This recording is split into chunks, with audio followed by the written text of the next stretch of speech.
We are live. That's what I'm saying, everybody. You can't go any more live than actually being live, and we are live uh, because that's the way it's going to happen today. All right. We got our audio working, we got our camera working, and I'm ready to outline in real time. Uh, in general, you can't beat that, you know? So, three of you are here so far. Let's get to it. Now, today, you're probably saying, well, what's going on? Well, I'm going to be answering any questions you have on writing specifically. It could be about outlining, it could be about character, it could be whatever. Well, there are no questions. I will be outlining an original story in real time. The only thing that's has been thought about is I want it to be about wizards because I need fireballs at one point or another because fireballs, and two, it's going to be written within the fantasy world that I work on in general. So I want to explore some characters that don't have a story, and I was like, why not use this as an opportunity to not only have a building community with the entertainment and education of the whole thing, and see where it goes. You are a wizard, Thomas. Listen, some people say I'm magical. Other people they say I'm weird looking. So it's really a 50-50 with that. So let's just jump right into it. The first thing we're gonna do is look. I'm a very simple person. Okay, wait. I'm sure you want my wizard face on the screen. So I'm a simple person, and I like to start off all my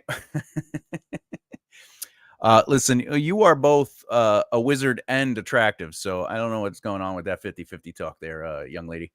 Okay, so I like to just put everything on the one page so I could just brainstorm. Everyone, if you watch my other videos on like how I write and my process and my steps, the first step is without a doubt brainstorming as much as possible. Without that, I feel I meander a little bit. I go from here to there, and it just doesn't make any sense most of the time. So, what I really that's basically what I like. Let's do it. So, just to recap, what I like to do is I like to do brainstorming, which I just kind of brain dump. Then I do some character arcs, and then from there I do some short form outlining, which is this. All right. So this is the short form outlining where I take the beats and I think about how I'm going to move through the beats with all the character arc stuff. I try to make a main kind of plot thing. And then from there, I do an extended outline, which I sort of take this whole thing right here, the whole thing though, and I start working out chapter beats and like how chapters are going to look. I don't go too deep into it because I like to be loose. I like, you may, Nicole says she's an intuitive discovery writer. I am also a discovery writer, but I do it through outlining. I discover the story by allowing it to not be so specific when I'm outlining. But I won't deny myself specificness. I'll allow, if I'm like, they are XYZ, I'm like, yeah, you know what, they are. But I won't also deny myself change. And that's very important in this process is before you start writing your first draft, you have to remember that whatever it is you thought of, it's okay to change. Just because you thought of it doesn't mean it's perfect. And as you write, you'll discover certain alterations or ideas, or maybe you want to adjust things to fit a story. So it's a very malleable process, and that's what I try to hope. Anyway, I doubt we'll get any further than the brainstorming, character arcs, short form outlining, and extended outlining. Honestly, if we could get to this short form outlining, I'll be really happy today. But let's see what happens. Nicole says, I just tippy type it out unconsciously with no outline. I like it. Or else it isn't fun for me, and then I get stuck and send my notes, my not finished draft to Thomas. Hey, I appreciate that part. Send your drafts, people. Send them away. All right, so let's get into it. So, like I said, the only thing I thought of was the wizard, the element. I want wizards. Give me magic. Give me fireballs. Who doesn't want fireballs? right? So I know it's gonna be about wizards. I have this place. I'm just gonna lame call it the Mountain of Power for now. That is not the name. It is going to change. But for simplicity, let's just call it the Mountain of Power. And I thought, well, I want to tell the story of how the Mountain of Power basically became the Mountain of Power, or at least the beginning stages. I think that would be interesting. So Haverin. Oh, hey, I can't spell.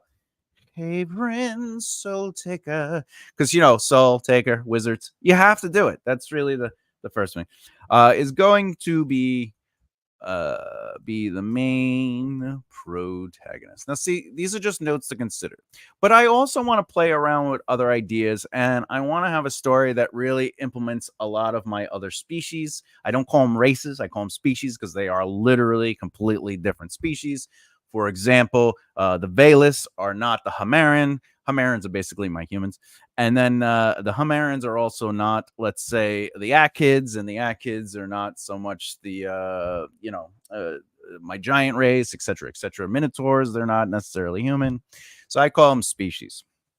With that said, I feel to really round out my story, I want to use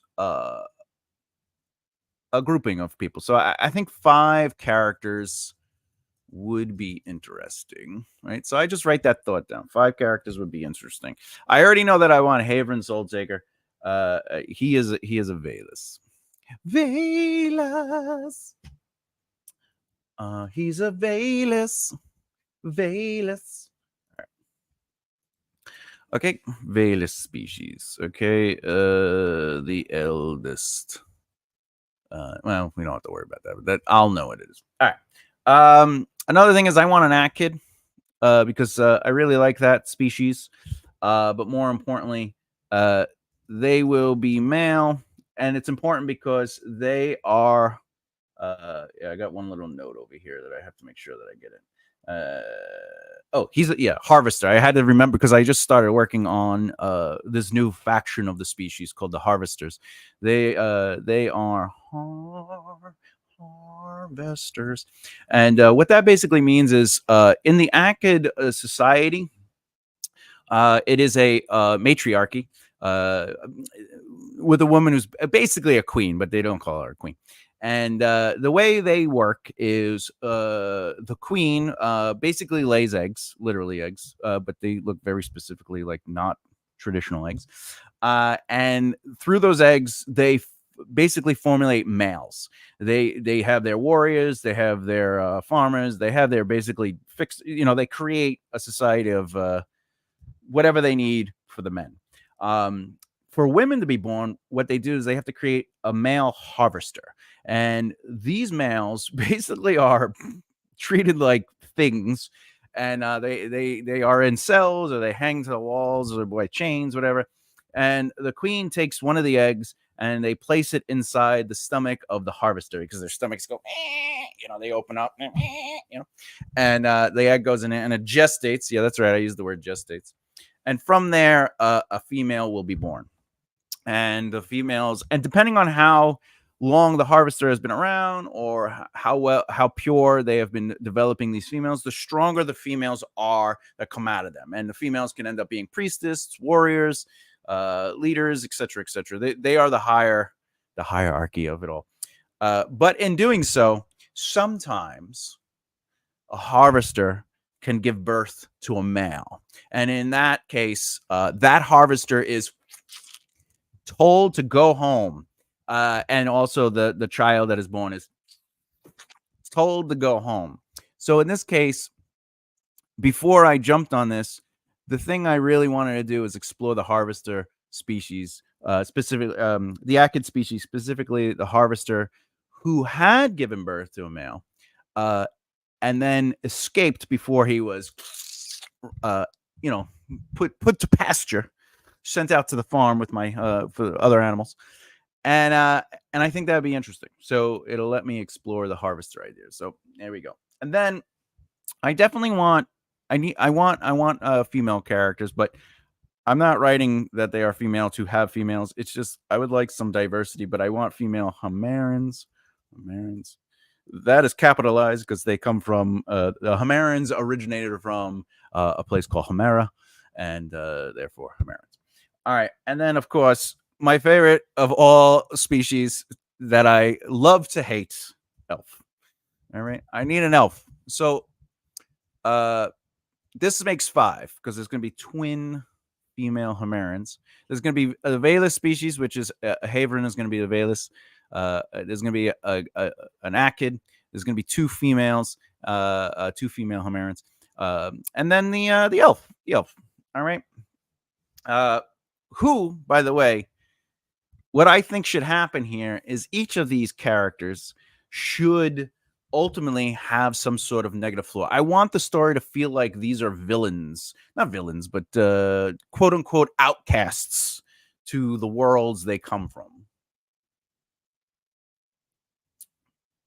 So with that said, let's think about the Valus species. So there's a hierarchy in the Valus. There's basically like your common Valus, which is known as the Chem, and then there are different alternate species of them, because the Valus actually for the Chem specifically, every 100 years, if they could make it to their 100th birthday, they cocoon, and then they are reborn. The first time they're reborn at 10 years old with all their memories, and they get to live again to 100, and then they come back, and now they come back at 20 years old with all their memories, and they do this 10 times. So if they can make it to the 100th year, they get to cocoon. By their 10th turn, they actually can come back as either a Devi or 2 other variations. The Devis are like shapeshifters, and they can live for another 500 years or something like that. But there is the high class of the Valus, the ones that are the ruling class. They're very rare, and that's because they're very rare to come back as in the 10th life. And that's what I'm going to actually make Haverin. And the reason I want to do that is because they really are the most powerful of the Valus, and they kind of ignore society as a whole, and they think, how do we evolve the world to best suit our evolution, to best suit our future? And then everybody else is a tool, including the Chem. So to them, the Chem Valus, which is just the common Valus, you're born a Chem, they're just tools. But once you reach that higher level and you've lived in for a long time, you're given some sort of status. The thing I think would be interesting with Haverin Soultaker as the Valus as that higher level species is that he breaks that creed and starts trying to help societies. So in turn, I think what makes that something to explore is that he is considered an outcast for doing good for people and not just the good of the high Valus, right? So he will be an outcast, not the singer, for helping the less the non-high Valus, and this gets him kicked out of the council. I think I spelled that wrong. Did I spell that wrong? I did not. I'm awesome. All right. Just kidding. Every great writer has a great editor. And remember, my characters made me do it. Okay. With that said, the Akid. And we already kind of talked about what a harvester is. And ultimately, I kind of explained what happens with the harvesters. And I think I said I want them to escape. So this harvester gave birth to a male and was to be executed. That's right. We sing here on The Right Mindset. He escaped before he could be retired. That's how we get away with the nice words on this channel. All right. The Hamarans. So now we have to say to ourselves, how do we make the audience believe that these are all outcasts but potentially horrible people? One of the things I really wanted to do, I gotta do this, I like doing this. This is just for me. All right. One of the things I want to do is definitely make it appear that it is a small chance that all these people are just terrible, terrible people. In fact, I think one of the things I really want to do is uh, keep this character mysterious as long as possible. That's important because once we realize what they are as a species wise, the other characters will be like, oh, not you, you people are horrible, like, all you do is try, but like they don't know Haveren's story. They don't know that he's actually somebody that cares about all creatures, tall and short alike. um but because of the history of the Valus being the firstborn, they are the first creatures with consciousness in the world. So they obviously, but what's funny is the elves think they are, and the elves and the Valus always argue about that and fight about that, saying, "No, we are the firstborn," and Valus like, "No, we are." What's up? Oh yeah, getting some cat action over here. Come on, two. I'm trying to do a thing here.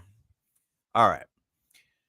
Uh, so anyway, to make it like appear that maybe they are all horrible. And by the way, all these species aren't inherently evil. It's just there's certain societal cultures that kind of dictate, bigotry and stuff like that. However, there are obviously the Valus, the Chem could be anything. They could be good or bad, but the high Valus are just placed outside of society. So it's not that they're quote unquote bad or evil.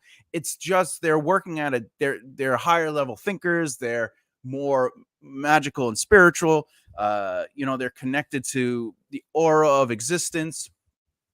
So they work on a higher level to sort of like function as the caretakers of the council of the world, of the entire world. So, them going down and be like, is the blacksmith shop working?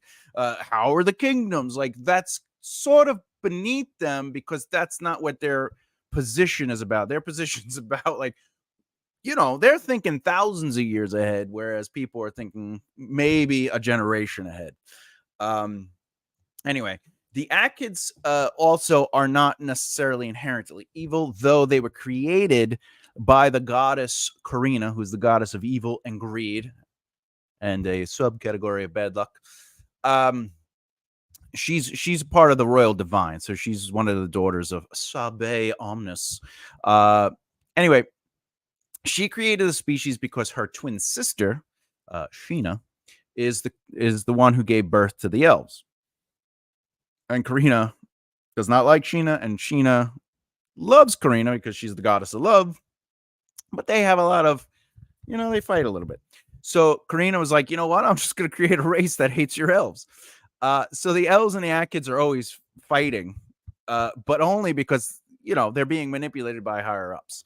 Why is that important? Why am I telling you that? Because I want to really explore an elf who fell in love with a Akid, a cat-acted woman. Yeah. So why is that a big deal? Well, first of all, remember it's a matriarchy.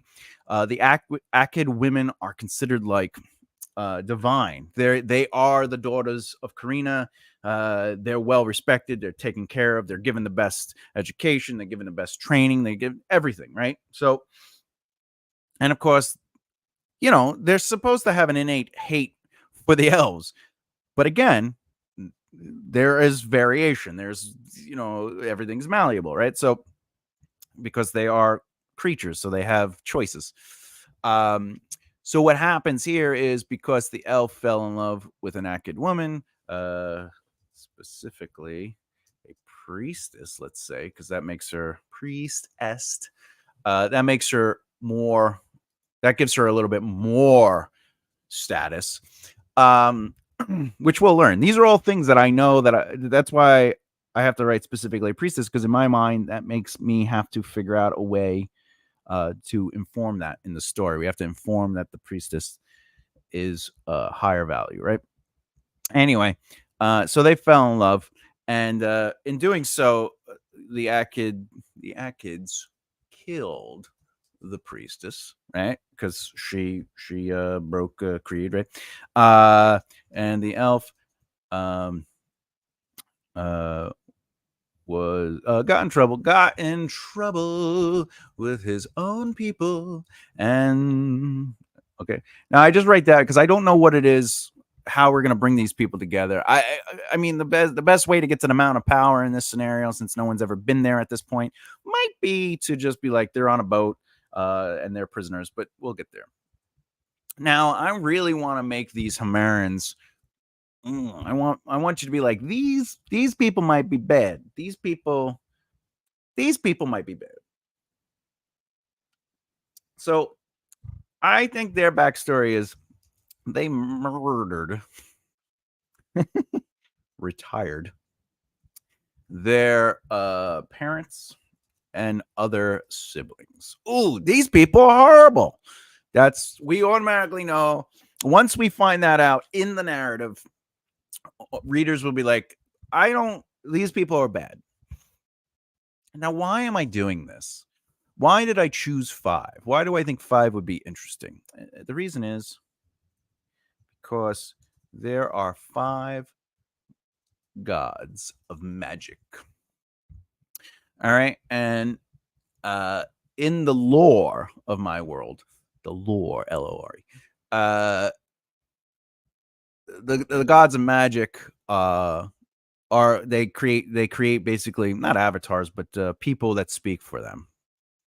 So this is really, I think it might be interesting to say that these are the 5 original not chosen, like they're not the chosen ones, but because they found their way onto the island, or more importantly, it's just a mountain it's the mountaintop coming out of the ocean, because it's just huge.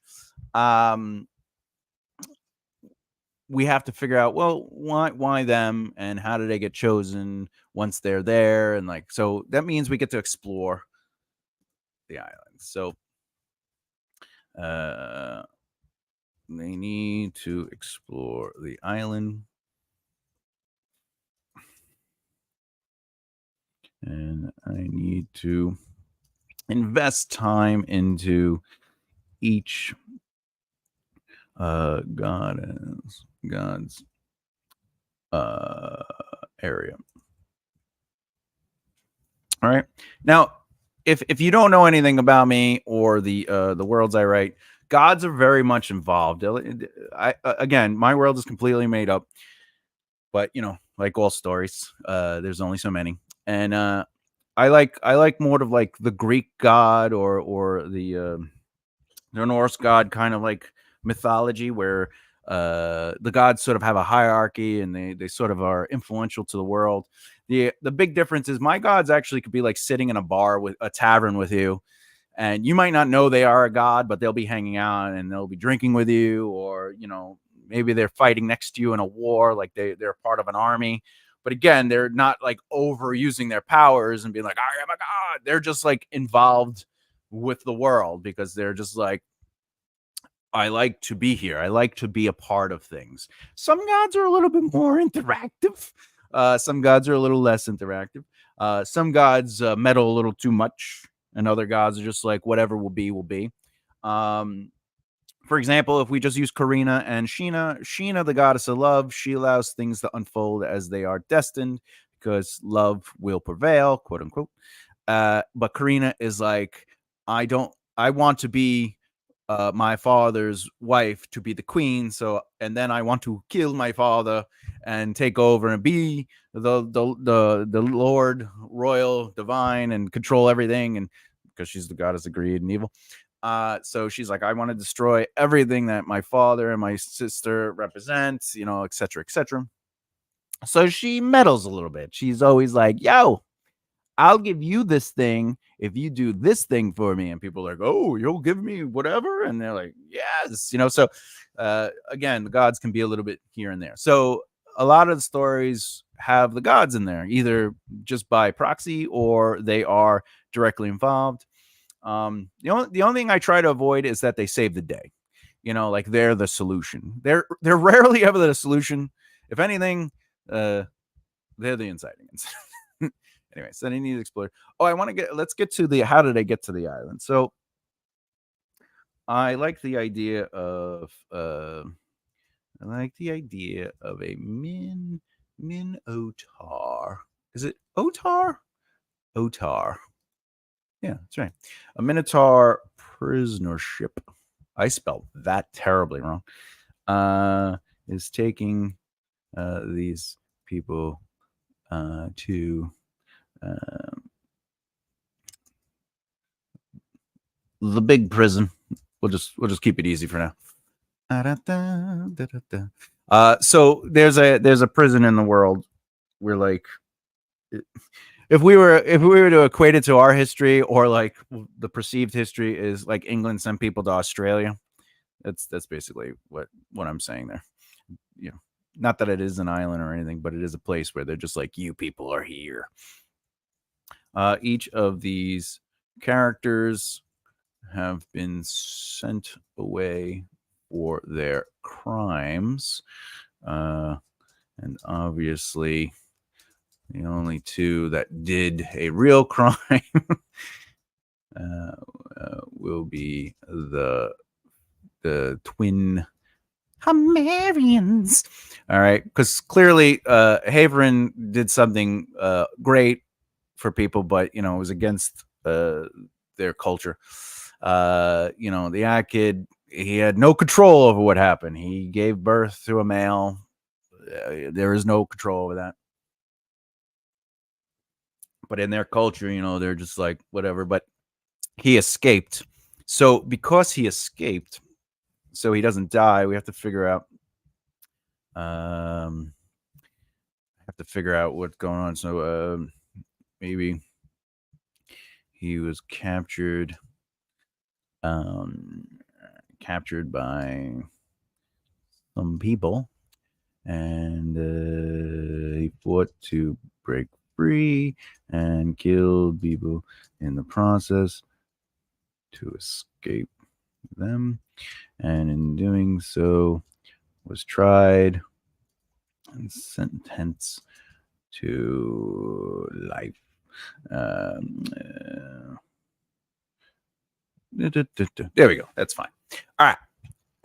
And then, of course, the elf just fell in love with somebody, and their people were like, "You are bad." So really, there's only two people in this story so far that I would say are vicious creatures. All right. What two? Who's your good girl? Yeah, we're gonna be visited by my cat today. Well, the house cat, as we might say. And she might be like, yo, and I'll be like, yo, and then she'll be like, yo, and I'll be like, what? And then she does that meow thing. Meow.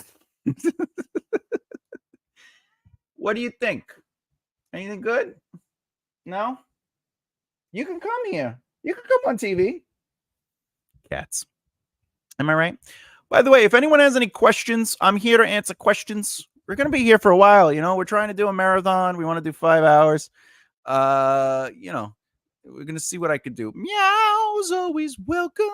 Yeah. Meow, meow, meow, meow, meow, meow, meow, meow. Meow, meow, meow, meow, meow, meow, meow, meow. That's the Mission Impossible meow. Okay. So we got some things going on. We have some ideas. We want to explore the island. So what is it we're trying to explore? Eventually, they will have to discover the source of magic at the top of the mountain, where they can see all of existence in one breath, as the area sees beyond reality and time, as well as are perceivable capability. By the way, just for the record, if you can hear the cat, all she's doing is sitting at the bottom of the stairs and she's meowing because she wants me to get up and she wants me to go upstairs and then she wants me to lay in bed with her and just pet her. But she can easily just come over here and lay on the table and I will happily pet her. But she's like, Dad, I know you're doing this thing. But could you not do that thing and pet me? And that's my life. All right. So the prominence. I'm probably spelling that wrong, but I hate when I spell it. Sometimes I come up with words and my dyslexia is like, you can't, but oh yeah, I spelled it wrong.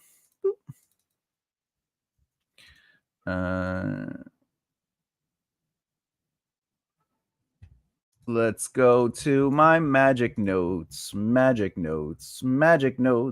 go to my magic notes. All right, here we go.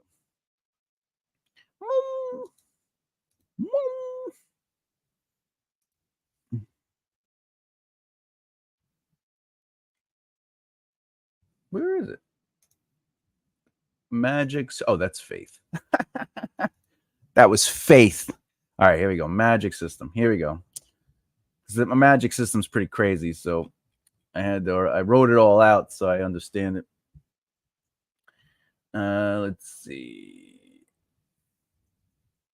There it is, the prominence. Called the prominence. So the sauce is called the prominence. Ooh, hey, that was a copy and paste, so it came out weird.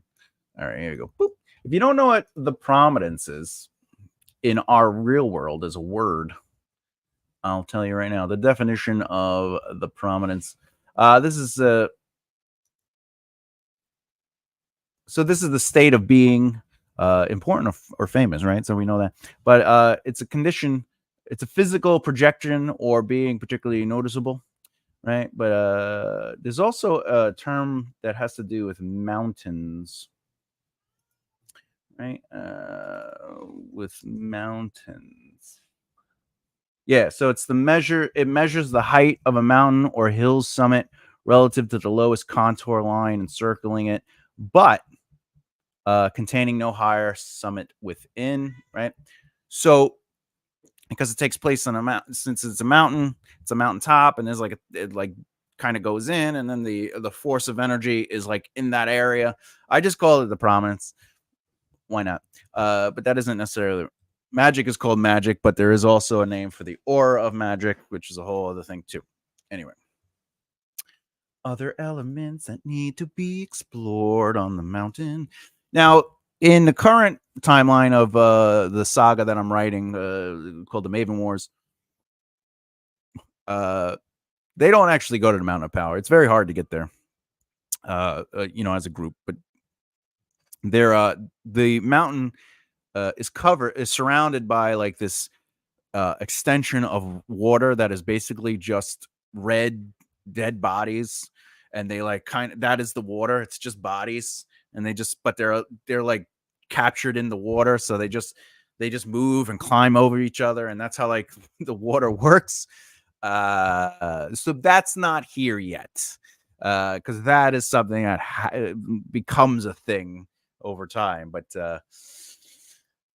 there is this craziness. It's like a mile from the landmass out all the way around, and it's just these bodies. Everybody's red, and it's all red, and there's no water. It's just bodies. They fill the area, and they just move all over, and they're trying to get out, but they can't because they're imprisoned in this like thing, and they're just always like they're pulling at the boats. But the boats, they actually help the boats go by. The boats that have to kind of like go over it. But they also try to pull you down and in and stuff like that. I write romance. All right, no. Okay, so it's very scary. But that's not here right now, so I don't have to worry about that. But I wanted to say that because I think that's an interesting visual. But who am I to determine what's interesting? Other elements that I think might be fun to explore is they need to, let's see. The unique wildlife that is in this area. Also, the original mountain isn't hollow like it is in the Maven Wars saga, and that's because did I spell that? That's because these are the first people to not necessarily the first people here, but the first people that influenced the magic element of it, or will end up influencing the magic element of it. And so right now, there are just caves, or I should say, there are just smaller caves. Unclean, unclean.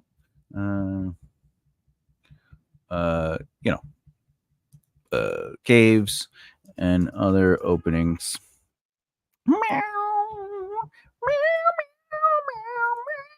meow. All right. Let's see. And obviously, boop, boop, boop, boop, boop, each one has a very specific element to it, a purpose, and a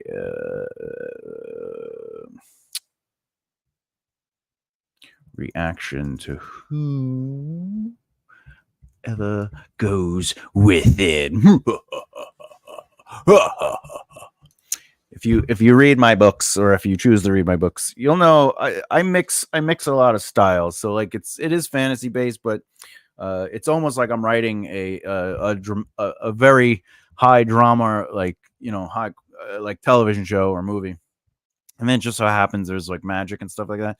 But I also have a lot of elements of like horror and some elements of gore, especially when it comes to the violence, because I like the violence to be uncomfortable, especially for the whatchamacallits, the main characters, because they in the saga they start off like kids. They're like 16, 17, 18, and 19, right? Those are the age ranges, and they have to fight people, and those kids shouldn't be like, you are dead next, and you are dead next, and you are dead. When will the nonfiction books be out? That's a great question. Well, the first one, my goal is to have it out by January. All the books right now are currently being formatted. They are done. They are all the copy and verbiage is done. But they are being formatted. The only issue that's probably slowing me down, I'd have to say, is well, I have other work going on. I am writing a book for a client. I have a very amazing other client named Nicole, who sent me her book to do the developmental editing. Then I have another client who's a close friend of mine. I'm developing his book, and then I have my fictional book. But then I got a couple other things I'm doing on the writing side for people. And then I consult a little bit here and there. I go, this is how to make a story. But oh my, yes, it's me, Mario. That's right, it is. But anyway, but my goal is to have it at least the first book out in January, and then substantial. Holy hell! Anyway, and then try to get a book out every 3 or 4 months from there. There are 5 of them, so the goal is to have them all out by next year, and the last one by 2026. Jesus, it's already the end of 2024. All right, moving on. All right. So now that we got some play around here, I don't want to get burnt down just on this. So let's see. Oh, you already need a break from talking. I always need a break. Let's go down to these things.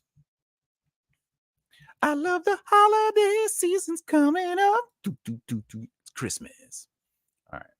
First things first, same as the verse. So let's go. Havrin. By the way, AI is Havrin. Right? Havrin. Anyway, Havrin. Okay, these are gonna be his. Let's put his full name. Soul Taker. All right. Do. See, I'm not even gonna name the other characters right now. We'll just act kid. And then we do. Let's do twin number 1. All right. Let's do twin. Whoop, twin. It's because I have the microphone in front of the keyboard. Okay, that's what's happening. Number 2. All right. Let's see, and then elf. 1, 2, 3, 4. 5. All right, there we go. Do we have other characters here? Not really. Not really. Not yet, at least. Because there's no one else that lives on the mountain or the island. Characters maybe do. They say, you got to make 5 of us. We need more. Make more. And I go, okay. Yeah, so there's really only these people. I guess I could count the gods, but they don't have arcs per se. They would influence the arcs of the characters. So I don't think I would necessarily put them down right now unless I start feeling like there's a backstory to that. But I think that might detract from the story itself, like the narrative. If I'm like, all right, we're dealing with these mortals, and all right, let's jump to the divine realm and listen to their side of the story. And it's like, I don't know. It could happen, but I don't think I want to write that particular story yet. So we'll just do that. Yeah. All right, arc 1. Okay, so oh wait. I gotta copy this. I gotta copy that. Let's just put this here so I can just copy and paste some stuff. All right. All right. So that goes there. Because this is the first thing. These are clearly arcs that I have to build up on and explore those stories and potentially, at least at minimum, understand them, even if we don't go deep into them.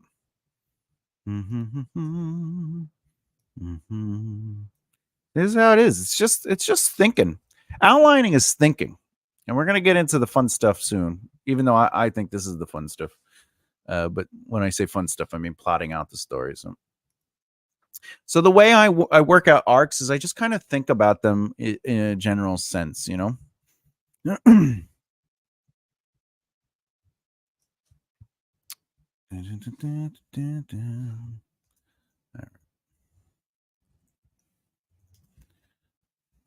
gotta, 1 second. I want to spell it right. That's what I want to do. I want to always spell everything right. Okay. I want to spell it right.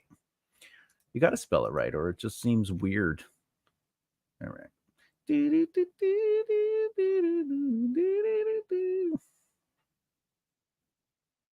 Oh. Okay. I got it.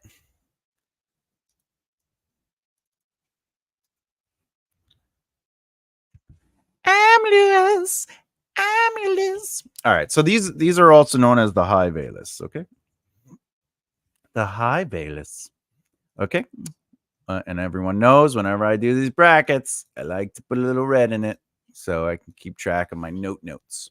All right. So right away, I know that for the Haverin character, I definitely need to explore the Amulus variation of it, right? Like the mythology of that, but also how it influences other characters. I think that's important, but also how they struggle with it too, because being born, as anyone who listened to the beginning of this video, being born into that species, because they evolve. He's a Valus. So Valus, just the short version is Valus or Chem. They are born all Chem when they're born. They're all common Valus, Chem. And they evolve over time and are reborn after cocooning and turning into something else. In this case, it's very rare that they will become a high Valus or an Amulus, and they are high council. They look over the history of the world and the future of the world and whatever. So I want to explore that, but I also want to explore. I'm late, but I'm here for a bit. What's up? What is up? Well, listen, I appreciate you being here. Now, remember, if you can't stay, but you are able to just leave the video playing, I would love that so much. We're gonna just get over that little humpy hump of time, and just we're gonna get there. All right. Anyway, I appreciate you being here, nonetheless, even if it's for a minute. Okay. So again, let's think about the Valus species. Let's just do that because that's the easy one. He will be an outcast for helping the non-high Valus, helping the. Let's just get used to saying and spelling it, which are. Oh, what am I doing? The non-high Valus. I don't need to write that. And this gets him kicked out of the council.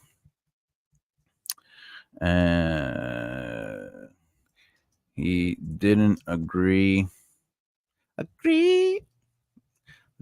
with how the council ignores the populace and focuses on the projection of existence. I spelled that wrong. No, I spelled that right. I'm so happy. Okay. Hebron just doesn't understand why they can't do both. There are enough to Amalas to do both. The council is over 20 people, and the society is closing in on 100. So again, as just a peek into the Valus society, the Amalas, again, there's only 100 of them. So they're very, very rare. It's very rare for a Chem Valus to go through the 1,000 years and the cocooning and everything, and then just the chance, because there's 3 different variations of the evolution, and only one of them is the high Valus form. And then when you become them, because you become that, they take you into their society, and they're like, "Hey, listen. We need you because we have to groom you. We have to not groom you in that way, but we have to groom you to be to take the place of one of us when and if we die. You have to keep this function going, etc., etc." So even though you are reborn as an Amless, which is amazing physically because of the power level of you, the magic, the connection to magic, etc., etc. Which, by the way, that's important too, that they are connected to magic in general. You don't really have the freedom to live, because if you were a Chem before and you had a life, you could have had family, you could have had, businesses, you could have had a kingdom, you could have had whatever it is. And you are taken from that existence and pulled into a different society, which is, it's so foreign to what somebody would know, because you're seeing behind the curtain that it is overwhelming in the beginning. And that's basically what happened to Haver. And he is just, I should write that down. He has just evolved into an Amleth. And you, by the way, every time you cocoon and come back, you retain all your memories, all your skills, all your everything. So it's not like, he was reborn and he's like, "Oh, of course, this is the process." No, he has to deal with at least a minute. This would be 1,000 years of life for this poor guy. That's just being taken away from him. Everything he's worked for 1,000 years has been just ripped from He has to he has just evolved into an animalist, wants to continue his life's mission of building a harmonious community in his homeland. But now, pulled from that, his family. Let's just give him a family, friends, and the world he once knew. All right. So the reason I wrote that is because in my mind, now I'm dealing with a lot of potential drama and emotion. Right off the bat, he has to deal with this in the narrative. This is emotionally with him. He has been this this this is emotional too, but again, if you're pulled from your family, and that's harder than, oh, I just, my community didn't work out. I'm bummed. I'm a little depressed about it, you know. But being pulled from your family, and then also your friends, and then just the once new and tossed into a whole new reality. All right. These elements right here are going to be really fun to play with, and that's why I want to have it there. I could have been like he had no family, but the family element, like, is interesting to me. Is that now he gets to think about that family. He gets to make choices based on relating to family, or wanting family again, or wanting to feel connected to people. Um, because again, remember, he's not solidified into the society of the council yet. He was freshly new. So he may be an amulist, but at the same time, he doesn't live with that dry uh lack of remorse, I should say, because they are trained to disconnect from the emotional reality of their former lives, and the smaller, in their mind, this is how they would think, they're smaller worlds. Like a city going through famine to them is not important, or I should say even closely as important as, say, the greater connection between the gods, the world, and the potential for existence to just collapse, right? Not that it's going to collapse, mostly because they exist.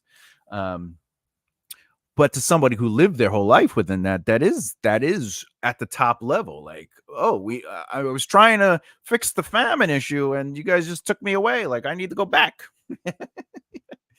But to put it into perspective, uh, the amulets can be men or women. It doesn't matter, because it's just your body just evolves, and they can still have children as the amulets, but their child is actually given to a family of chem.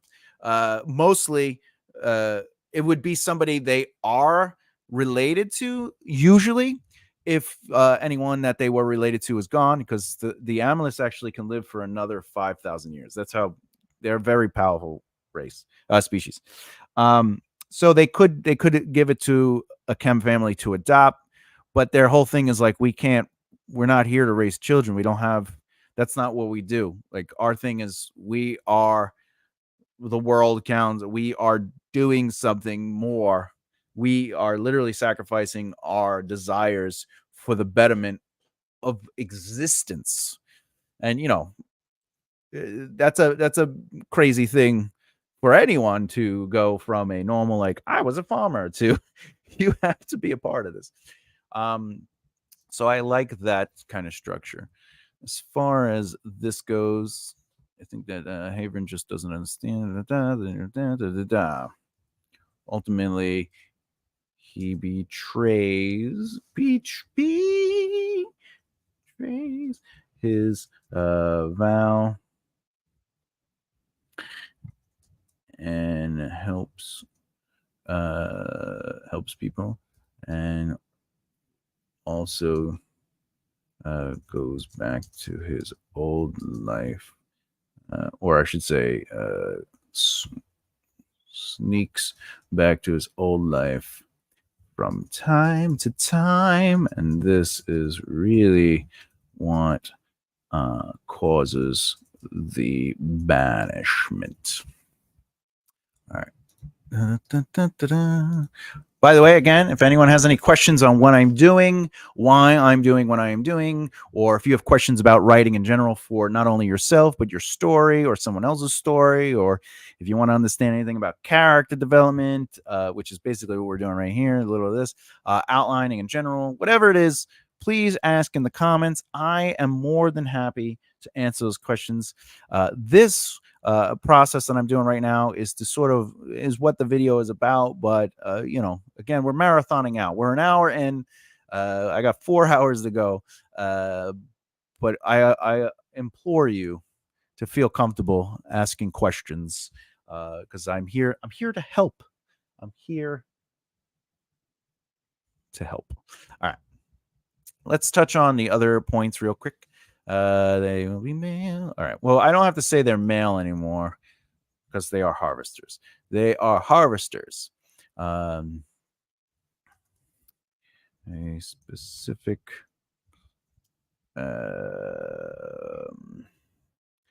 type of achid designed to give birth to female achids. They are renowned. They are highly respected, and the better their developments of hive, the more reward they get. Basically, what I'm saying is, again, these.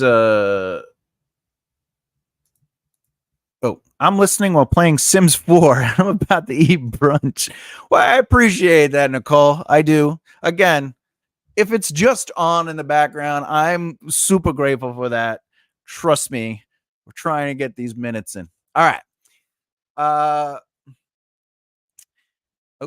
I appreciate that. I understand at the moment writing my own stuff as I listen. Your voice is very calming, and I enjoy that. Well, all right. Thank you very much.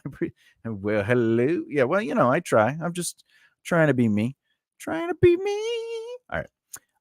And I'm happy that you're writing. That's exciting. All right. Anyway, so where was it? Oh yeah, ADHD. Oh, a cat. So, like I was saying, the harvesters. So with each birth, they actually become stronger.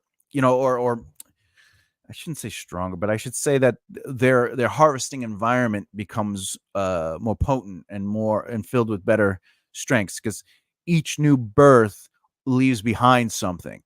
So obviously, the more they give birth, the less they're held as quote unquote prisoners. In the beginning, they're literally just thrown in a cell, chained to the walls. They're fed and cleaned whenever possible, not always on time, I should say. But with every new birth, it comes with it reward. And there are some harvesters, not many, that live with the queen among her in her harem. Keep in mind, achids can also have normal intercourse. They have the regular, what we might say, parts that would be needed for that kind of intercourse or intercourse in general. Like they have, what we might call human quote unquote parts. And also they have different variations of intimacy as well, from hetero to homosexual. They have a very eclectic existence.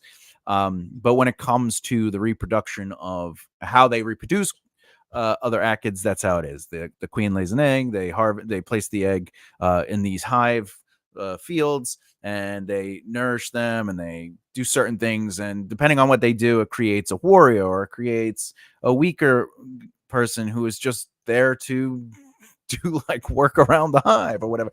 Like they have their responsibilities, but the women are born specifically through the harvesters, where the egg is placed into their stomach. It goes, I talked about that earlier. It opens up, right?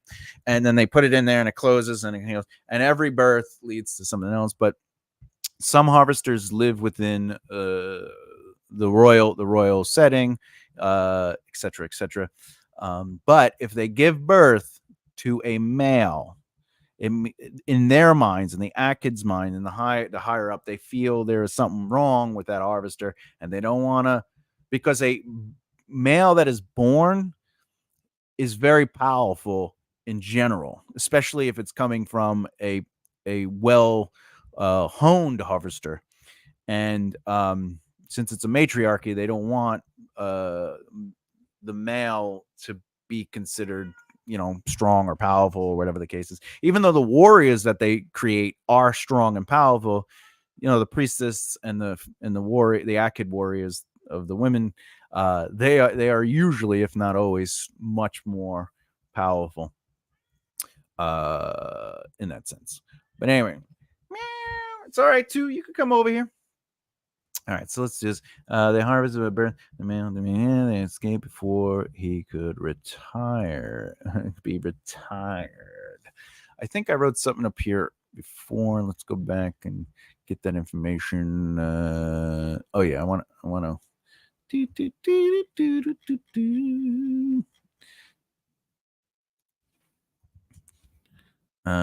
Let's see. So this would be for the Akid. This will go here. And then this will be for the Hamarins. The Hamarins.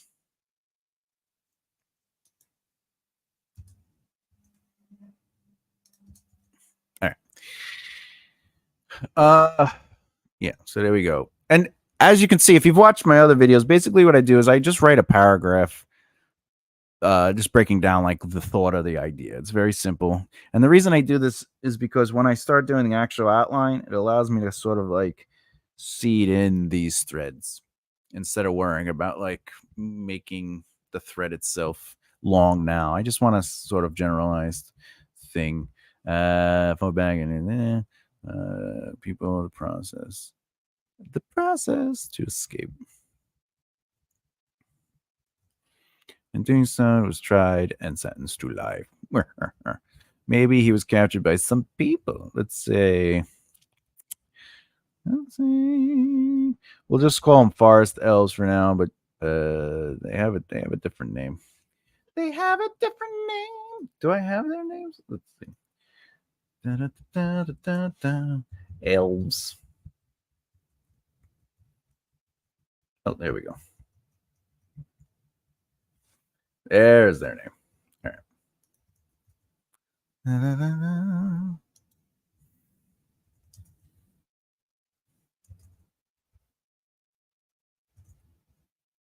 Well, actually, that's what I should do. But Forest Hills, known as Manakani. All right. By the way, just for fun, knowledge, little backstory. I don't really like elves. I'm not a fan of elves in stories. I used to be, but they're always so perfect. So my elves aren't necessarily perfect, and they aren't necessarily quote unquote fun to be around. But these are the forest elves. Their power is they can almost appear invisible in shadow and darkness. Not like pure, obviously in pure darkness, everybody is invisible. But the other elves that I have, which are the Valerian or the not the Valus, the Valerian, which are like more of the mountain elves, they can actually appear invisible in light. Hey, now my elves are great. Hey, listen, I'm not saying your elves aren't. I'm just saying my elves are not. Elves need sometimes elves need a little, reminder. Hey, listen, You're not the best at everything, all right, Legolas? Sit down. Oh, you can walk on snow. Yeah. Well, why don't you carry some of us, okay? Just kidding.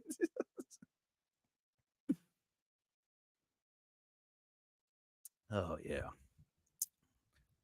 You love my elves. Of course I love your elves. You wrote them. You created them. They're your little babies. But I don't love my elves. I mean, I love my elves to make them very rough around the edges. uh got to remind them sometimes. Yeah, sometimes you just gotta be like, hey yo, what are you doing? What are you doing? All right. Oh, the only moment I really love in Lord of the Rings when it comes to Legolas is not even Legolas himself, but Gimli. When Legolas, obviously, you'll know, you have to already know what I'm talking about, is when Legolas is running up the Oliphant and he's killing everybody, and then he comes down, and then Gimli's like, that still counts as one, and I'm like, all right, well, that was cool. That was cool. Oh, and I like when Gimli goes, he tells Aragorn, he goes, uh, toss me.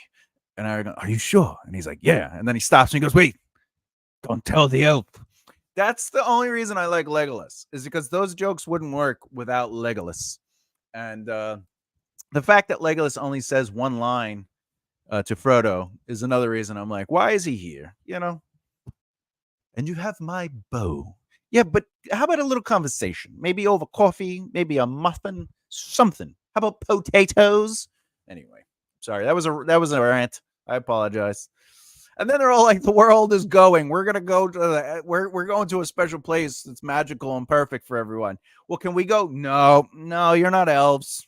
Actually, Frodo can go though, because he did the thing with the ring, and and Gandalf, because he's not really immortal. He's an avatar of a god. So,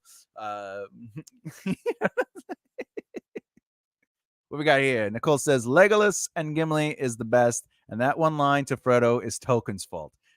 I mean, I don't disagree that it isn't uh Tolkien's fault. But Legolas and Gimli, they are the best, but only because Gimli's beautiful, beautiful responses and part of the relationship. I also love the moment when Gimli's like, "All I want is one strand of hair," and but then she gave me two.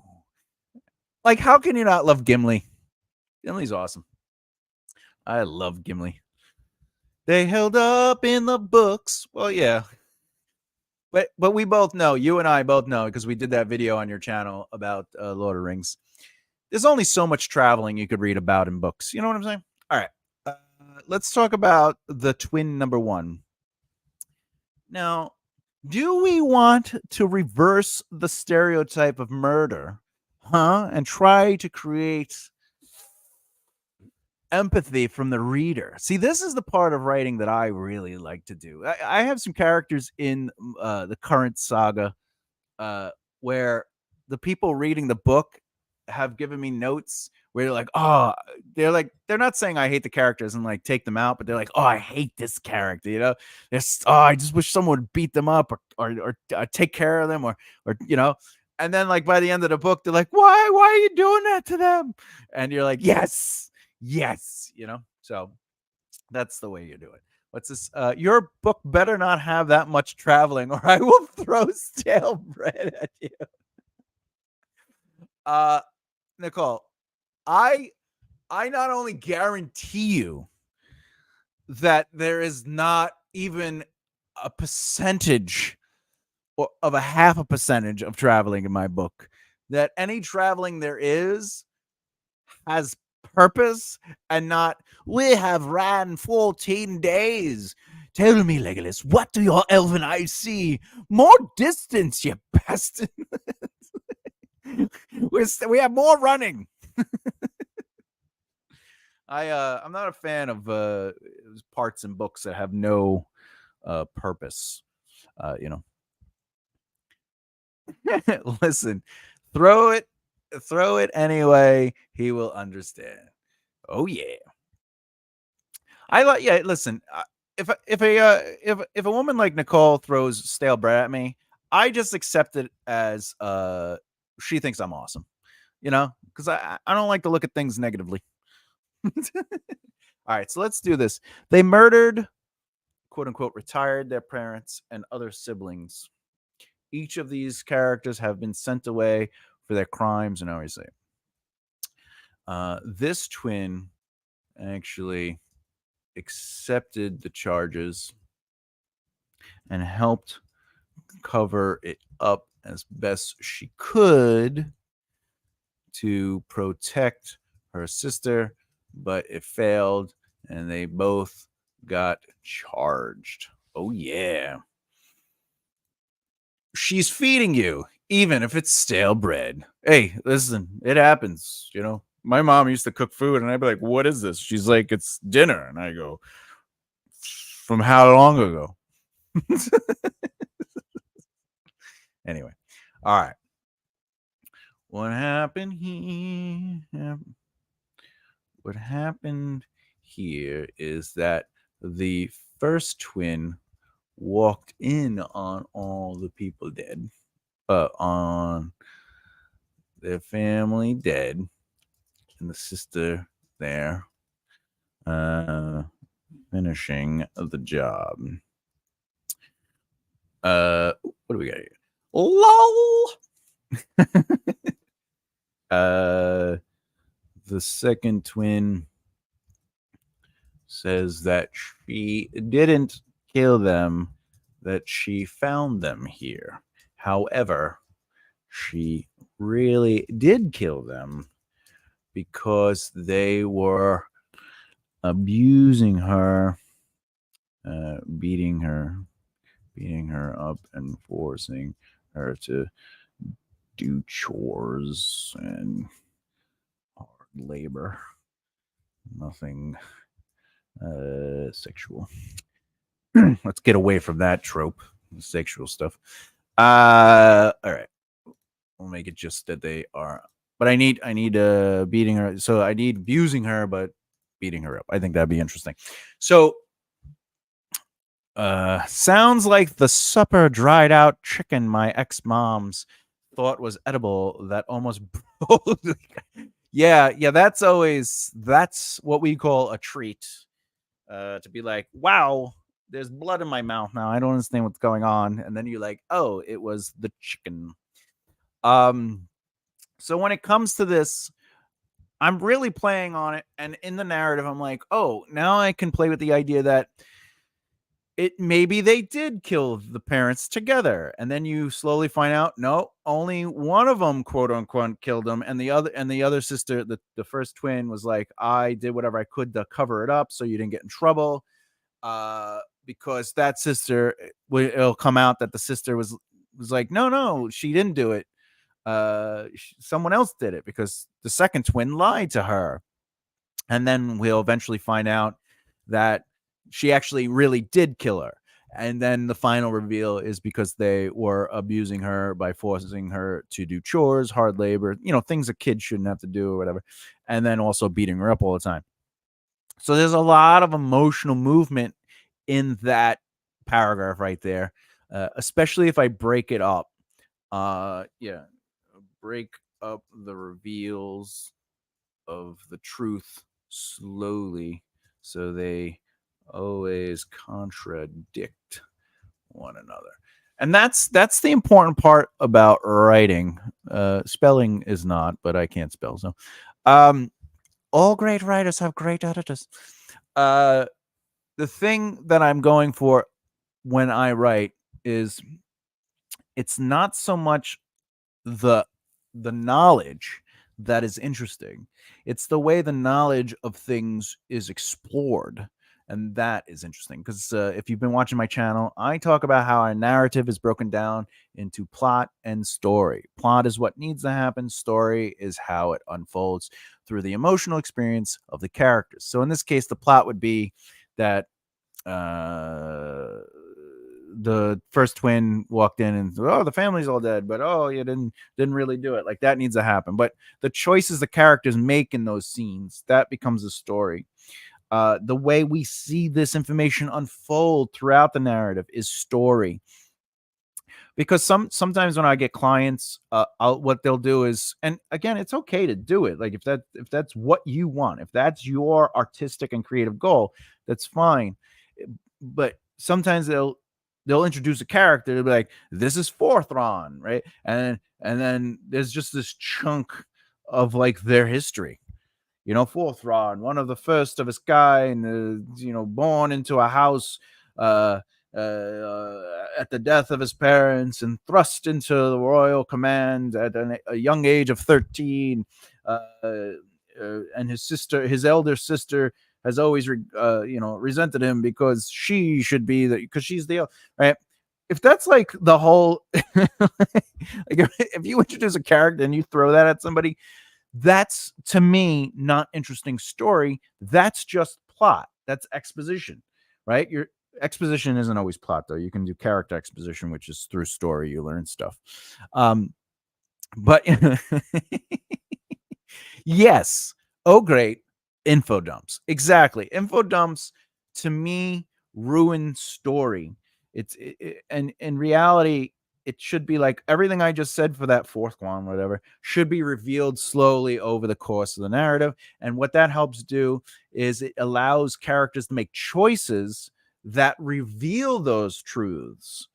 Either a character makes a choice to discover something, or a character makes a choice to reveal something, or a character makes a choice to allow themselves to reflect in a flashback, or because a flashback is we're seeing the process through a character. Now, there are such things as flashbacks to just be like, I need to inform the reader about this thing. So we're going to flash back to characters that have nothing to do with this scene or this information. But now there are two kids running around and they trip and fall into a cave. And there they find the sword of the holy rolling gaver. And they can't pull the sword out of the cave. And then later on, the main character finds the sword, whatever. But to me, that's not necessarily fun. All right, so we got the twins. I think that worked out. That was quick with the twins. All right, and now we got the elf. Oh yeah, the elf has two things here. No, I think he has one. Okay, boop, boop. Okay.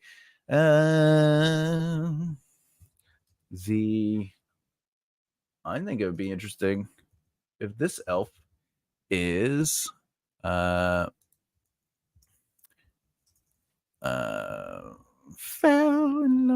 feel in love.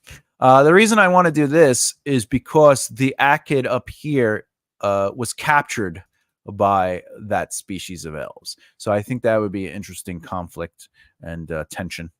What we got? That was the same for a book I just read. Why are there pages of info dumps on a bus driver I'll never see again? Big sigh. Hey, listen, that's setting up book 7, okay? Which is going to be 15 books from this prequel that you just read, where the bus driver then is important. And then you're going to go back and be like, oh my God, they introduced that bus driver 1,800 books earlier. You got to trust in the process, okay?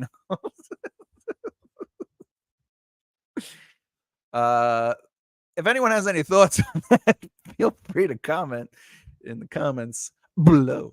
All right. So again, I want to make it this wow, much excitement then.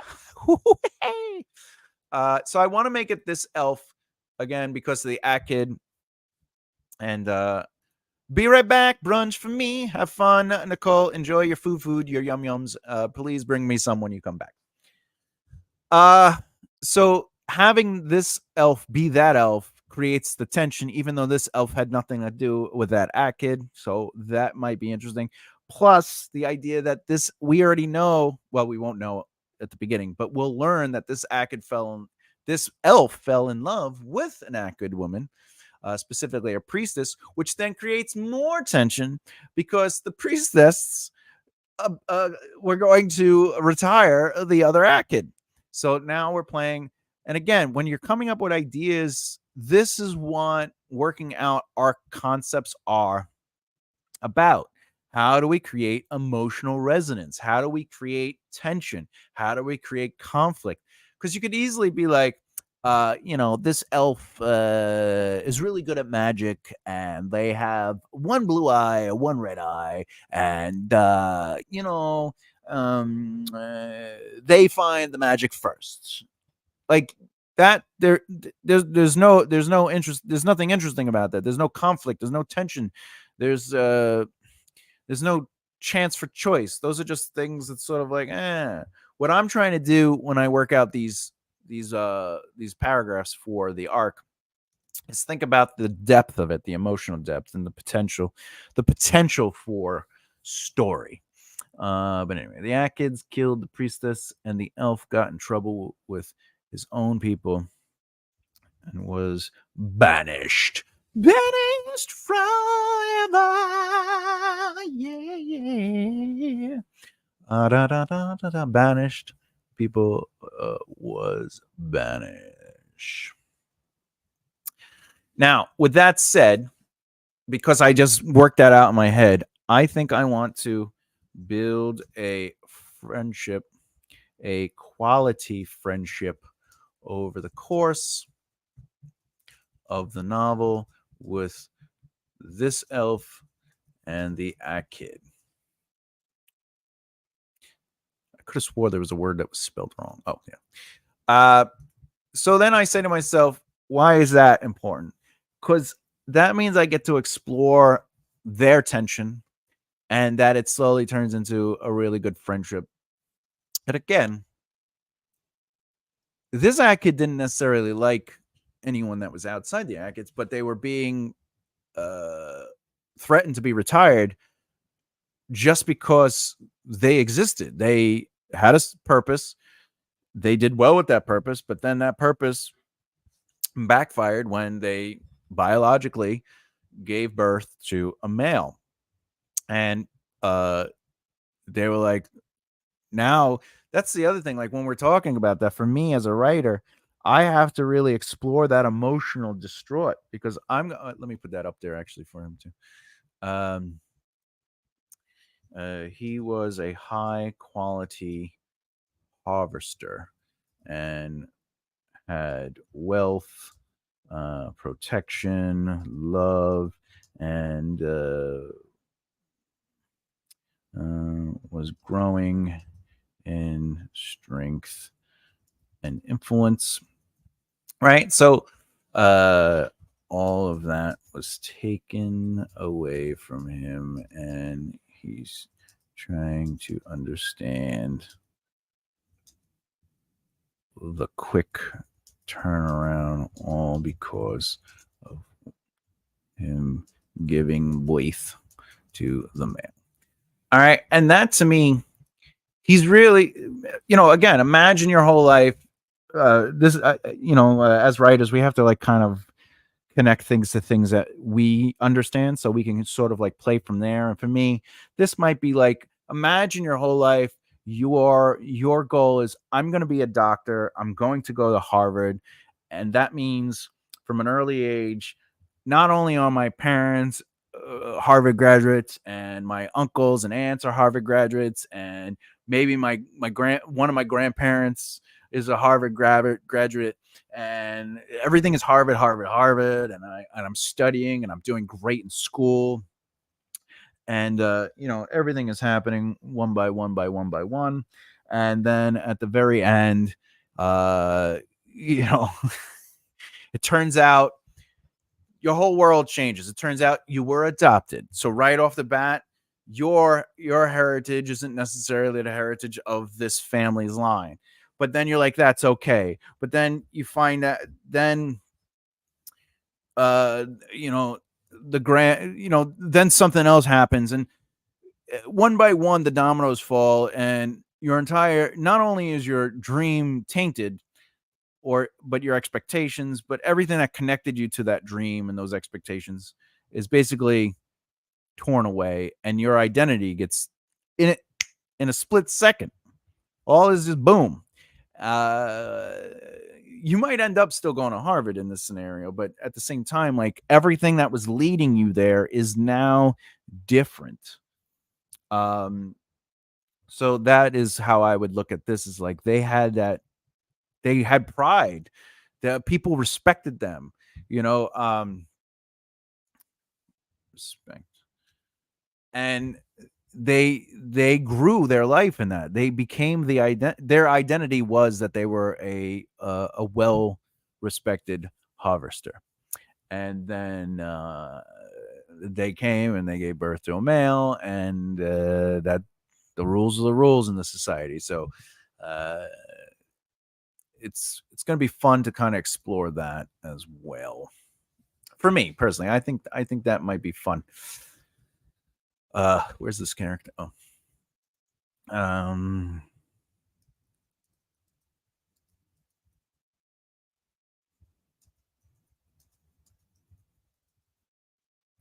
onto their cultural beliefs and old status. And this elf, oh, their anger toward the Manacarios. I spelled that wrong. Elves that sent him away, and all his trust for the elf is difficult to come to terms with until they start connecting on their personal stories, how they ended up on this mountain island. That's basically what it is. It's a mountain island. Welcome to the mountain island. All right. Uh-oh. I have to check my phone. Uno momento, por favore. This is very important. It could be. It's nothing. It is. Oh, wait. No, it is nothing. It says here, Thomas, if you could please stop allowing your beard to control you. All right. Okay, so there we go. So we have 2 arcs for this. We got an arc for here, arc for this, 2 arcs for that, and 2 arcs for that. So what is the arc ultimately? I'm sure you've heard it, so please don't take offense if I'm explaining something that you've already know, but maybe I'll expand on something. Let's see what happens, right? So for me, the arc is not only something for the character where they start and then the way they end, but I like to also allow the arc to influence the narrative itself. How does their arc influence the main plot and push the story forward? Now, I already know that Haverin is going to be the main character, the main protagonist. But I think the best way to write this book is also to give the other characters their own chapters, their own POVs, because the story, the narrative is going to literally take place around these 5 characters all dealing with things. However, the protagonist will be indeed Haverin Solitaker. Nicole, I'm back with food, but sorry, it's all mine. Get your own pizza ready. Thomas! Fine.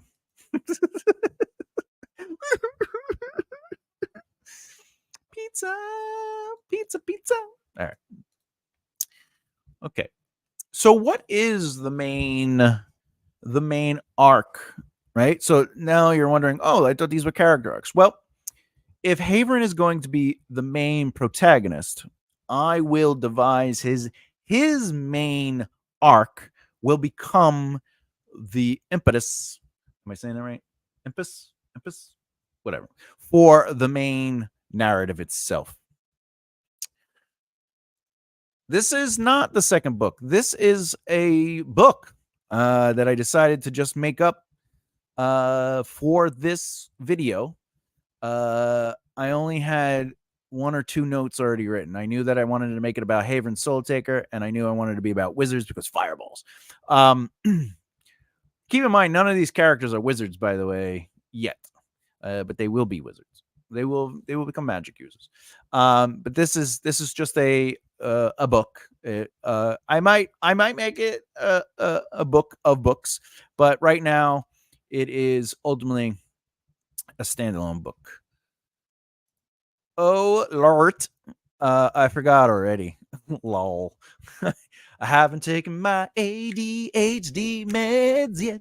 That's right. That's why I only take my 1080 meds. If it's not in high def, do I want it? That's how I think of it. All right. So let's do it.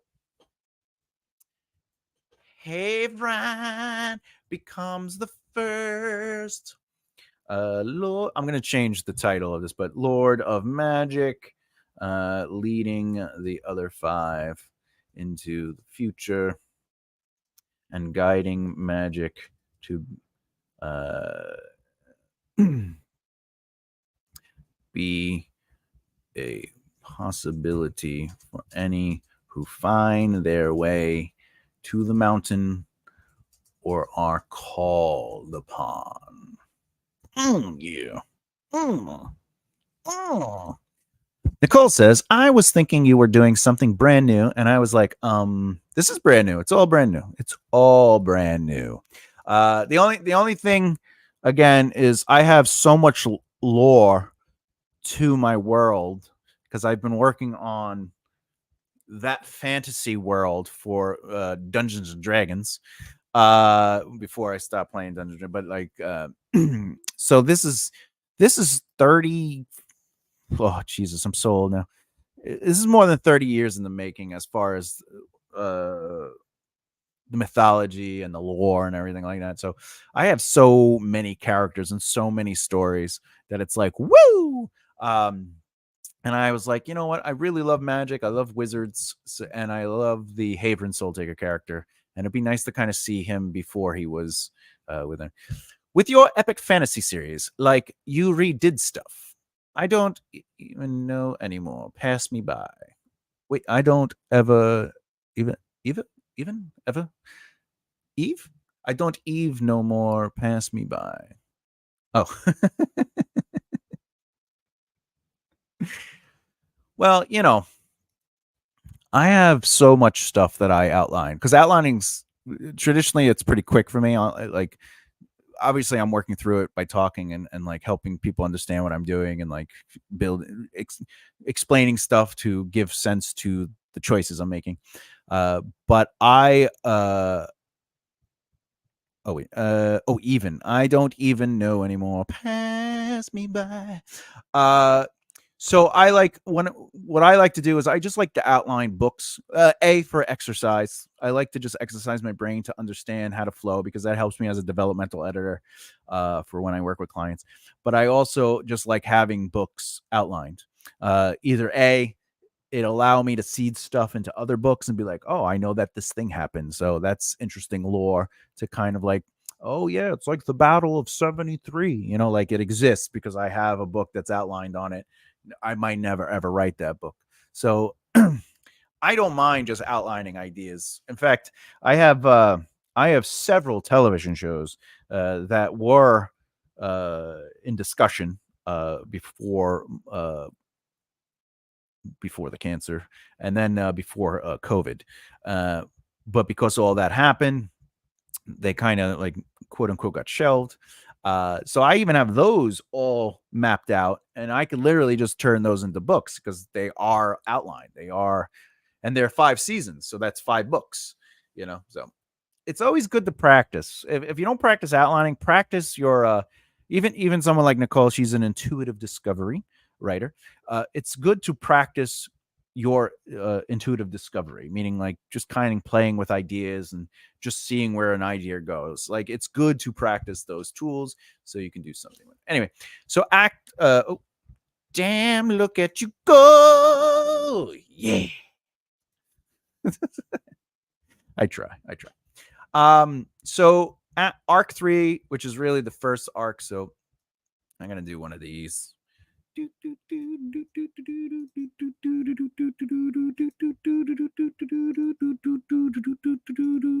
All right. So Haven becomes the first Lord of Magic, leading the other 5 into the future and guiding magic to be a possibility for any who find their way to the mountain or are called upon. So that's going to be the main story. Thinking about stuff counts as helpful in the writing. That is correct. That is part of the writing process. Thinking and exploring ideas are definitely a part of it. 100%. All right. So being that this is the thing, let's do it. Let's speed up the process a little bit and go here. Do we have a prologue? Ooh, that's interesting. I don't think I need one right now, though I do love prologues. All right, real quick, before I kind of go into this, what I'm about to write isn't necessarily chapters yet within these plot points. So if anyone follows my channel, you know that I use the 27 plot point outline, also known as the 27 chapter outline, which means that you basically could write a full story, 81,000 words in 27 chapters. I like to do it where it's 27 plot points because within this first plot point, I could actually have 4 or 5 chapters that will explore, in this case, the ordinary world. This would be the inciting incident. I might want to explore the inciting incident with 3 or 4 chapters. What are ways you could do that? You could do an intro. You could basically turn each plot point into a full story. So you would have the introduction to that thing, the conflict to that thing, and the resolution to that thing. You could do that in all of them. You might have more POVs. So maybe my first 2 chapters would be Haverin, and my second chapter would be one of the other characters, and that's still ordinary world. Whatever the case may be. Inciting incident would be the same thing. Every plot point could be as many chapters as you want, technically, but there is going to be a certain point where you might be, overloading one section over another. This is where people get to that 25, 50, 25% rule, where it's like 25% should be your first act, 25% should be your third act, 50% of the story should be in your second act. This 27 plot point outline is broken up into three acts, but I actually look at it as 4 acts because Act 2 goes up to the midpoint conflict, and then Act 2B is from plot point 15 to plot point 18. I like to break the second act up into 2 major beats. It just allows me to look at it a little differently. But I don't look at this as your traditional hero's arc or hero's journey and the 3-act journey. So these are just plot points, in my opinion, that help move a story along. So if you look at any story, they all have the ordinary world. They set the status quo. Nicole says, I've never heard of the percentage before. It's very common in the film industry when it comes to movies, but it is also something that is a part of the novel writing process. But it's like also the percentages also include the 10 to 12% for the inciting incident. The inciting incident has 10 to 12. Well, how do you know? What if you write the book and it's really long and you're like, oh, now I got to write more intro stuff before I get to the inciting, So I'm not really keen on the percentages, but anyway, let's just move on. All right. So the goal here is to build on Haverin Soultaker becoming the Lord of Magic, etc., etc. I might do it unconsciously, per usual. Well, without giving anything away, in the book that I'm working on for you, so far, the chapters have lined up with the beats. You're ultimately writing a 27 chapter outline. You're using the 27, the outline that I use. You're pretty much writing a book, a chapter per outline, but you also write very quickly. I shouldn't say quickly. You write your chapters are quick, meaning like, here's the thing, let's do it next. Here's the thing, let's do it next. So your stories, this one specifically, allows for that kind of quickness. When we're dealing with epic fantasy, which this book would probably fall under maybe high fantasy, but I would like to lean towards epic fantasy because it does explore a greater world.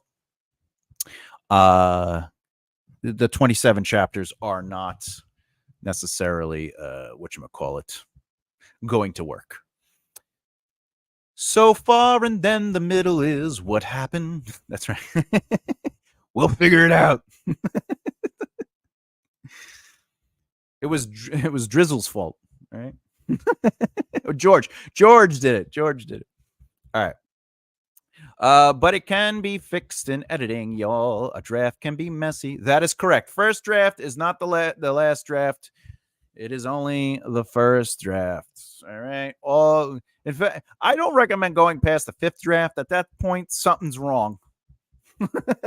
Something is wrong. But I only say you should be looking at the plot and not necessarily the writing at that point. If you're on a fifth draft to make sense of things, go to the skeleton of it. Try to figure out what the skeleton is and connect the dots. But usually, 2 drafts, alpha readers. Third draft based on alpha reader. And then the third draft goes to beta readers. And now you write a fourth draft based on the beta readers. And then you sort of say to yourself, all right, let me just do like a once over without adding anything, just kind of cleaning up line editing. And then you could send it to your editors. And usually the book is ready in that fifth draft with the line editors. But if you go to your seventh or eighth draft, that's also okay. But I'm saying if you are past your fifth draft, you might have to go back to the skeleton aspect of it and figure out the plot, what is and what isn't working, because writing the words, as fancy or as pretty as the prose might be, isn't necessarily going to fix what the issue is if you're past your fifth draft. And that also comes from my writing movies and television episodes. That's what would happen if they're like, you're on your fifth draft. All right, let's break because they're like, something fundamentally is not working. And that's why it isn't working. And because you could always make plot pretty, but you can't make pretty plot. If that makes sense, because you have to go back and add all these things, and it gets very tedious. Anyway, so let's do it. Haven Soul Taker becomes the Lord. So we got to start off. What's the ordinary world? They always say start in the middle, right? They say just get right to it. So there's 2 options I can do here. We got another thing. Nicole says, my first book went through 7 drafts, but first book. It's going to happen that way when you are new. I figured it out eventually. Yeah, and again, the thing you had to figure out probably came down to making sense of the story, not necessarily like, did I use pretty enough verbs or did my adjectives work? Like, by your 7th draft, what's making it work is you made the plot work. And that's my point. Like, if you're past your 5th draft, it is about the plot. You have to make sense of the book. And it's not necessarily like worrying about the prettiness of, she walked across the room in the light of the night skies, beautiful kiss, and you're like, you don't have to spend 7 drafts fixing that. This is line editing and all that. This isn't, you don't really have to put a lot of, I don't have to do 8 drafts of this sentence. I just have to be like, does it doing plot? She walked across the room in the light of the night. No, it has nothing to do with plot. And that's what I have to fix. I have to add plot to this, or character development, or world building. There is no plot, no character, and no world building in the sentence. But that's all like pretty stuff. That's all whatever. So that's my my thoughts on it. Anyway, let's do it. So again, they say start in the middle, and what that mean is, it doesn't mean literally start in the middle of the book, right? You don't have to start in the actual middle of the book, but it does mean start in the middle of something, right? And the best example that I've heard people say, and I think it's a strong example, is like, we don't need to see the character waking up in the morning, brushing their teeth, eating their breakfast, saying good morning to everyone, right? Flowery language and purple prose. Yeah. Those things work great when every sentence has one or more of the 3 elements of either plot, character, or world building, or a mixture of the 2, because then the flowery language and the purple prose become purposeful. Anyway, with that said, starting in the middle, what is the story when that person wakes up in the morning and is brushing their teeth? Is that the story? Is their story about their mundane life? Then maybe that works. But if it's not about their mundane life, you start in the middle. So I have a couple options. I can start on the ship that I already said the Minotaur prisoner ship is going across the ocean, right? But I also know it's going to get into a storm, right? But I also know they get on the island. So there's a couple of things I could do here. I can start on the island, right? I can start on the island where they are either already on the island or they are coming out of the water onto the island, right? Let me write some of these ideas there. Oh wait. They are coming out of the water onto the island. Because again, we don't want to forget things. So they are coming out, right? They could be on the island already and moving through the terrain or the environment. Okay. I could have them on the ship before the storm that shipwrecks them. I could have the shipwreck happening, and they are in the middle of it. Right? Okay. Now, technically, if I really wanted to, I could be like, hey, Havren, this guy, this son of a, Havren is being tried. I could start there because remember, it's creative writing and it's your book. You could do anything you want. Right off the bat, though, the reason I probably wouldn't do this is because I don't think that's the story. I don't think him being tried is the story. The story, as per, if we go back down, the plot is that Havren, this is the main plot. Havren becomes the first Lord of Magic, that is the story. So everything that happens needs to really propel that. So I'm going to just take this off. But it's okay to write it down, by the way, when you're brainstorming. Okay. Next, they are coming out of the water onto the island. I think that could be interesting, right? And then what I could do is I could explain the storm through the POV of each character's experience slowly over the narrative of both how they got to the ship and their experience on the ship, right? I could do that. With that said, with them on the island, I could also do that. Now, have them on the ship before. This would introduce the characters and help add to the mystery of Havren because I want to keep him as mysterious as possible. Havren, the mystery of Havren, who is wrapped in his robes and hiding his face and body, because the Amulet's Veilus they have a very specific look. You'd be like, oh, that is not a Chem Veilus. That is something else. I could have the shipwreck happening, and they are in the middle of it. This would be action packed, and help with adding questions to the reader. However, I also think this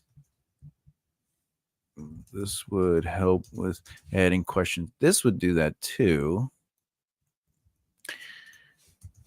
I almost think all of these would do that. I think all of them would create some version of questions.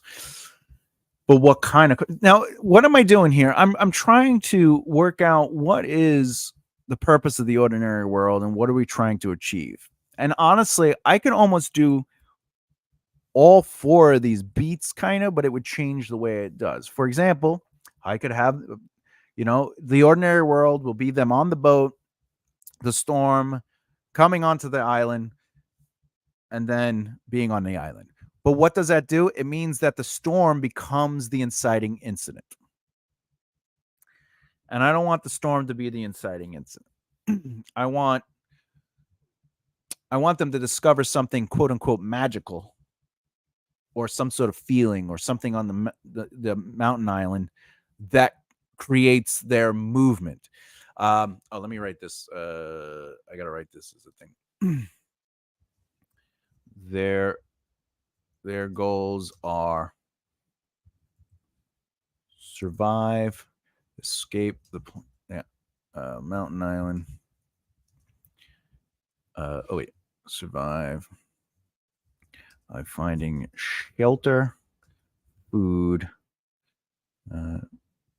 surviving in the order of shelter, food, and defense, right? And then to escape the mountain island.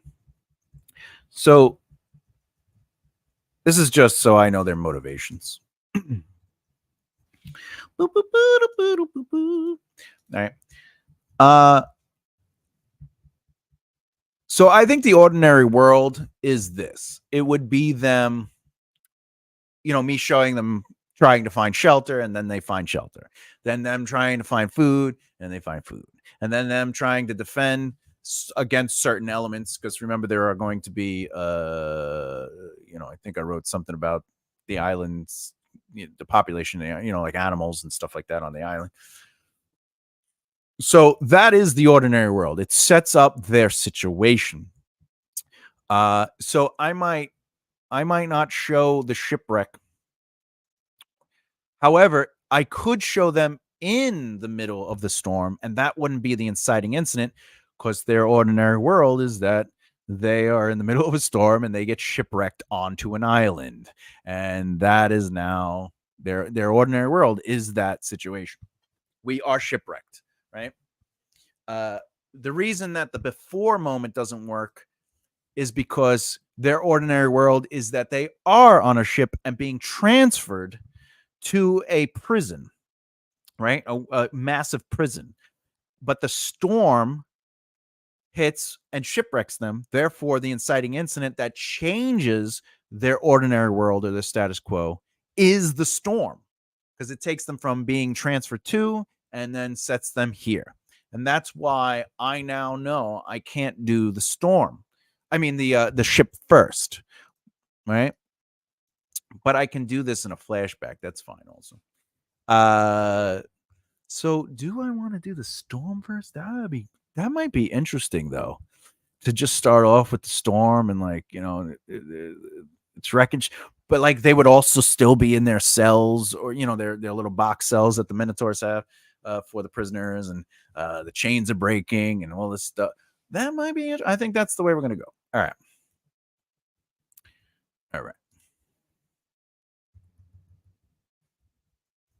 Okay.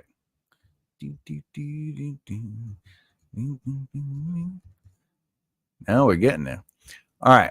So what are other elements I need? I need to do our surviving, right? So look, now we're actually creating the chapters too.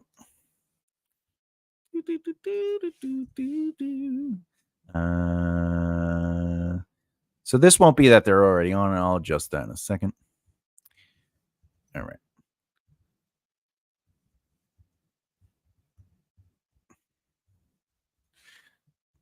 Now, I'm going to take this note because it's a good note, and I'm going to bring it up to notes to consider. And I'm going to place the notes to consider right here, because I do want to make this show in flashbacks.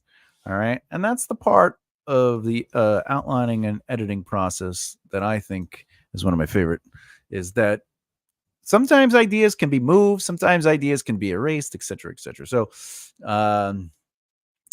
they are in the middle of a shipwreck, locked in their cell boxes, shifting around and thrust out of their cells and trying to survive the storm. Okay. Okay. I could add this too. It's just a note. They're like, oh yeah, the readers will be like, what's going on? And I'll be like, I don't know. And they'll be like, oh my God, who are these people? There should be 6 pre-chapters that explain who these people are, so we have emotions with them. Well, that's not how books work. We do not know who characters are when we first read page 1, but we do learn who they are.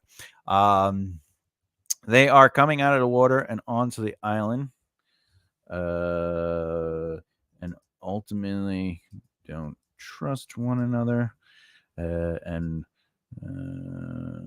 they start making choices to handle their needs of survival.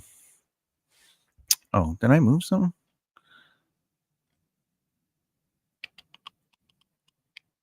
Where did it think go? I probably got rid of it. All right. Their needs of survival. And shelter, food, and protection. Okay. And then how do I get off this island? Mountain Island. Mountain Island. Mountain Island. What do you got? We connect more with a book when you learn about the characters as the story goes on. Verse info dumping at the beginning. 100%, Nicole. 100%. That is correct. Just because we don't know who a character is doesn't mean we won't be able to connect with him. Like I said, a lot of people read my books that I gave some of the beta stuff. And in the beginning, they're just like, this character's so, I hate them. They're so evil. Oh, I wish they. And then by the end of the book, as they learn about them, like, I can't believe you did that to them. And I'm like, yeah, I want that empathy. Because no character is black or white. There's room for choice and room for consequence and room for, like, even the most vile character has room for something. Otherwise, it's like, oh, like, I have solid writing tips and tricks on occasion. Hey, more than an occasion. Okay, more than an occasion. But my point is, even like someone like Hannibal Lecter, like, we want to see him in action. And the reason is because there's a small part of empathy for him. There's a small part of understanding. But he eats people. But that's the thing. There has to be some sort of depth to a character for them to be interesting. Let's see. This would also add questions, so I'll just do that.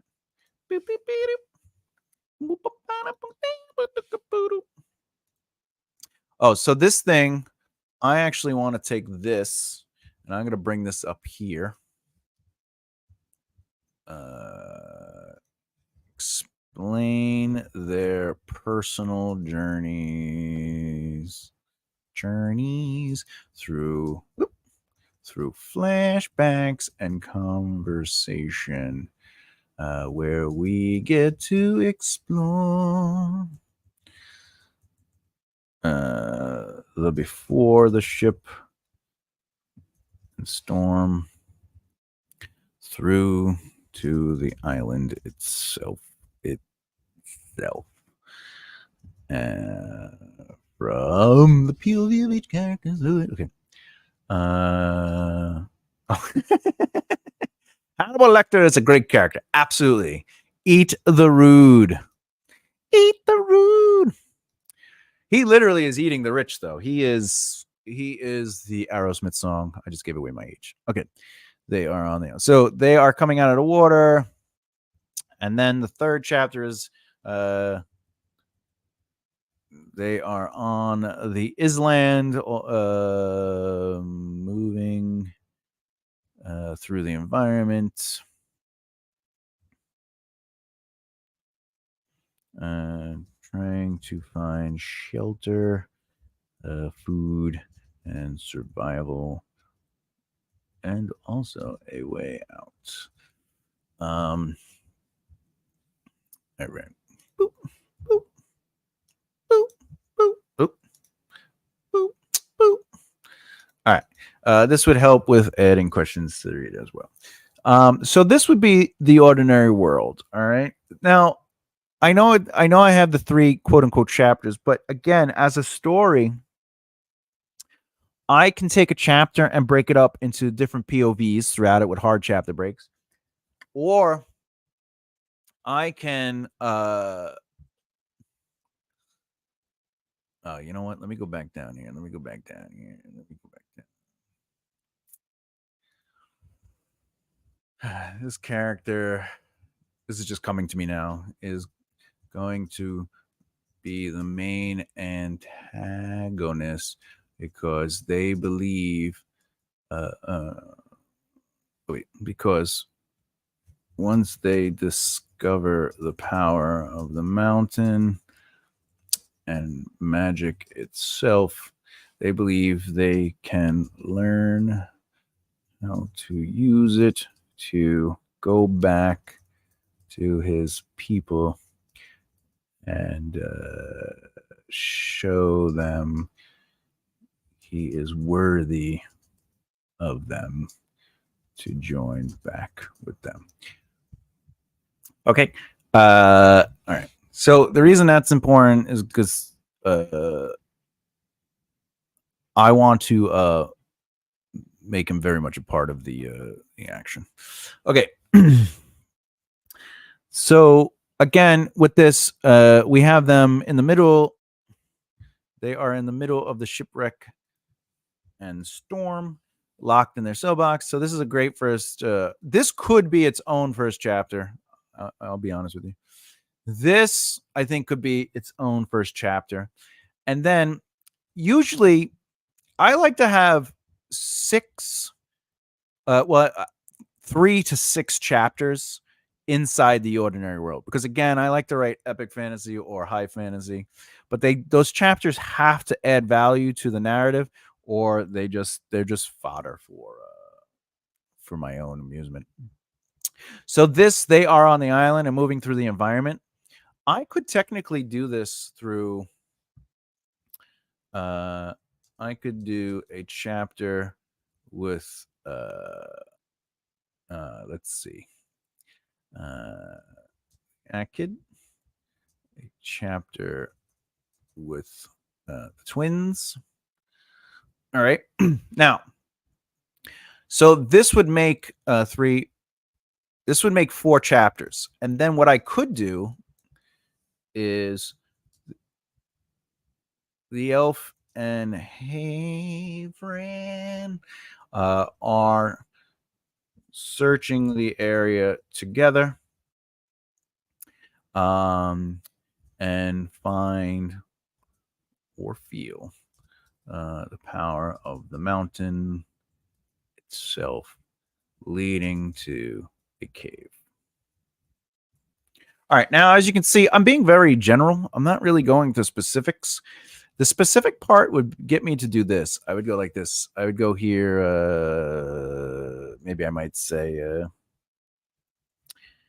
Minotaur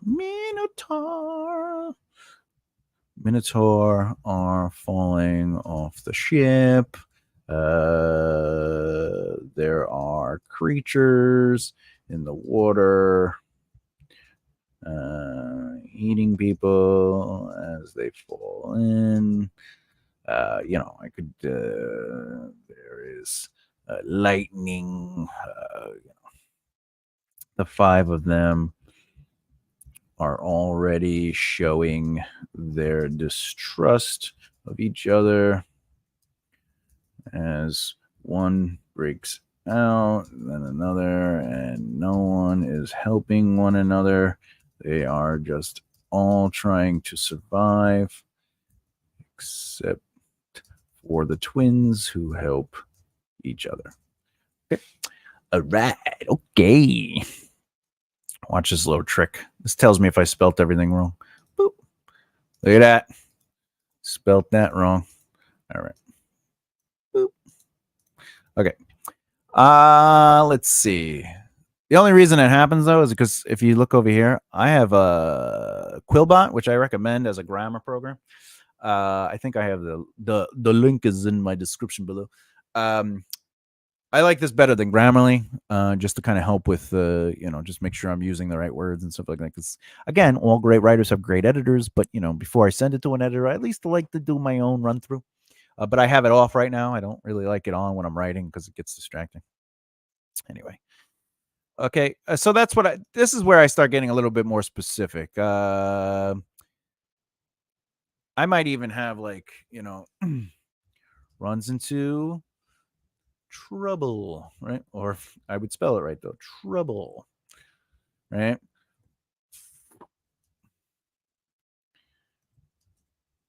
The one twin 2 starts suggesting that they can't trust the other people, seeding and influencing twin 1 to also start having those thoughts. Yeah.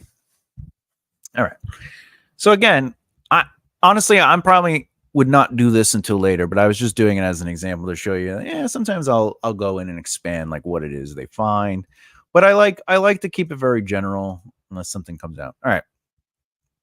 So the inciting incident will be that Havern finds he's searching the area, and together find or feel the power of mountain itself, leading to a cave. Let's see. Let's jump here. The elf and Havren are unsure if they should tell the others, and if there is something more to it, could it help them off the mountain aisle? All right. So this is because the protagonist reacts to and reflects on the long-term impacts of the inciting incident. So this is the cave. So they find the cave leading to a cave and they enter. That means what is the reaction to the inciting incident is that they enter. Oh, they are in the cave, explore it, and find some crazy stuff.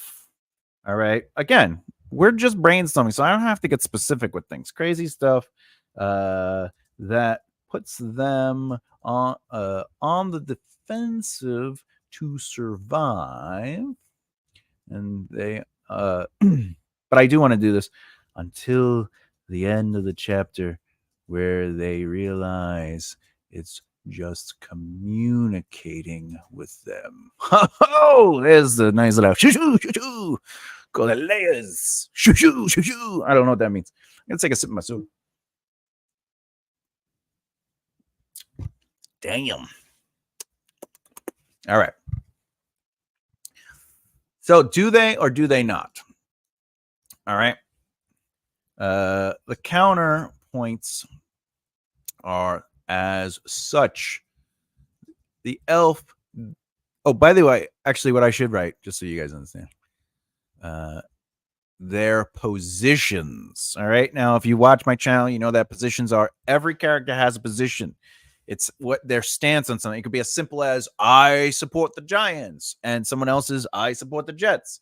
Now, depending on how much of a fan they are, will dictate their behavior when football and or the Giants and Jets are mentioned. So in this case, the elf, oh, I could just do this.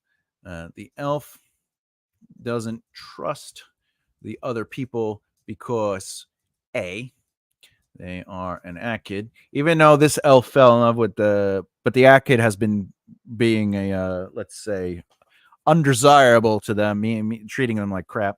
They are Akid, and B, Hamarans are often cruel to the elves, and they were prisoners. Havren, on the other hand, says that we are all prisoners for something. And the more brains we have working on this could lead to a solution faster or even better than one of us could understand.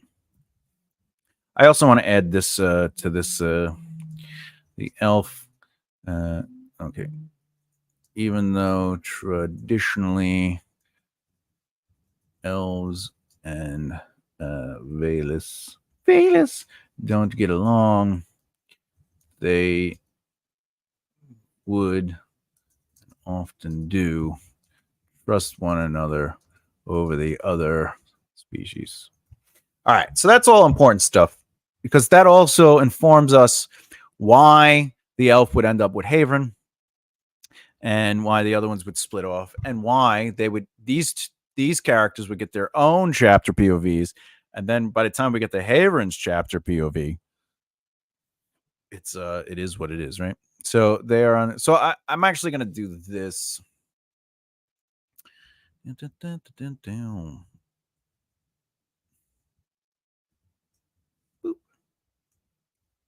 Just so I have that chapter in there, and then okay. All right. Okay, so it's keeping the chapter count, as you can see, the way I set it up. By the way, I will have this available in the downloadable document by the end of today. Not necessarily what I'm writing, but the way I have it set up, so you too can use it if you really want to, because I'm going over it, But anyway, as you can see, now I have the first 4 chapters kind of, all right, I know where I'm going to go. I have the 5th chapter and 6th chapter. Now, if I wanted to, if I added another chapter to the inciting incident, it automatically sets up and arrange and numbers the chapters for me. So it's a nice way to keep track of how many, because right now, if I go all the way down, I'm technically at 29 chapters. Like if each plot point gets one thing now from this point on, I'll have 29 chapters. But it expands. But here's an example of how the inciting incident is only 1 chapter long. But again, I could add other POVs, but I might not want to do that right now. I only did it for the ordinary world as an example to show you what I mean about expanding. Right now, I'm more curious on the inciting incident than I am that. All right. So now they have to take action. Now, obviously, Haverin, I want to win because he's the protagonist. I want to win that argument with the elf, and they agree. So Haverin and the elf head off to find the others and inform them of what they found. Right. So I might actually make this 2 chapters for him. I will make them trying to find them. I want them to run into some trouble because, again, this is an uncharted experience for them. And then I want a chapter where they find the others. Okay. Finding the twins. And still have to find the Akid. Okay. They find the Akid. Akid. Maybe he's in trouble and they help him. Well, Haverin helps. Then the elf helps Haverin help the kid. The twins stay back. Getting some insight. All right. Haverin and the elf explain what they discovered. Now, I'm writing that, but as an author and as a writing tidbit of information, if the reader has experienced information in the book, meaning, let's say you're reading the book and Haverin and the elf discover the magic or the element in the cave, and they have a discussion and they have their point of views expressed. if you have those characters go and talk to other characters, and then those characters are going to explain exactly what it is you as a reader and those characters experienced, pause and just reevaluate, what can I do that is new information that not only still informs the characters so they're on the same page, the proverbial same page, but also adds to the reader experience. And that's because every scene, I'll put it this way, when I used to write film scripts or TV scripts, every line is money, costs money, every single line. And that's because a page usually equals a minute, and every eighth of a page has a value to it. So when they're figuring out budgets, they figure out the value, right? So books are the same way. So every word, your word count, you have to afford the word count, right? What do they say? They say, oh, you shouldn't, X book should be, 81,000 words. Fantasy shouldn't be higher than 120,000 words, right? So every time you add information, I say because it could be anything, that information is costing you points, or costing you words, I should say. Which means when you have scenes or you have thoughts or ideas or you want to explore things, how does it add new information when it's presented without it being rehashed information? And I say rehash, I understand that rehashing is using same information but changing it. But what I mean is, like, if I go, there's a whole crate of Diet Cherry Pepsi on the island. Let's go tell the others. And then they run and they tell the others and they go, hey guys, guess what? There's a whole crate of Diet Cherry Pepsi on the island.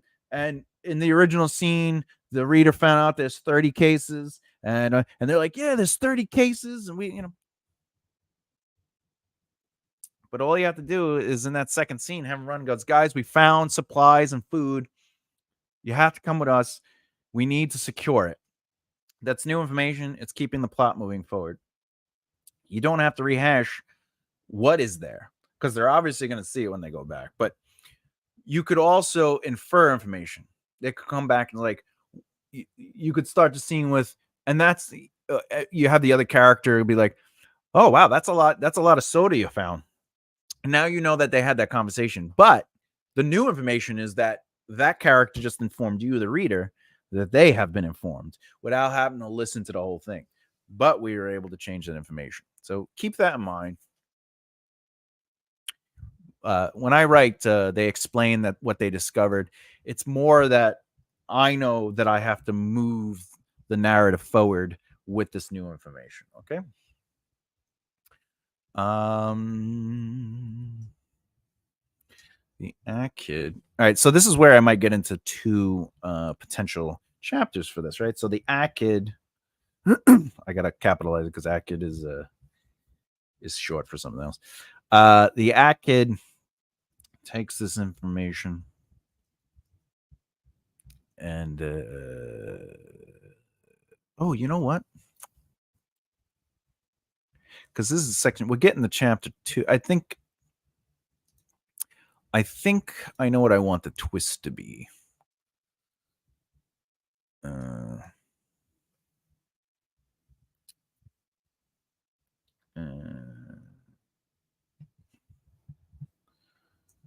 There is a path that leads up to the top of the mountain island. That would be the twist, because that means there's more to explore that goes up, and this could be informed by maybe the magic explaining it to the others, or that it is leading the others up to the top. Oh yeah, I think that's important. All right. So what's the immediate consequences? What is the immediate consequences? All right, so they find the kid. Maybe he's in trouble, but anyway, they end up explaining what they discovered. Let's say the twins believe it's a ploy to kill them. You can't trust elves or Valus. But the Akid wants to explore the cave with them. And now there is a bit of infighting with the twins and the group. Did I spell that wrong? No. Oh, yeah. Again, if you're watching and you have questions about writing in general, outlining, if you have a story you're working on and you need help with something and you have a question about what you could do with it, please feel free to ask in the comments. And not only the comments in the live chat, but the comments section after the video. If you're watching this as a go back and watch, I will answer those questions. You don't have to sign up for anything. You don't have to pay for a class. I will answer it as best I can in the limited space of a comment. All right, now there is a bit of infighting with the twins and the groups. They decide to try and find something on their own, while the rest, the other three, go to the cave. All right, so the protagonist's life changes as a result of the action they took and creates pressure. And what this is ultimately saying is like something has to happen because they're like, let's go, right? So I want to do a couple things. The first is there are going to be 2 chapters. This is going to be for the twins, all right, because they are separated from the other group, right?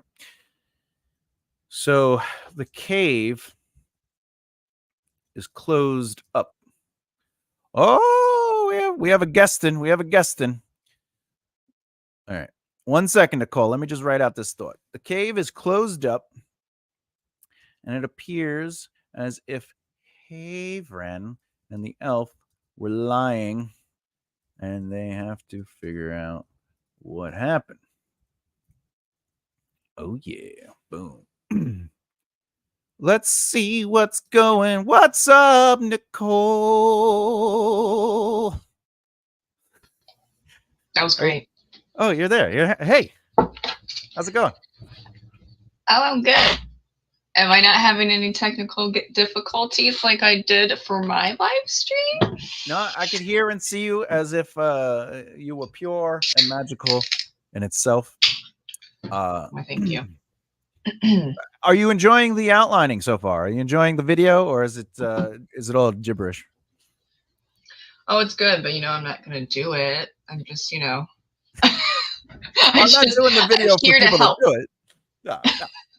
I'm trying to show people how, like story, like how to look at story and how to connect dots. And, like, for example, when I was working out the character arcs, like how to make it, instead of being like, I want to write a story about a character that has a car. It's like, what's interesting about that emotionally? Like, so like figuring out how to create tension, conflict, and emotion on the onset, before you maybe even jump on the page, That's what this video is about. It's thinking of story. Yeah.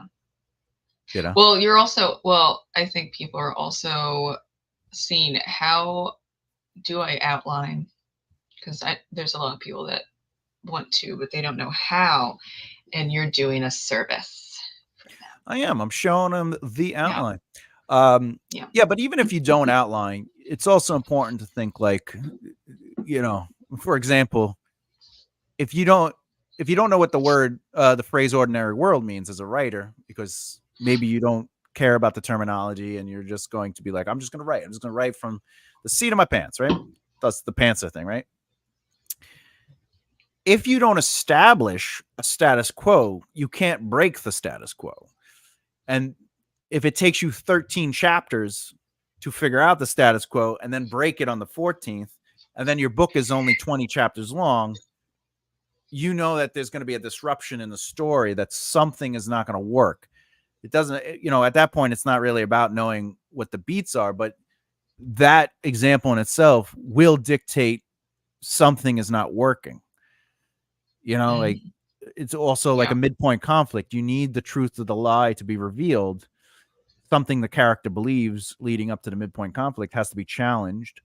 And that could be as easy as somebody like, oh, I thought she loved me, or I thought he loved me, or as crazy as, there's dragons, like, I didn't know there were dragons in this world, but again, you don't need to know those terminologies. But when a story is not working, or I should say narrative, it is good to sort of think like, well, what am I missing?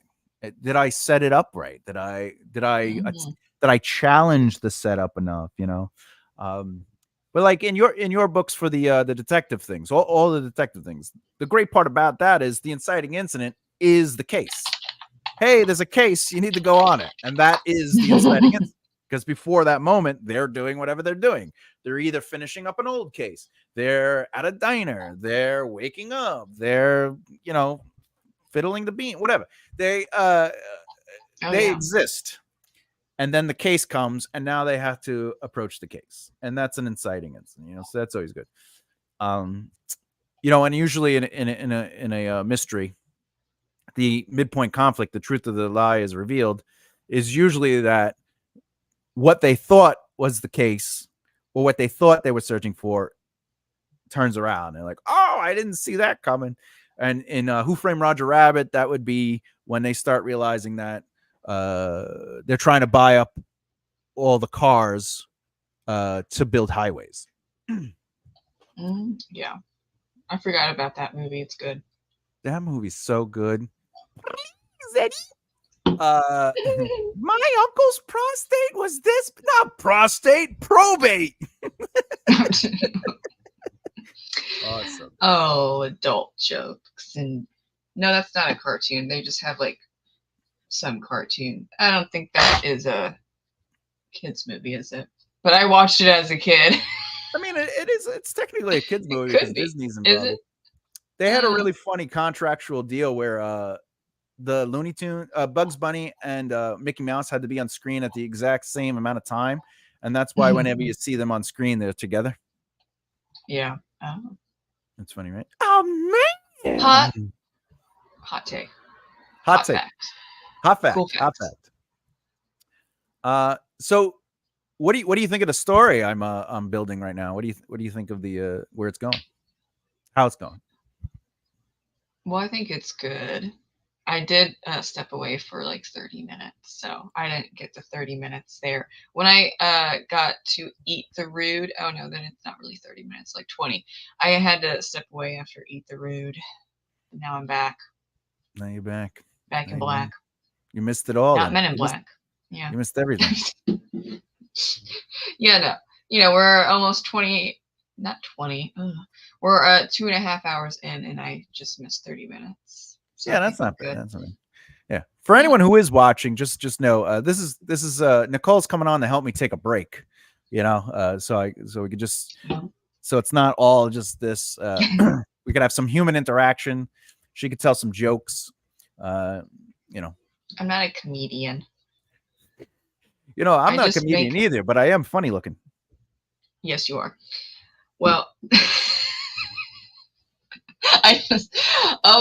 now I was thinking about it like a week. Oh, I like that. Is it purple or is it black? It actually has like depending on the light, it changes. Like it has like a rainbowy. It's mostly purple, but it has the light changes it to a rainbowy thing. Yes. Before I got distracted, I was thinking about the how people think I'm funny, but I'm not a comedian, because I've had 2 people in the same week say it was funny that I should do stand-up. I'm like, what? No, I don't see how you can be funny and not want to be a comedian at all. Like, I don't try to be funny. I'm not writing jokes or anything. Well, you could be be a sit down comic, I don't know what that means. I mean, sit down. I just want you to know I lost a subscriber since the start of this programming.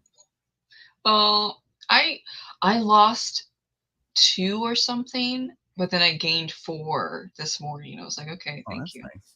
It could also be Oh, because I was talking to Andy about it. YouTube does apparently scrub bot accounts. Oh, yeah, So yeah. that could have been a bot and not actually a real life person. Just think about it like that. Hola, ¿cómo estás? What's up? How's it going? Welcome to the show. Right now, we're just taking a break. If you're just jumping on, we're taking a break from doing the outlining because you know it's gonna be 5 hours. We're halfway through. We're halfway through, and this is let's see. Hey, looking for a writing partner in India? Is there anyone who would like to join me? Oh, maybe. That's definitely something to talk about on another channel. So let's see. We have what do we have here? We have we're at 12.9 hours. I feel comfortable about that. 12.9. Ooh, you're almost at the spooky 13. The spooky Do you believe in that? Do you believe 13 is like No, but I just like it because it's it does freak some people out. That's right. 13 is also the letter M. Just so you know. Oh, is it? Well, yeah, it's the middle of the alphabet. Oh, nice. Am I the only one? No, I didn't know that. Also looking for a girl. I want to share my love. Is there anyone interested? All right. So Thomas, you're interested. Sometimes we get people who come on with very funny jokes. Very funny jokes. Oh, yes. Yeah. Great so far. So, I just ruined it. I ruined the professionalism. Let's see what happens. Oh, is he one of yours? I have no idea. Well, let's see. What's his name? Rishab. I appreciate you coming in. The comments are a little off topic, but please stay for the length. I'll take those hours. I'll take those minutes. Mr. Rishab. You got to reshab out and say hello. I think you have 5 watching now. Good for you. I do have 5. Yeah. I've had over 40 views altogether, but whatever. Hola, very funny. Hey. No hablo español, señor, por favor. Lo siento, yo no sé, you know? Okay. That was good. That was pretty good. Better than me. Oh, no, we. Do you SOCKS? That's what it is, all right? Okay. What's that? I would have to write that out, and I'm nervous to write that out. Well, I spelt out the word socks, SOCKS, and it means that's what it is in Spanish. SSOCKS. I can understand basic M, still learning on Duolingo. Are you saying you understand basic English or basic Español? Sukran, my friend. All right. Well, as I was saying, do you need a potty break? You need to refill your lungs with pizzazz and high spirits, anything like that? Maybe in a second. Oh, he's learning Spanish. Are you learning how to write? Because that's what this video is about. I disrupted the whole process. That's what's happening. No, is this writing? Nah. It's comments now. What is and we are on a break, technically. Yeah, I'm on a thinking break. Yeah. This is you don't want to overload your brain and your beard. Oh, yeah. Speaking of, let me check out the Instagram, see if got some views on that for the thing. My brain is what? Go ahead. Are you streaming on different places or just YouTube? No, just YouTube. I don't need the minutes on other things, but I put a link on the Instagram. I was like, hey, yo, join us. My brain is getting a little fried, though. I'll be honest with you. Yeah. I suspected because you've never done 5 hours before. Once. Have you? No. What? Long time ago. What's this say? Okay, I have to tell you that that I'm writing a story, and I have written 175 pages of Word document.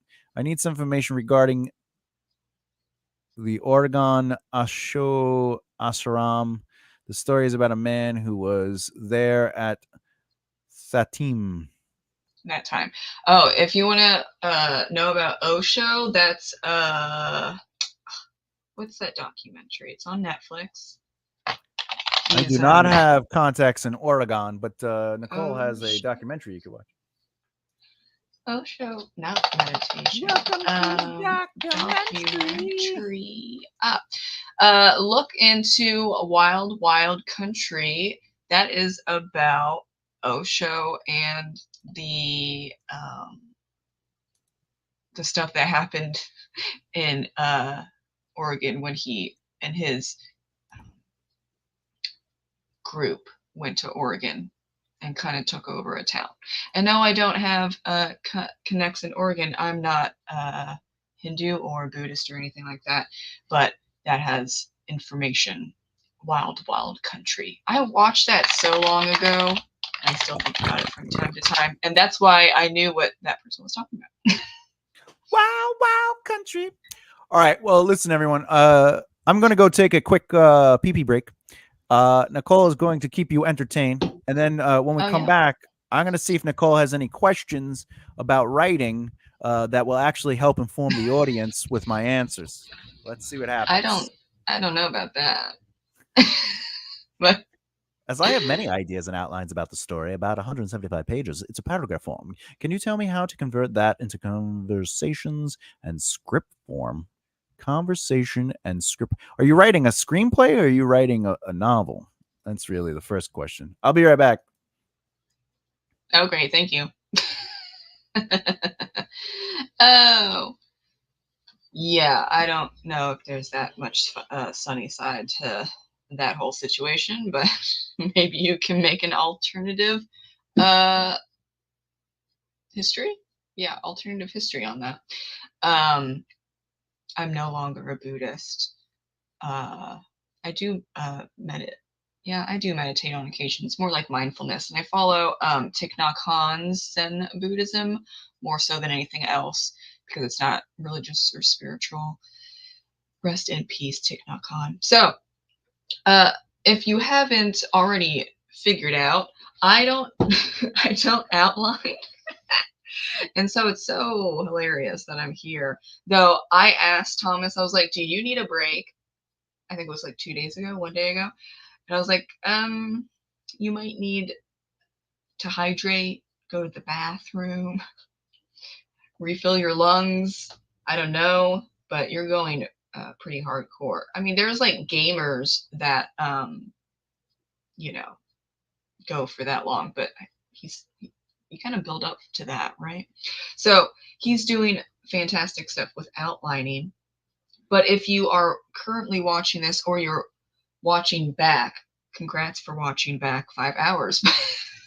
But if you're doing either or, and this is overwhelming and it's too much, and you're like, I don't know what's going on, in a way of, not in a way of, this is new and I just need to learn the process, but more so, I don't think I can do that because I just write and then it comes out subconsciously onto the page.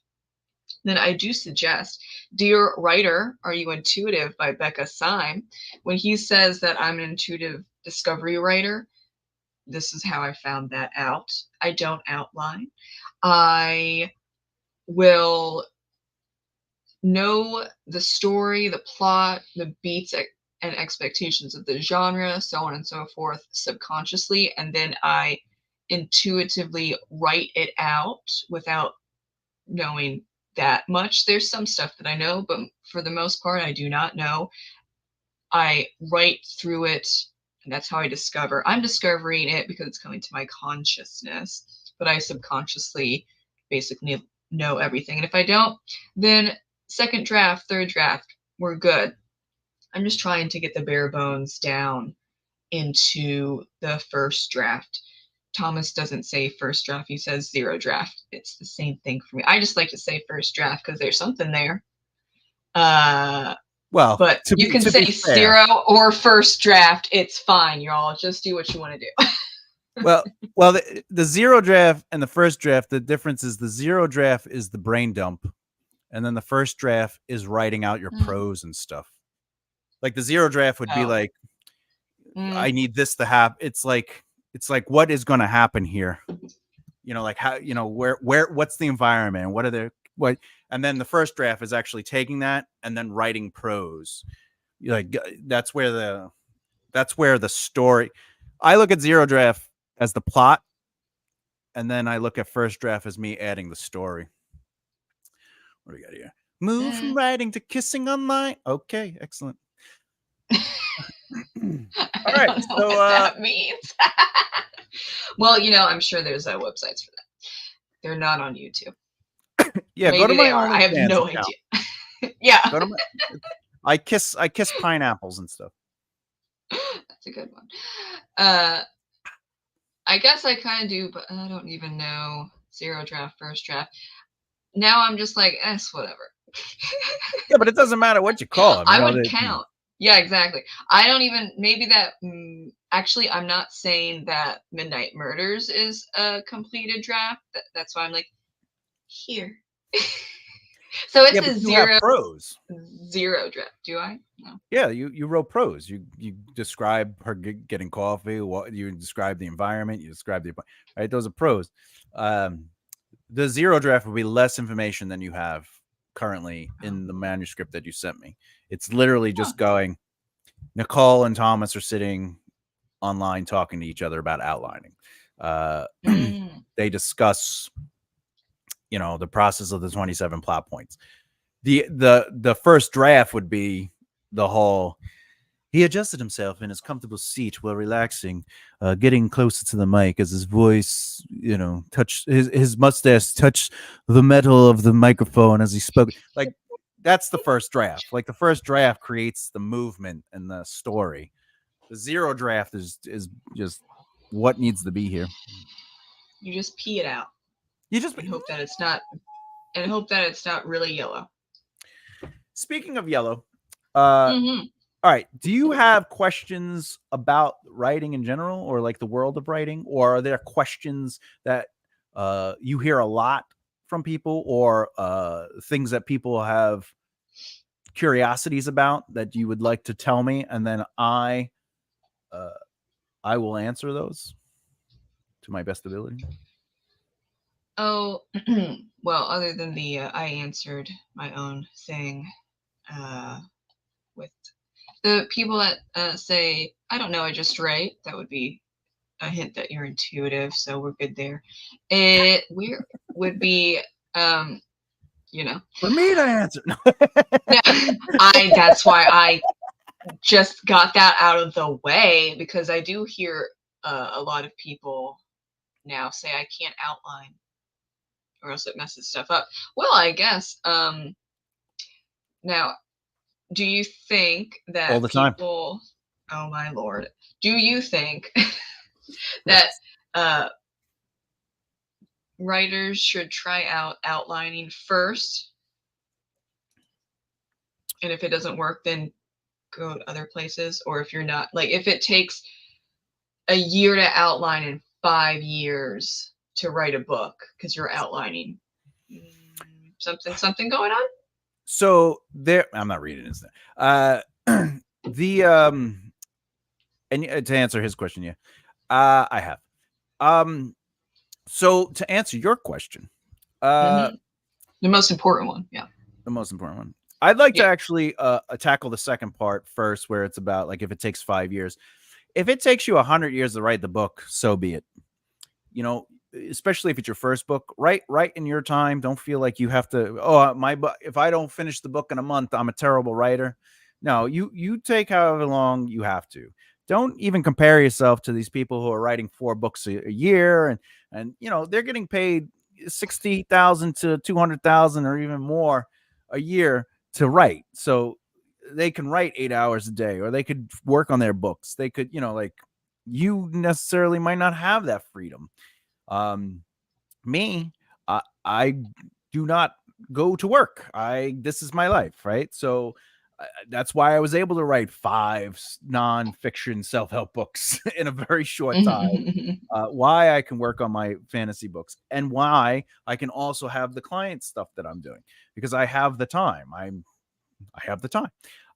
So if it takes you 3 months or 16 years, who cares? Don't worry about the time. The first part of your question was, should somebody who is writing their first book do it through an outline?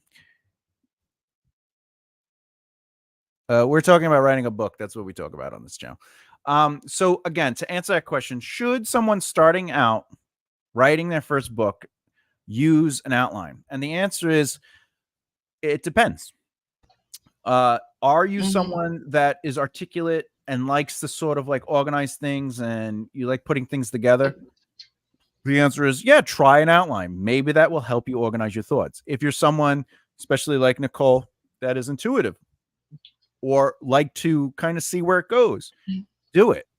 The real trick is discovering, no pun intended, what works best for you by trying things. So if it takes you a long time to feel comfortable with a story, by using an outline, maybe try the discovery. I don't like calling it discovery writing, because outline, I'm discovering the story as I'm outlining right now. Like, discovery is just finding the story by working through ideas. But the intuitive element, which is more or less the pantsing, that might be something to explore. But again, if you do the intuitive discovery or the pantsing, that's what they call, sometimes they call it that, or they call it gardening. It might take you too long for you. You might be like, no, I'm running out of juice. I feel like I don't know where I'm going. Like, then say to yourself, well, let me try some outlining. There are so many variations to outlining that not one is the right one. You know what I'm saying? You try it. And as a first-time writer, especially for your first book, try things. Just try things.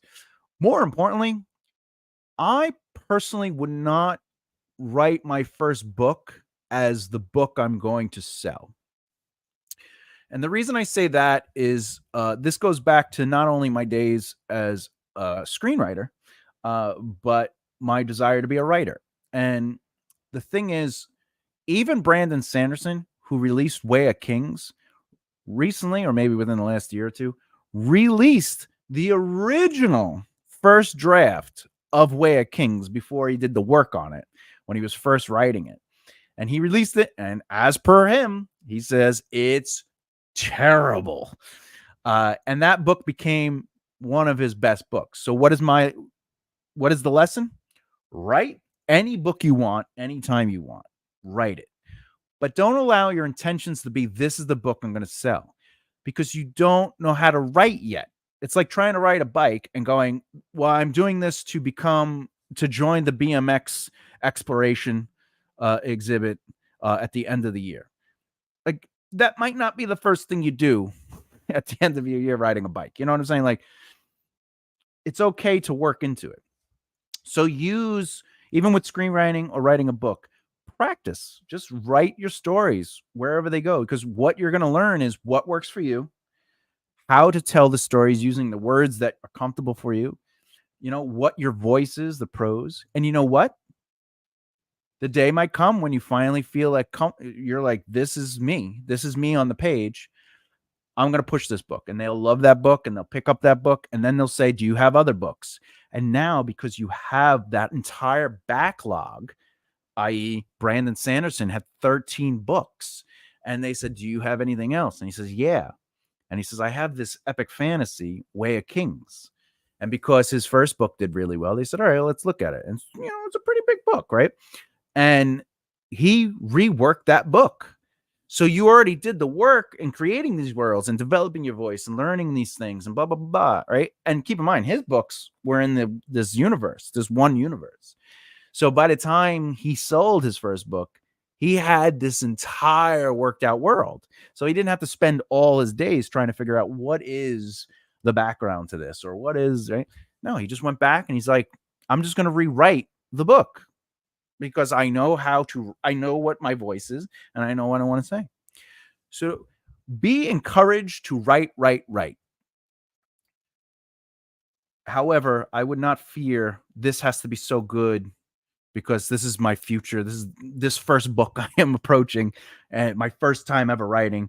If this doesn't go anywhere, I'm a failure. And it's like, no, it's okay.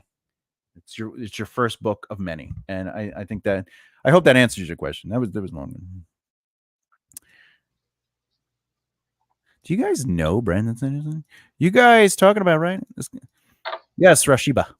How do you say his name? Rashiba? Something Any like other that. questions? Well, no. None of them. I was asking you a lot of questions in the 2.5 hours just listening to you and playing Sims 4. Oh, well, Playing Sims 4. Yeah. I had Simsies. Yeah, no. Well, I recently picked up Intuitive Discovery Writer because this whole year for Midnight Murders, the third book in my urban fantasy mystery series, I outlined it and then I got stuck in the middle. I was like, what's going on? Why can't I have it outlined? It's right there. Why can't I actually sit down and write? I was dreading it when I hit the middle. And then I read this one craft book, which actually helped because I wrote 8,000 words because I started from the last chapter, which is pretty chill. And I was like, well, maybe a chill chapter because the mystery is done and Bloodsworth is moving into an apartment. Oh my god, so fun! And then I got to a certain part, and then I was like, nope. I don't know what happened. And so I stopped after 8,000 words in a week, which is great, but then hit a roadblock once again. And then I finally picked up the Dear Writer You Intuitive, and it's because I outlined. So that was great to know. And so she says there's not really such thing as pantsing because you unconsciously know what's going on, and that's why the But there intuitive are part pantsers. is, I know what's happening intuitively, subconsciously, then it's going down, and I'm discovering it as it's on the page, and that's what makes it fun. That's why it's intuitive discovery. There are intuitive writers that outline. There are intuitive writers. It's very emotional, and it's by sense and by intuition. So that's why I agree with that. I didn't go with my emotion, my intuition, and trusting my subconscious. And so I was like, oh, I have to outline because that's what a lot of people do. Well, I messed that up because I don't need to do it. I have 4 chapbooks, 3 standalone novels, and the first 2 books in the series. So why am I thinking I can't do it? I have to outline. I have proof that I don't need to. Hello. Yeah. But if I may, a couple of things. Stephen King is not an intuitive writer. He's verbally stated that he writes and he gets stuck, and then what he does is he basically throws a proverbial monster in the corner of the room, which is just a problem for the characters to work out. So he doesn't, and he said, I don't even know where the story's going. I just try things and I quote unquote discover it, right? So he's like a true quote unquote pantser. But when it comes to outlining, and this is not me trying to discourage you from continuing your writing journey as you choose to, but outlining is actually a skill that you have to practice a lot. And just like I said earlier, it might not be the skill to practice when you're trying to write a book that you're, like, I need this book written for XYZ. But it is a skill where you could practice when you're just practicing, like, how do I outline just a random idea, that I'm not necessarily been thinking about or passionate about. And over time, you'll become comfortable with the concept of outlining. But if you don't have that, it's like I was in martial arts, right? And I studied the bow staff, right? So some people studied the nunchucks. I didn't. If we switched, that person might hit themselves in the face as much as I might hit myself in the face using the nunchucks. Does that mean I should stop using nunchucks and I'm terrible at them? No, because I haven't learned the nunchucks yet. I haven't practiced the nunchucks. So I'm not on a level to decide if I'm good or bad at it. So if nunchucks is another option, I should practice with it. But if I end up realizing over the practice that this is not my cup of tea, then that's probably something where I'm like, maybe I won't do the nunchucks. So what I'm saying is, like, I wouldn't shy away from outlining in general, because that's something you could develop as a tool, maybe on the side until you feel comfortable with it. But anyone who's out there, again, you should just try whatever works, and whatever works for you. You know, some people out there are like, you must outline, and some people are like, you must pants. And I'm in the, well, what works for you? I don't really like the concept of seeing any, neither option is a negative. They both have positives. Neither one is a negative in my mind. They both have their extreme positives. The cons come from personal biases, I believe. But I'm also someone who started as a quote unquote intuitive discovery writer. I'm somebody that was like, I am not outlining. That's too much work. I just want to write the story. I know where it's going to go. And the stories I used to write back then took much longer to make sense of than the stories I write now. And that's because I got hired to write a script. And they were like, could you send me an outline first? And I was like, no. I'll just write it out. And they're like, no, I need an outline. And I did it, and I studied outlining, and I worked on outlining, and then I wrote their outline, and I never looked back. But I like mixing the two. Like you're watching me do it on this video live. That's how I do it. I am discovering the story, or I should say the plot. And then I just use what I have, and that helps me write the pages, you know, with my prose when I start doing the drafts and everything. But even then, if my mind goes somewhere else, I don't stop because the outline says, no, this is supposed to happen. I still let myself work on ideas that come up well, because you never know. You might find the voice of a character while writing and be like, oh my God, this character, there's so much more to this character.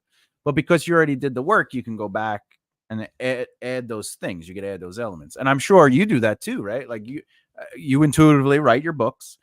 And while you're writing, you find a character's voice and you're like, oh, there's some things here I could go back and add layers to this character because they did or said something that makes it more interesting. And instead of building on it from this point on, I go back and build on it to this point and then continue to make it worth and have a payoff.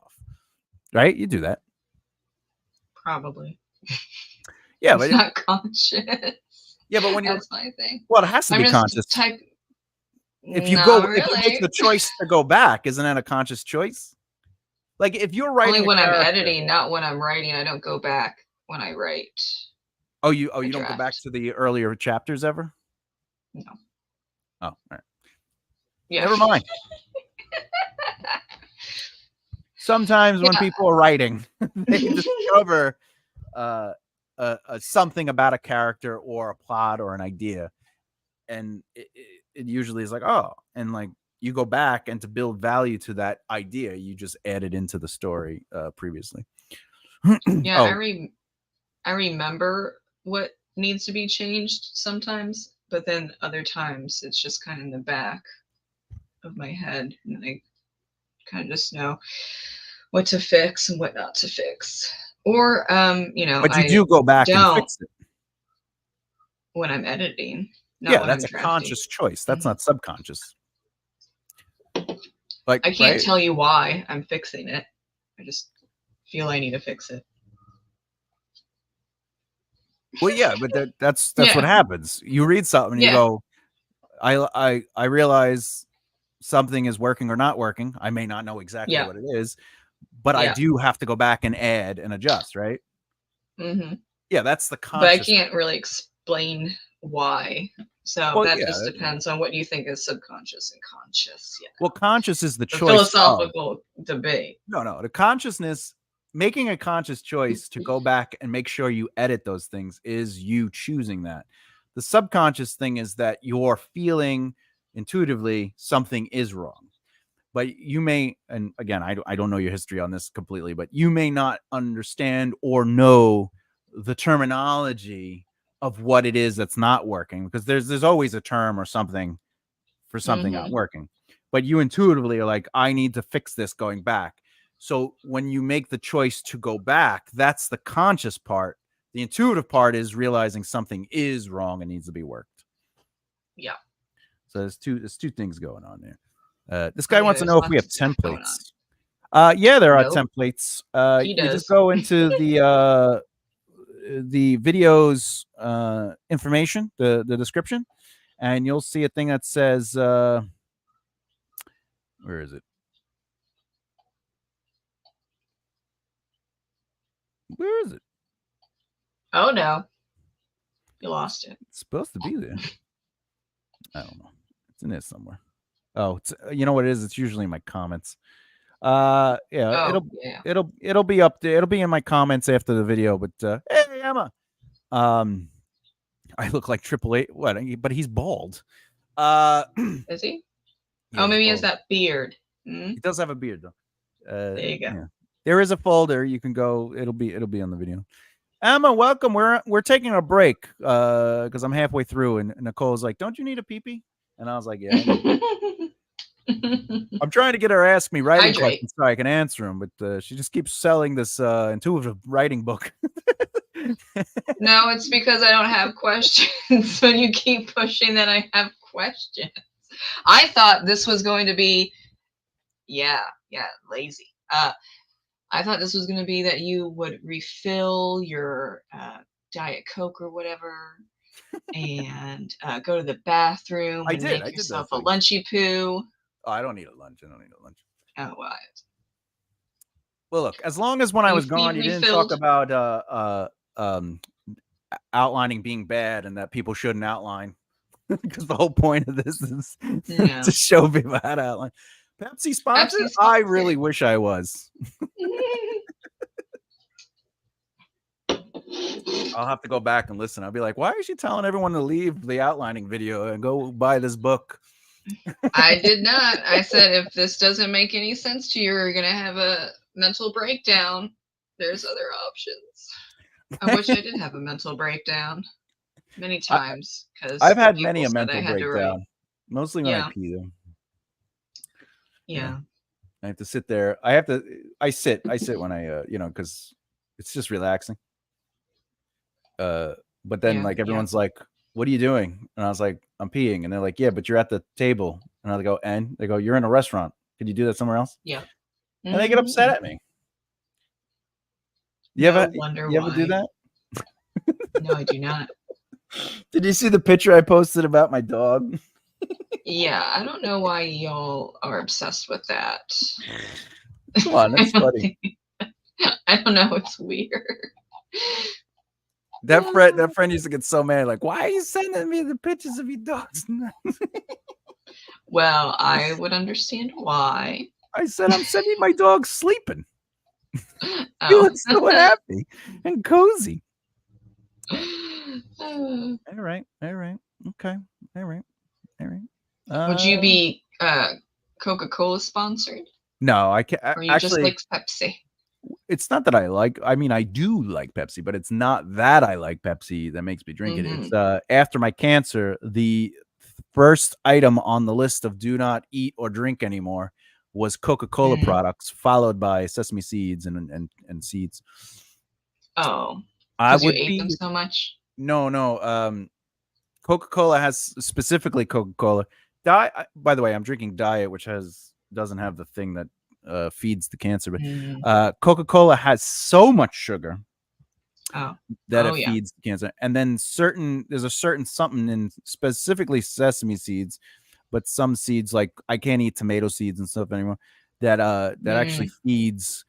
But I've been cancer free for a long time now, so I might not have much to worry about it. But it's just, if you had cancer, it's always good to please give me a try.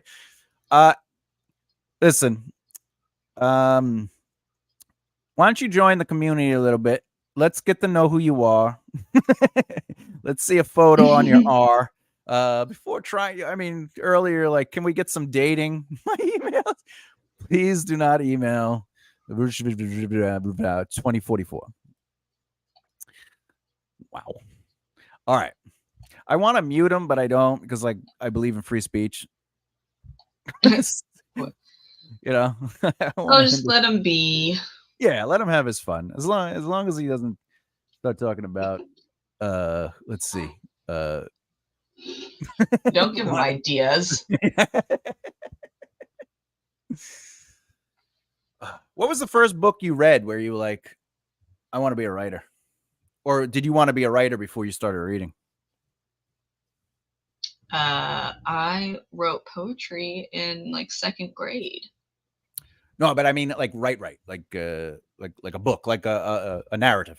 That's what I mean. A narrative. What was the first? Okay. I started at 12. Writing narratives? Yeah, it's a Patriots Tale. That's the one that has 7 drafts. Thank God, because you know that would be bad if I was like, let's publish my 12-year-old farts. That's what it was. That's what it was. I want to read that book.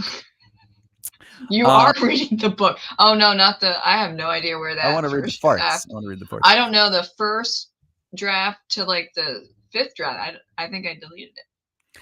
All right, fair enough. You don't need it. I don't need it. You know, it's fine. But did you just wake up one day and you go, I want to be a narrative writer, or did you like read a book and you're like, you know what, I think I want to do this? I always wrote. You always started out small with poetry about unicorns, okay? And then I went up. The question isn't what gave you the desire to write and then be like, oh, I always wrote. I mean, you know, because you have to make a choice to write a book. Maybe not at 12. You just like do stuff. Oh, so you were just like, I'm gonna just write stuff, and then it turned into a book. Like your intentions wasn't to write a book. No, I did. You had intentions to write the book. I planned it out kind of and stuff. Yeah. But I knew it wasn't going to go anywhere because you're 12. But what made you want to do that is my question. I have no idea because I'm a writer. What made you want to write though? Like what made you go, I think I want to tackle narrative long form? I was born this way. As Lady Gaga says. But poetry to narrative is a big leap. You know, is it? I don't know. Yeah, they're different styles. They're different functions. I was telling a story about a unicorn though, in poetry form. In the poetry, but that is not long form narrative. So that's a different style. You know, at 7 years old, 1 page is pretty long. Especially with my bad handwriting, you know, like the E is backwards still. You get a little confused with B and D. I don't know. I get it. It's a struggle. But it was the love of writing and storytelling that I will push through my bad handwriting and punctuation and grammar, and I will write this, whatever it is. I'm assuming you have a better explanation. Also, remember, I have memory loss, so I don't remember most of my childhood. It's not fun, but it's how that goes. It just you know. Yeah, if somebody asks me, why don't you ask me the question and I'll oh yeah. What inspired you to start writing, or was it a book? Were you born this way, baby? I was not born this way. I am not a magical creature. What happened was I started as an illustrator, like an artist, as a child. I mean, like a child. I loved drawing. My father was a doodler, and he drew, and I just loved the idea of drawing. However, through drawing, I started doing this thing where, and people pointed it out to me, where I would sit in the corner or at a table or wherever. And while I was drawing, I would be talking, but the talking would be me telling the story of the picture and the scene. And it actually started with like war scenes first, like fighting. And like I would draw like little tanks and people and like planes and the, and I made it action packed. I would race it and have it move and I would just, right? And then I discovered comic books, and I was like, ooh, and I was like, I could draw comics which tell a story. And from there, I always was telling the stories, because I would make up the stories for the characters, and I started creating these elaborate backgrounds. And I'm still a kid, this is between the ages of 5 and maybe like 15. Like that was my comic book journey, But during that time, I was also playing Dungeons and Dragons, and I was a dungeon master, or whatever they call it now, GM, but a storyteller. And I would create these worlds, and I would create, backstories and characters. But then I started like acting out the characters, and people would start crying at the table, and they're like, "You should be an actor." And I was like, because I started like embracing these roles, like I put time into them and stuff like that. And I would cry while doing roles too, like I made it as real as possible because I would become these real moments. And that's another reason I got into acting. But lo and behold, once I got my journey into comics, I was really good at drawing. And I was asked to work with basically an independent comic company. And I was the worst artist there. But I was also very good. But I was definitely the worst artist there. And so they had me do like inking, like the hard lining, like back then before you had Photoshop, you had to ink everything. And while I was doing that, I was like, I hate this. And they were like, can you write stories? And I was like, I guess. Like, yeah, I was like, yes, let me try. Like, but I wasn't really like passionate about it. I'll just put that up for rush. Okay. And then what happened was I ended up writing really good stories for the comic books. And then that made me start thinking like, maybe that's what I want to do. But everyone was telling me I shouldn't be a writer because I couldn't spell because I have dyslexia. And it was before dyslexia was a thing.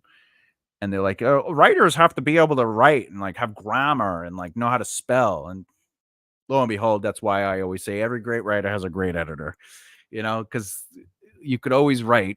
Writing is not the words. Writing is the movement of things, the concepts, the imagery, the immersion, the depth of plot, character, emotional truth. Like this is what a writer does. Anyone could write words, but adding a, hey, what's up, Andy? Self-published with Andy.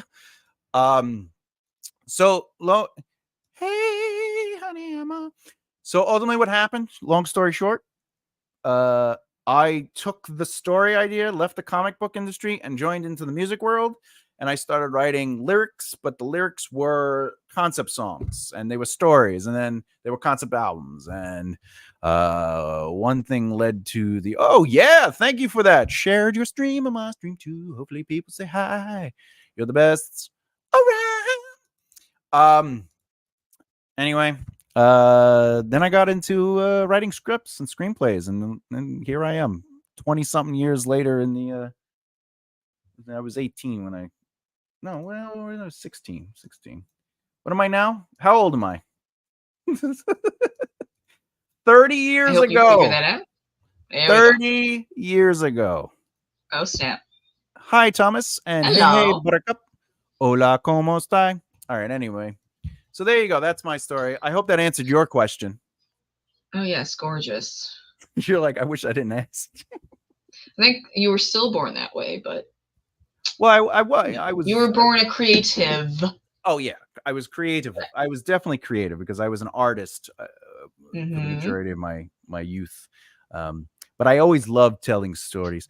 So you're 30... No, I am a young 46. I am...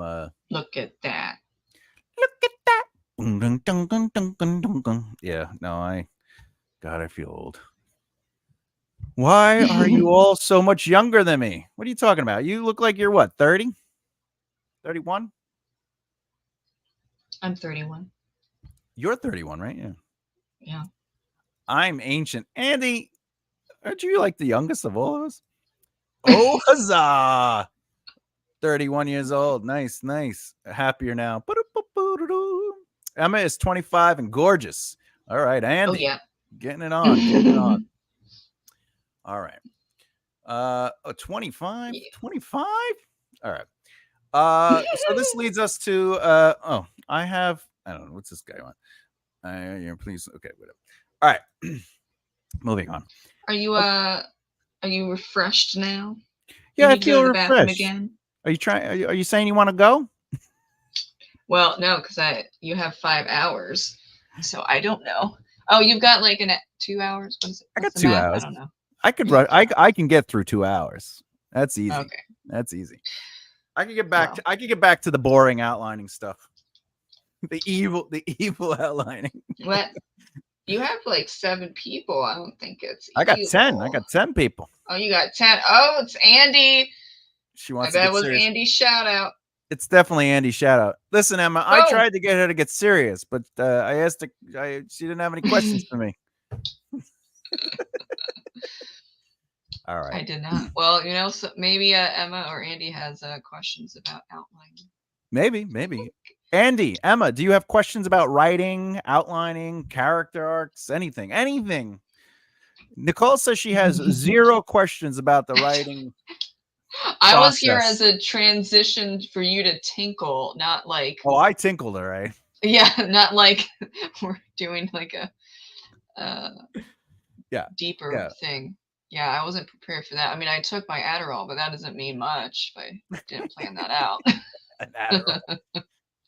Can I have some? Can you send me some Adderalls? I think you're fine. Oh, here we go. My mom named me Million. So you have a million. That was good. That is funny. That is very good. We appreciate puns here. Do you use a set outline method or something you came up with yourself? That's a good question. If you watch this video from the beginning, you would see that I have something that is an amalgamation of several things that has turned into my own process of outlining. So, which is available. The templates are available in my folder for free. You could just go to them. Hey, Michael. Vito Cardellone. Michael Frost. All right. I asked that was a great question. That was a very good question. I appreciate that, Emma. She did. For asking the good question. Oh, you like my temples? My templates? Oh, that makes me feel good. Thank you. I appreciate that. Yeah, I share your stuff on occasion in our Yum group. Oh, wow. Thank you for that, Nicole. That does mean a lot. Yeah, and a lot of people are like, "Oh, we have to you have to charge people." And I'm like, "Nah, it's free. Just it's there." And by the way, I update the templates too. They're not always so if you have downloaded templates in the past, they are dated, and I remove the older ones and I update it with the newer ones. So I'm always improving the templates. Important things. What writing snacks do you enjoy? Oh, that's a great question. I enjoy. Thank you for doing that, Nicole. See, she put a link in the conversation. I like to have myself my Diet Cherry Pepsi. Please sponsor me, Pepsi. And then and even though Dr. Pepper outweighed you in the second most desirable soda in the world, I think you should be number 1. Sponsor me. But I like cookies. I'm a cookie man. I like a nice cookie. I don't like anything that's going to get my fingers dirty because I have to type. So that's really my goal. And again, I'll have thank you. Water. You like water? You stick your fingers in the water? No, I'll drink my water. Sometimes I'll have alcoholic beverage. An alcoholic beverage? What is the alcoholic beverage? It's like sangria or a hard cider. Oh, that's what she said. And then I don't really eat. I don't really snack or eat. At all? Ever? That's why I'm so skinny. No, I'm just kidding. Yes, clean fingers are a must. Tres vital. I guess that means Extremely vital. Very vital. Oh, very vital. It's French. You need to get it together. Emma Oui, is here. Monsieur? Emma is here and blessing you with her French. So. The escargot. Oh my. Merci beaucoup. All right. That's my French for the day. Très vital. Oh, you can also share my number. No, I'm not going to share your number, buddy. Oui, I'm very fancy. Yeah. Would you like some champagne? Oh, here we go. Michael Frost says Pepsi came from pepsine, the digestive enzyme. Sometimes I use it to read, to write. Not so much. Makes me jittery. I don't know if that's 100% true, but I do know Pepsi did come from a pharmacist, if I remember correctly, that did have something that affected the enzyme. So I'm not going to say you're wrong or right, but I am saying there is a lot of truth in what you did say, Mr. Michael Frost. Thank you for that. Coca-Cola had cocaine. It did have cocaine. They took that out. Yeah. They were like, no cocaine. Anyway. All right. So I think it's almost time to go back to oh, look, you're blessed with a clean and focused mind for the next oh no, it's like less than 2 hours. Good for you. Yeah, we did almost 40. I think we did a 40-minute break. I think that was much needed. Good. I'm at how am I at 17 hours? Why would you? Anyway, if you're new here, please subscribe, like, and comment. This channel is dedicated specifically to teaching writing through writing techniques, not just outlining, but character development, terminology, etc., etc. I do real-time examples in my videos as well. It's like being taught a class, except without the homework. Oh, well, yeah. Well, you don't really want to see your writing as homework unless that works for you. There's some writers that need like a pre-order setup to write because it's a deadline. Yeah. So, I mean, it depends on what you want to do. Sometimes homework works for someone, but maybe not for everyone. Just, try it out. I mean, when you're getting paid to write, though, you can't be like, well, when I get inspired, and they're like, no, the deadline is XYZ. Wanted to drop in and say hi from the UK. I love your. Oh, wow. Thank you. Thank you so much, Lucy. I really enjoy the singing. Aliens and donuts. Great. Oh, yeah. Aliens and donuts. Oh, I appreciate it. I really do appreciate that. Thank you so much for that, loving. Oh, hi, Lucy. I'm also from the everybody's UKing it up. That actually really made my day. Wow. Much love. You have no idea. Huge love. Anytime I know that the video is entertained, but also really help people, that's really the whole point. Is how do we help elevate one another in this community and get things going. All right. I guess what do you think? You ready? Do you want to go along for the outlining, or do you want to stay and outline with me? I have to go to the ladies' room? I have to go to the bathroom, and then I have to spend time with the hubby. Well, can't we film both experiences? No, this is not OnlyFans. Tinkle, tinkle. All right. Yeah, tinkle, tinkle. Eloise isn't here for the tinkle, tinkle. That's upsetting, but I'll just poke her and say tinkle, tinkle on behalf of Thomas. Yeah, she was like, I ain't joining that. I got things to do. Yeah, hey, Emma. But I was here for 3.5 hours. I appreciate that. It's not the hour and a half because it's 12:30. 12. What am I saying? 12:23 here. So, are you going to leave the video playing on mute in the background? Yeah, probably. Yeah. I don't know. I get nervous with the. Well, I don't know. Nervous. I don't know if it goes to sleep. Like my computer goes to sleep. Does it still go? I don't even. Does it count? Yeah. It still counts as a view. Counts as a view. Still works. Yes, I will. You're the best, Nicole. You're always loved. You go enjoy your zoom zang, and the husband. And, Oh yeah. Talk to you later. Yeah. See you later, everyone. Have Later. a fun time outlining. And don't get too weird. But the moment I came in, it got weird, so that's fine. Maybe if I leave, the weirdness. The weirdness will go with you. I love this. Yeah. Let's get back to business. Back to business. Yeah. We're getting to it. We're about to jump back into the business, Mr. Frost. I assure you, and I promise you. Nicole, he just needed to refill his cup. That's all he needed. Cup. Yeah, I'm refilled. I'm ready to go. Okay. Here we go. Hasta luego. Wiedersehen. Au revoir. All right. Now that the lovely Nicole has given me not only a chance to take a break mentally, physically, and to redo my soda,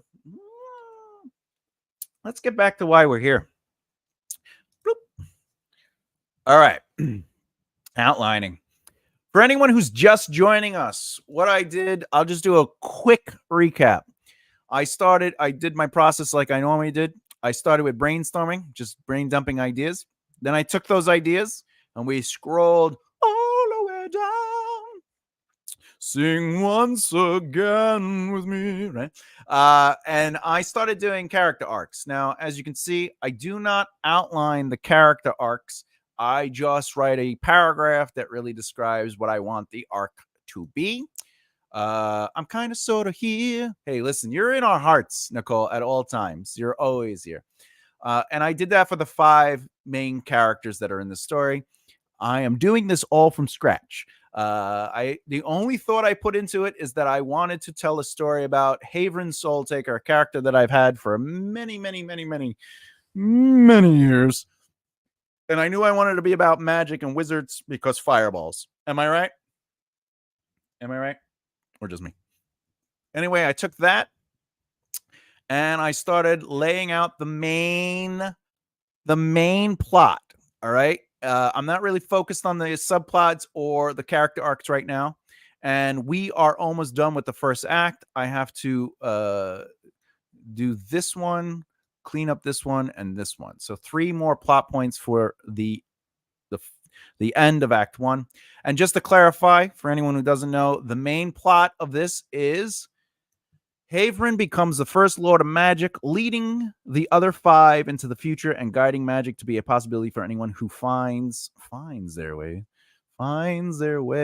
to the mountain island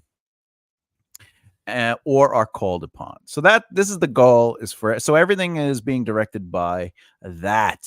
So let's continue. We last ended on Scooby-Doo. What is that, Batman? Oh, Batman. Where oh, by the way, these numbers are the chapter numbers. So as you can see, The Ordinary World covers 4 chapters. The Inciting Incident is only 1 chapter long as of now, just for the main plot. Chapter, this is a chapter, this is 2 chapters. This is 1 chapter. And here we are. The protagonist's life changes as a result of the action they took and creates pressure and stress. And the reason is because this is so organized. It is. I really, yeah. I have that. That's for my brain. That's really, and I appreciate that. When I'm growing up, I'm going to outline. You're already grown up and an amazing script developmental editor. So, all right. So with that, Haven and the elf character. I don't have names for them yet or big information, but Haven and the elf character discovered this cave. They decided they argued their positions of should we tell them, should we not tell them. They did. It led them to say, all right, let's go to the cave. So they went to the cave, and we have to create pressure and stress. And what is that? Well, for Haven, the cave is closed up, and it appears as if Haven and the elf were lying, and they have to figure out what happened to the cave. However, the twins are mistrusting of the situation. So let's do it. Twins are searching on the other side of the mountain island. I don't have a name for the mountain island right now. I'm just calling it the power, the mountain of power, or power mountain island. Bleh. Mountain island. Twins are searching on the other side of the mountain island and find. Now this is where I have to get my god list out. So again, I have 5 gods of magic. I have. I'll just tell you what they are, so you know you have it. There's the Azella, who is the her role is to oversee the integrity and ethics of magic use. She's the goddess of purity and the eye of the wizards and the holder of truths. I also have 5 moons. She represents the blue moon. And then there's Luella, who represents the white moon. Her role is enlightenment, healing, and protection. She's the goddess of white light. Okay. Because why not? Emma, you have like 12 books. Yeah, Emma, you're like, yeah, you're you're like you're already doing it. You're in the trenches. Green Moon is Tessera, and this is her role is mentality, psychic magic, and she is related to wisdom and knowledge. She's the goddess that holds the moons. But why am I telling you this? Because there are 2 other gods that you need to know. You have the purple goddess Keluna, and she's the goddess of the unlived, the mother of the undead, and her role is death and the undead in magic. So that's important to know because the twins are going to meet her. And then there's the god Fate. I know that I was a kid when I created this one. He is the god of blood, the king of blood moon, and the seer of dark magic. And he is tied to Fate, hinting at, and he is also going to meet the twins. So they are searching on the other side of the mountain, and they end up falling into a deeper cave slash cavern that takes them into the dark of the unknown. Since they can't see in the dark or have torches. By the way, if I spell things wrong, don't judge me. All right. What we got here? What do we got?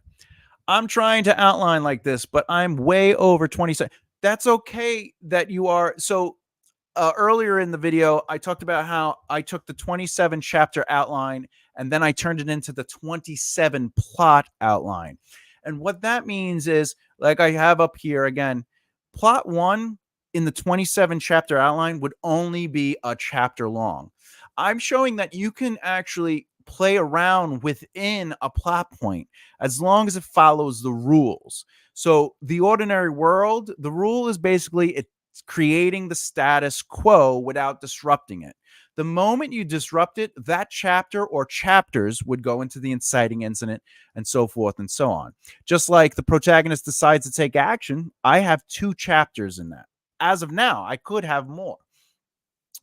I recommend just figuring out what the chapters do, like what is their purposes and how it is related to the purpose of the plot point, and that will help dictate where it would go in the plot point and if it's in an act, if it's in what section it is, etc., etc.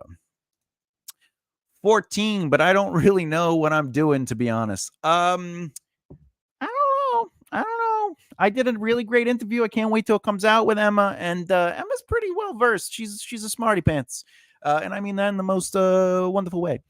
Weird originates from weird, which means fate, if it means anything. Weird originates from word, which means fate. Oh, that's like ward. Yeah, I have dyslexia, so if so that's great. That's actually very interesting. I like that Michael Frost is in the chat because I love tidbits. I love learning little things, and I love other people learning things. You and me both, Emma, but something is working. Very true, Nicole. Well, we know in some way what's happening, or else nothing would be done. It was very fun to be interviewed by you, Thomas. Oh, I appreciate that. It was very fun interviewing you. If I would love to do it again, especially in the next season. All right, where are we? Oh yes, G, a new interview coming out. Yes, well, that also means I got to get Nicole in the new season because I need 10 episodes, and I'm doing pretty good, so I'm gonna have to get Nicole in there. All right, so with that said, we talked about the twins. Now, as you can see, and Lucy, going back to this this question about having more than 27. This first plot point, as you can see, I know that I need to add another plot point for the twins. I do have a god named Fate, but I spell it I spell it like a kid would, Fayte. So I play with the spelling a little bit, but it's like someone spelling magic with a K. I bet it'll be a great interview because I just know things. I've had Nicole on many a times. She is a forever guest. She's allowed to. She could even come on and interview people with me if she would love to.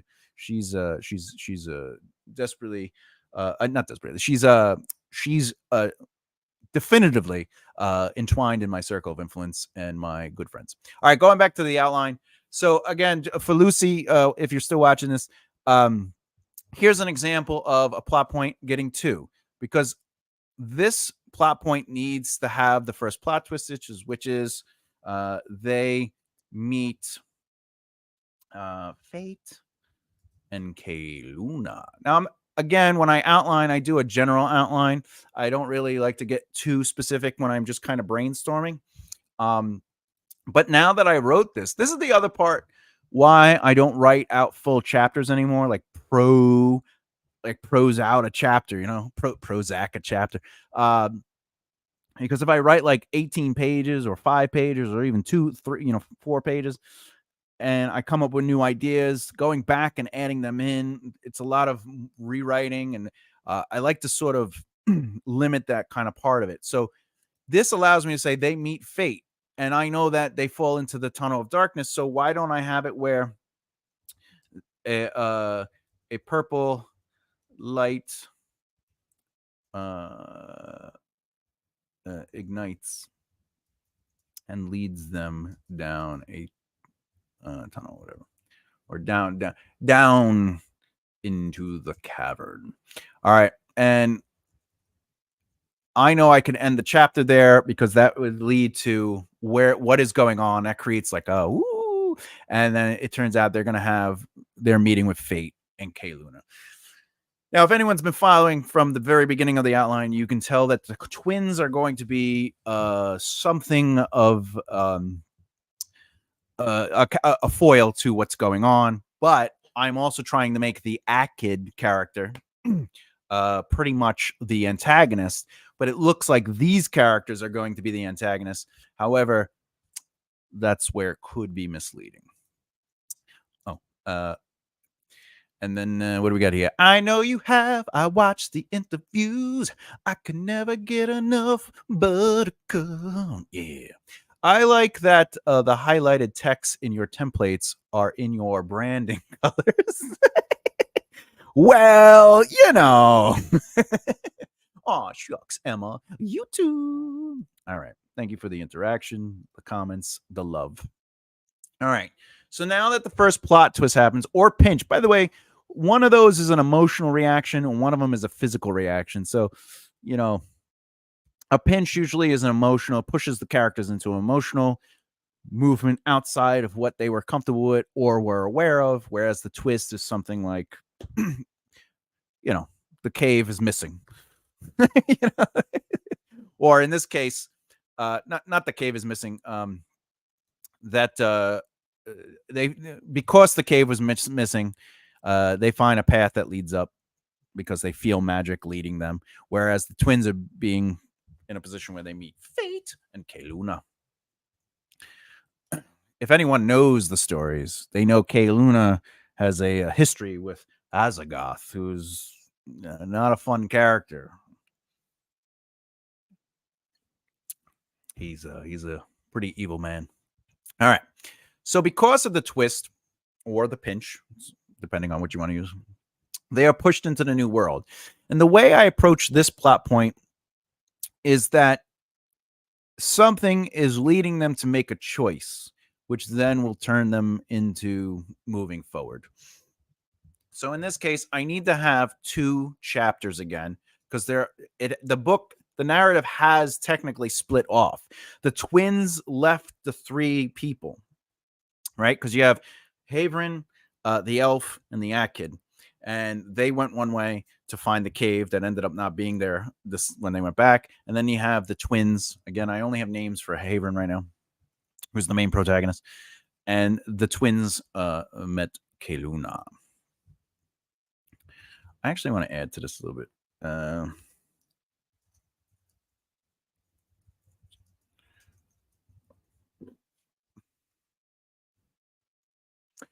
have to go up here. I gotta go. Wait, where is it? Prominence. Okay. Boop. All right. Sorry about all the moving. They showed the prominence and where it is, but they have to go up, out, and up to it, which means they are searching for it against the clock to find it before the others do. Very simple, very simple. This is the thing with plot, though. Plot is very straightforward. They have to do X, Y, Z. The story is the part that I really love writing. Swinging by to say hi. What is up, Richard? Thank you so very much for stopping by. Emma, hey. I kind of feel like this should be a spreadsheet. It is a spread. Well, all right. This is not a spreadsheet. It did start as a spreadsheet, but I changed it because if you were here earlier, you would see that there's other areas to this, and it's just easier for me this way. But there are templates where it is a spreadsheet, and they are available for free in the folder. Anyway, yeah. So this is like plot, and story is the part where we get to kind of see this unfold. So I don't have to worry about that right now. I just like to be like, well, this thing happens, and then I can kind of play with it. Oh, spreadsheets.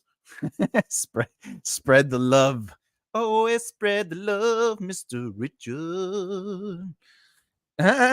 Nice. We are pun friendly here. Excellent dad jokes. They are the best. They are the best. Anyway, with that said, also, if you're here and you're enjoying the video and you have not yet subscribed, please hit that subscribe button. Maybe comment, like, share the video. Just saying. All right. Okay, so because of the plot twist, we want to create some movement. I think, let's see, there's a path that leads up to the mountain island. This could be important.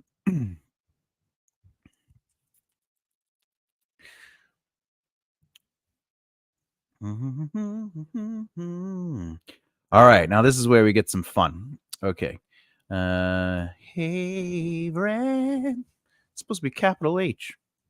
Haverin, the elf, and the Akid are moving around the path leading up to the mountain. All right.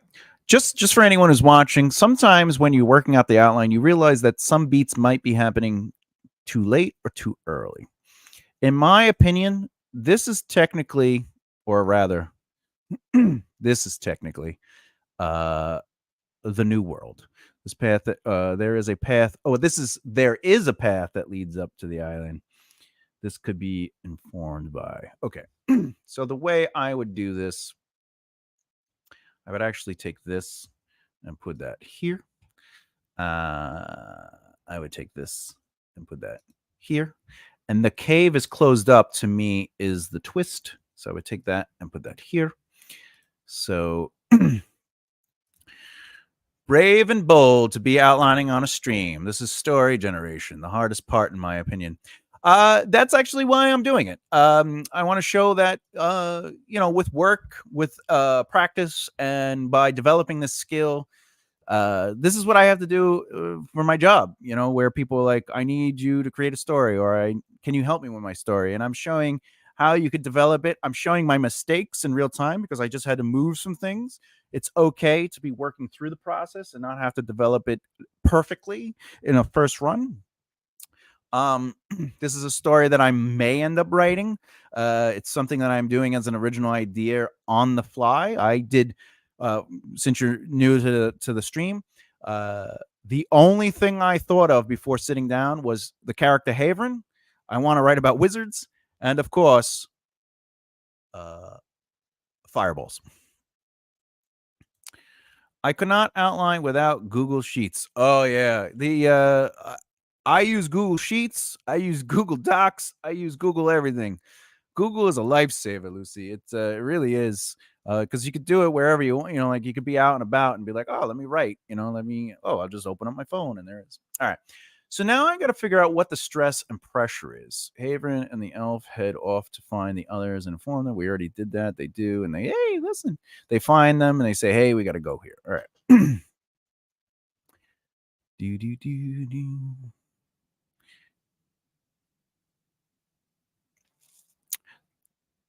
I would almost, okay, this is what I'm going to do. This is what I'm going to do. If you're following along, oh wait, that's plot point 6. All right, let's go back. Let's fix that. Do.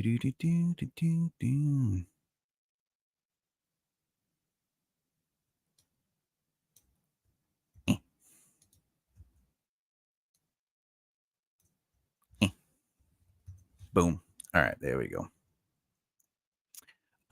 Now, see, there are 2 chapters here for the twins. I always need the main protagonist and the main plot to be in every plot point. So this is let's see.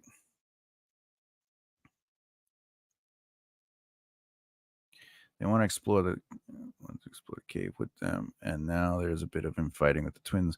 They decide to try and find something on their own. All right. This actually might, honestly, I would put this here as part of this. This would be a part of that because they find and they talk to everybody. All right.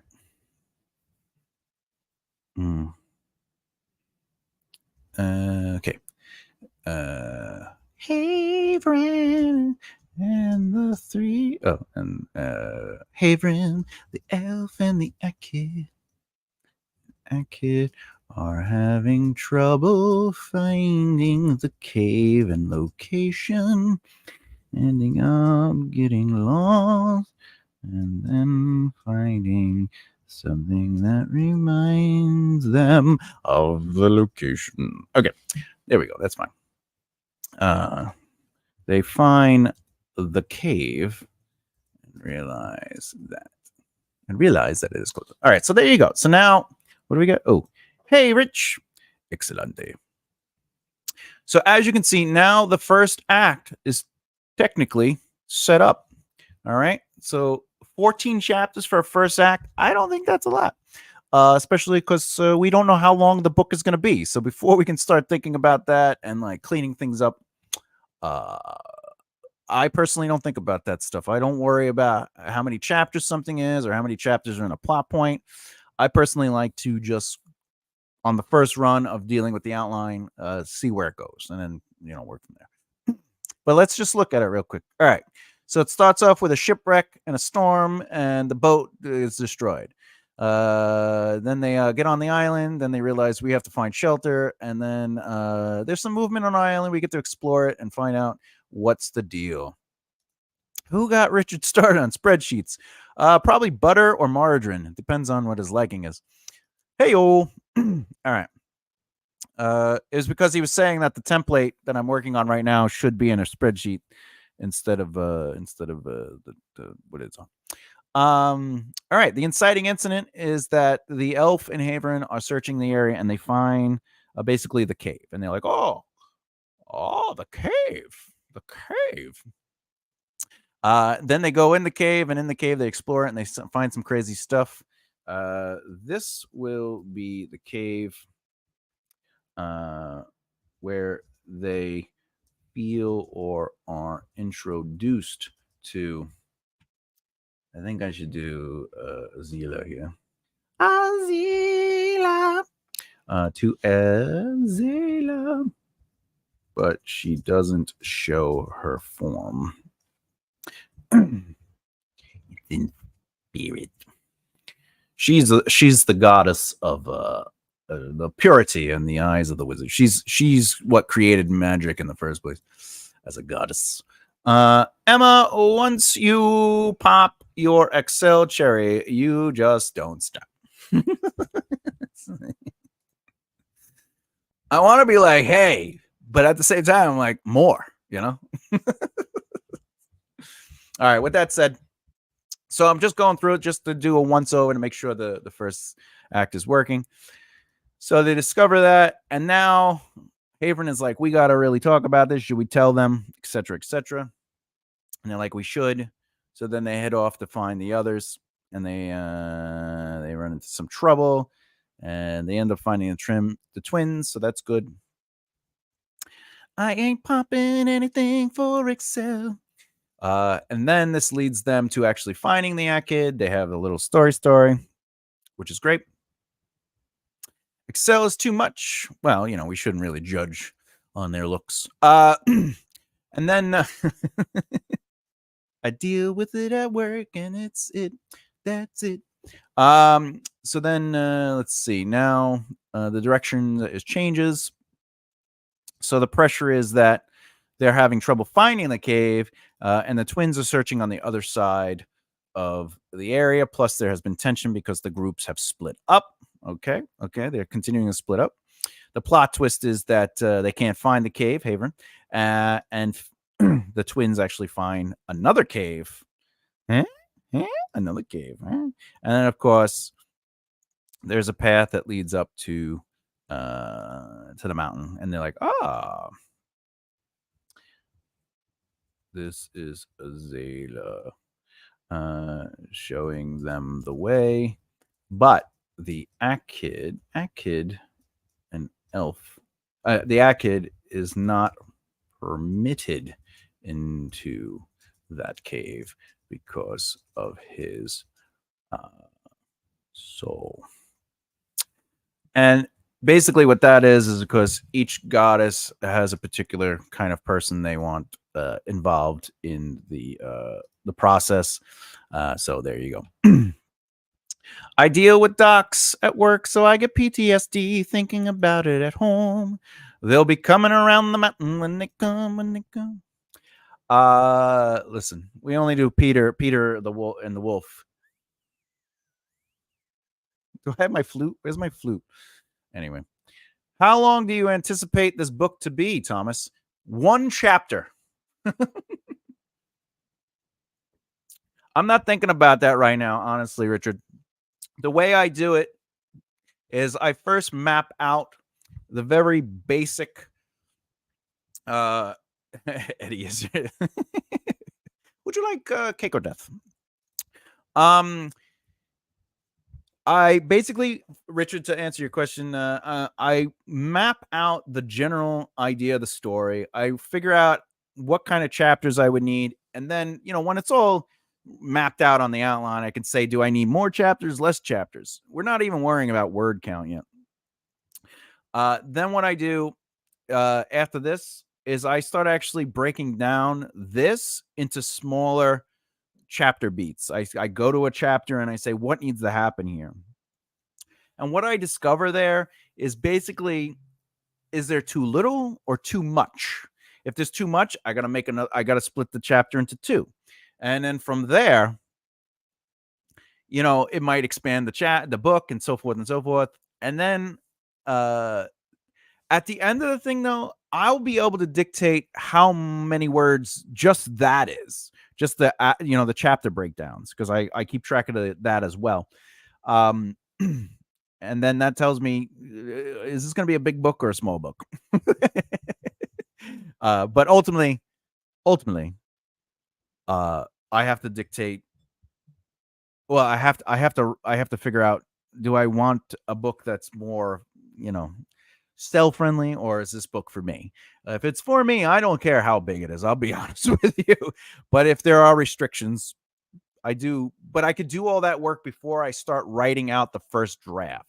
The zero draft to me is easy because that's just the things that have to happen in the chapter, and that really helps me organize the plot. I'm with you. I'm also outlining, and I have no damn idea how many words this book I am planning will be, but it will be a lot. And you know what? So what? So it is. Some people really get scared at that. They're just like, oh, if your book is more than exactly 119,002 words, it is crap. And you're like, you know what? Let me just be let me have the fun. I think the only time it matters is if you are given restrictions. Like when I get hired for some things, they're like, can you write an 81,000 word book or a 70,000 word book or a 60,000 word book? When I'm writing scripts or screenplays, you don't want to write a 3-hour movie. There are restrictions. But when I'm playing with my own creative elements, I give myself a lot of leeway. Richard says, oh, yes, I'm working on a high level outline at the moment.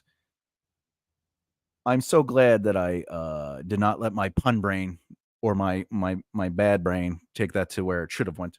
Anyway, the ATM. Okay. It will become scene chapter level soon. Oh, that's awesome, Richard. I'm glad you're getting to that level. I think that's really when you start seeing the story breathe. Like right now, I don't consider this the story breathing. This is the plot coming together. The chapters is where I see the story breathing, the choices that the characters make, how I start implementing certain character choices or the consequences to those choices. Keep in mind when I say consequences, they could be good or bad. A consequence is not inherently negative. Yes. Awesome. Yeah. If you definitely follow the channel or are subscribed, you know that often I talk about how a narrative is made of a plot and story. Plot is what needs to happen. Story is how it unfolds through the emotional experiences of the characters. And boom, boom, boom. All right, let's keep it going. We're in Act 2, everybody. I'm pretty excited about this. Okay.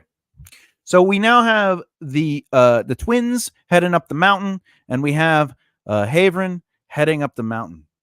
Now, I already know that the midpoint conflict right here, this is, I'm already going to add that. I know what I'm working towards. Both groups make it to the top, or I should say the groups, because I might break up the groups again. The groups make it to the top of the mountain and experience the magic of it all. Now, before I continue, I actually want to go get the note that I created upstairs. Let's see.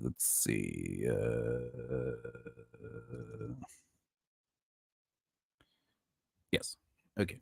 So this element will be what they experience. Boop. And there you go. If anyone can't read that, it basically says that they discover basically at the top of the mountain, it's they experience all time at once, and they could see beyond reality and time, and like you could see space as if you're in it. It's a quote unquote no pun intended magical place. Leaving behind books is even more beautiful. There are far too many children. Oh yes, excellent quote. Yeah, I agree with that, because the books really, they're the thoughts and images and imagination of the world that allows generations to experience the things that we experienced in real time. I think words, I think stories, I think the things that we talk about is an amazing gift that allows, like I have a nephew, and I can't tell him everything. I can't talk to him about everything. He's a young kid, but at the same time, I'm not spending every day with him. But one day maybe he could read the stories that are age appropriate for him, because I write it.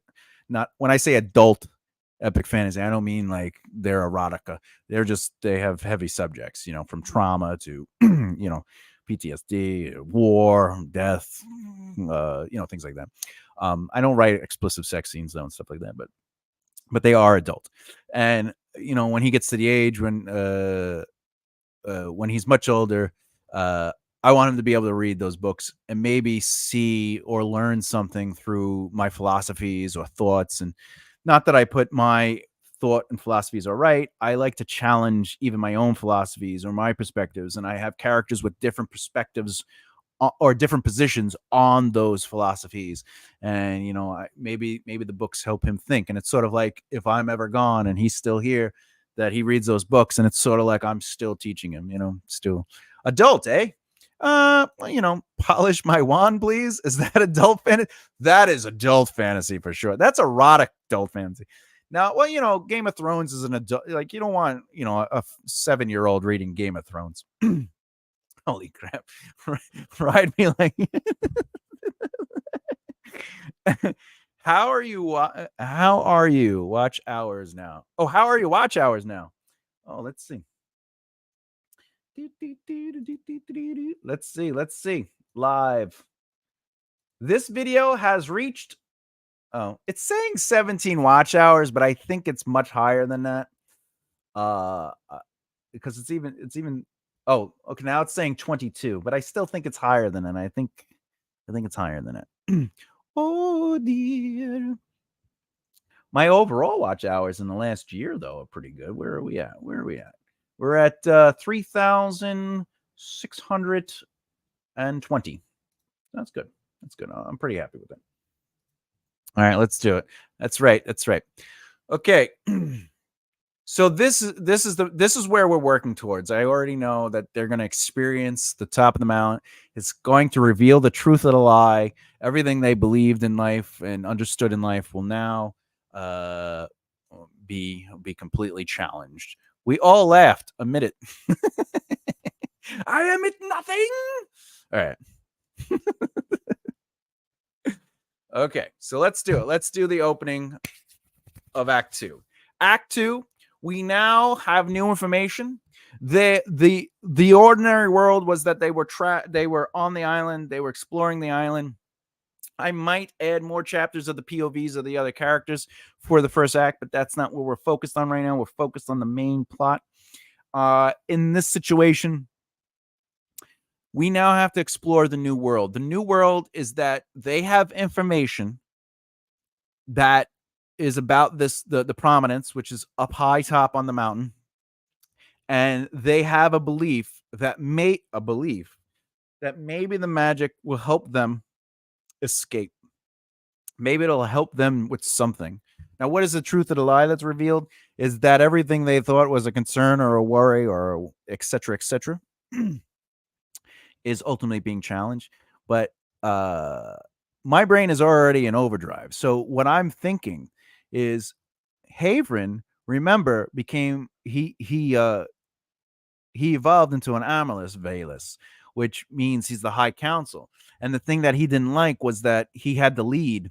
He had to step away from his world, his life, his family, his friends, his purposes, his missions, and just dedicate it to the High Valus Council, which is more about protecting existence and furthering existence. And it's not really about the little things. It's about the big picture. My goal is to have Haverin become the Lord of Magic, which means he'll ultimately becoming the thing he was denying in the beginning. But he ends up becoming the Lord at the end of the book. That's what we already figured out in the notes above, right? So it's interesting that what brought him to this mountain island is ultimately what he ends up choosing. But he ends up choosing it for a much bigger reason, you know? Michael, subscribe. Got to leave you here. It's almost midnight where I live. Didn't sleep. Hey, man, thank you so much for not only just sharing your time with me, for subscribing, but also for interacting and leaving those tidbits. I really do appreciate your time and your knowledge. Much love to you. Have a great night. Sleep well, my friend. Oh, no. And happy sleeping, Michael. Excelente. All right. So with all that said, that's how when I'm working on the little things, my brain is also thinking of those extra steps.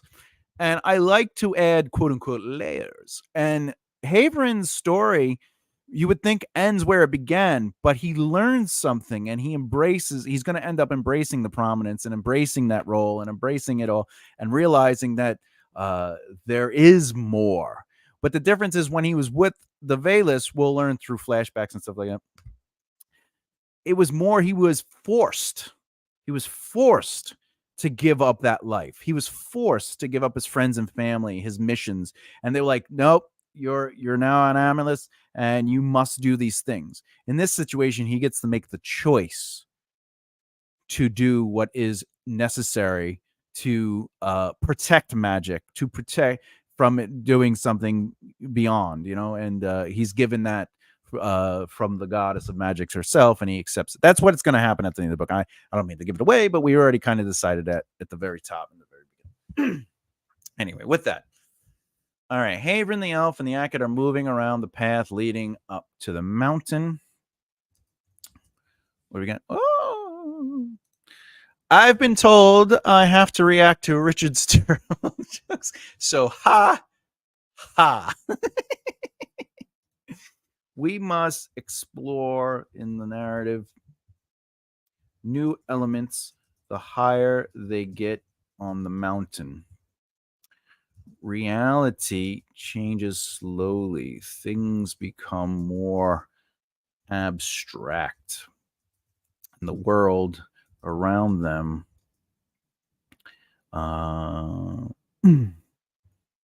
comes ethereal. I totally spelled that wrong. Yeah. All right. What do we got here? Very happy now, Richard. Very, very happy. If you know what I mean. V double V double V double V double V. All right. I also want a moment where Haven takes notice of the emptiness of the ocean spread out from the mountain island because they are high up and he sees everything, even in the nothing of the vast ocean. He sees peace. Okay, so that's all good. Double V. What? All right. Moving on. Okay. So, do I want to add another chapter to introduce? This beat, I'll be honest, probably will turn into more than one chapter just because of the elements. I honestly was expecting he sees pizza at the end of that one. I would agree. Pizza is definitely something I need in all right, just remember, be nice. Don't say rude things to each other, okay? We love each other on this channel. Yes, we do. Emma and Richard, your friends, remember, no fighting. My parents are fighting again. No. Throw him out of the chat. He's out. All right. Just be nice. Okay. Here we go. So I know that this quote unquote chapter 15 is probably going to end up being more than one chapter because we're going to explore different elements of the abstract, which is fine. This might turn into 3 or 4 chapters, and I might actually make those chapters different POVs. So again, this is a loose understanding of the plot. So that was beautiful. Thank you. Appreciate it. I don't know how far back the audio is and what you're saying is beautiful. I'm just going to set that you're talking about my beard and or my desire for pizza. Okay. Or the parents screaming, no, my parents, why are you yelling? Okay. Let's see. So, fun fact about the protagonist can take a break and have a little fun. To understand this plot point, this is one that I get a lot of questions on, especially in my videos about outlining. But the break is that we place the characters in a position where it's less about them quote unquote surviving or fighting a challenge. It's almost like a break. It's a beat. It could be a beat of tension. It's allowed to be a beat of tension. Okay. But it doesn't necessarily have to it wouldn't necessarily be where the characters couldn't expand. All right. And the break and have a little fun ultimately means that the reader and the characters are going to learn something about these characters. It's a moment of development for them. Again, you should have development, character development throughout the entire narrative. But this is a very specific moment where the characters are mostly going to connect. Even if they were still separated, where the twins are in one spot, and Haverin is with just the elf. But in this situation, Haverin, the elf, and the Akid are together, and then the twins are separate. Those two groups should have moments where they're developing. We're learning something more from them, and it's just a minute of relax. So I can literally just go to start, just so I have a place to start. They are camping at night since they have a long way to go. And and Haverin and his group end up talking a touch about past without it being exposition dump. Without it being I hate exposition dump. Let it flow through the connection of the area they are experiencing, or the struggle of having to continue on, and even the idea that they may never get off the island, mountain island. And finally, there is a chance that they'll find nothing up above. All right. That gives me a lot of room, obviously, but I don't like exposition dumps. So if information reflects off of something, for example, this is a literally off the top of my head example. If maybe the Akid's like, well, the cave wasn't there, so who's to say the thing isn't up there? Everything. And remember, the Akid is someone who was disbanded by his people because he gave birth to a male, and he's only supposed to give birth to females as a harvester, right? And so he doesn't have a very optimistic look. He has a pessimistic look. So he's like, it's nothing's up there. All the things we thought were worth it aren't. Just like how my people tossed me out after I had everything. I had wealth. I had this, blah, blah, blah, and they tossed me out. And this is the island. This is just another example of life telling us there's hope when it's all an illusion. So now it's not an exposition dump. It's an emotional moment, or it's an emotional beat. And it gives us a chance to hear a touch of history.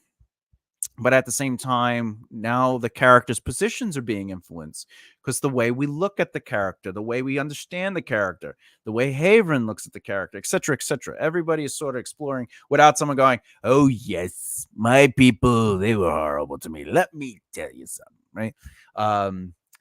So one of the notes I always try to tell my clients, or I try to talk about in my videos, is always allow the emotional truth to be what drives the narrative choices of characters.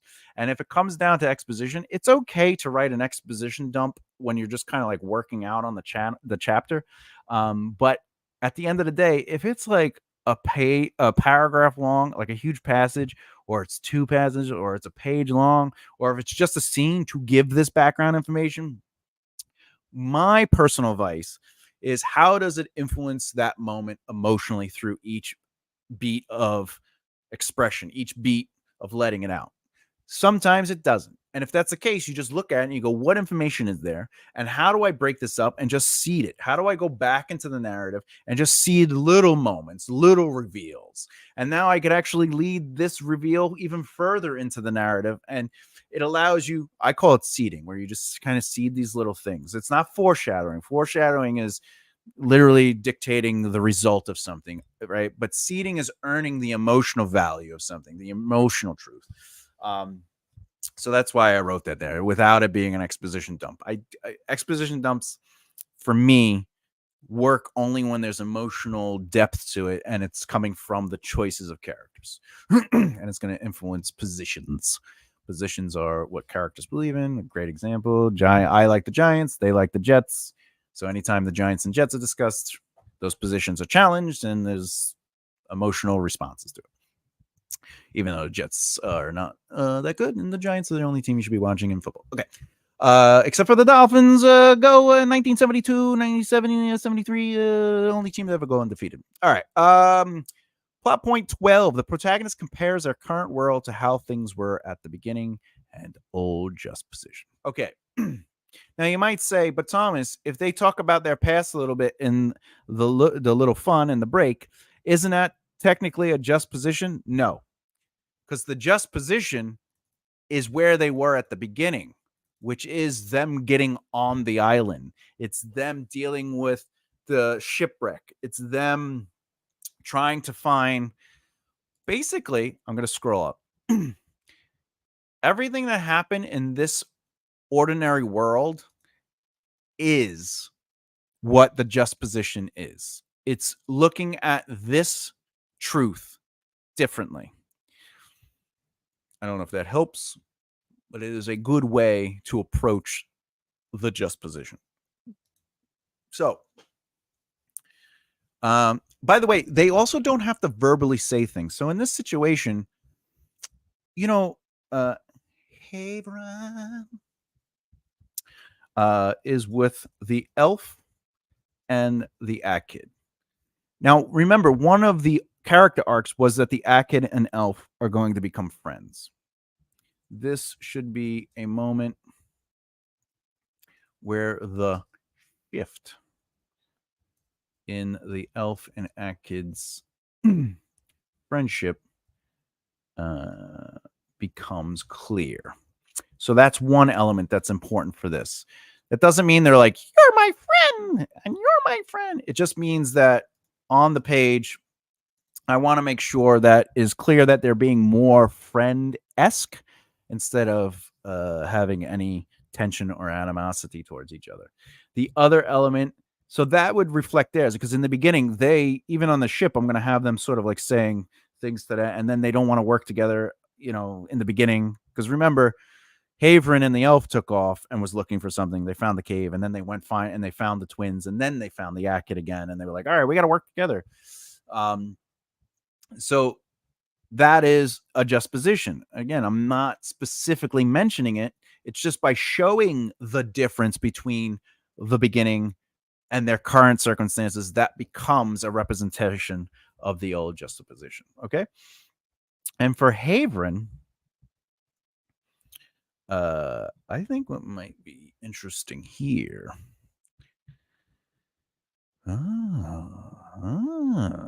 Because his big thing is that he was mysterious in the beginning. He was hiding who he was. I think here, this should be where Haverin begins accepting his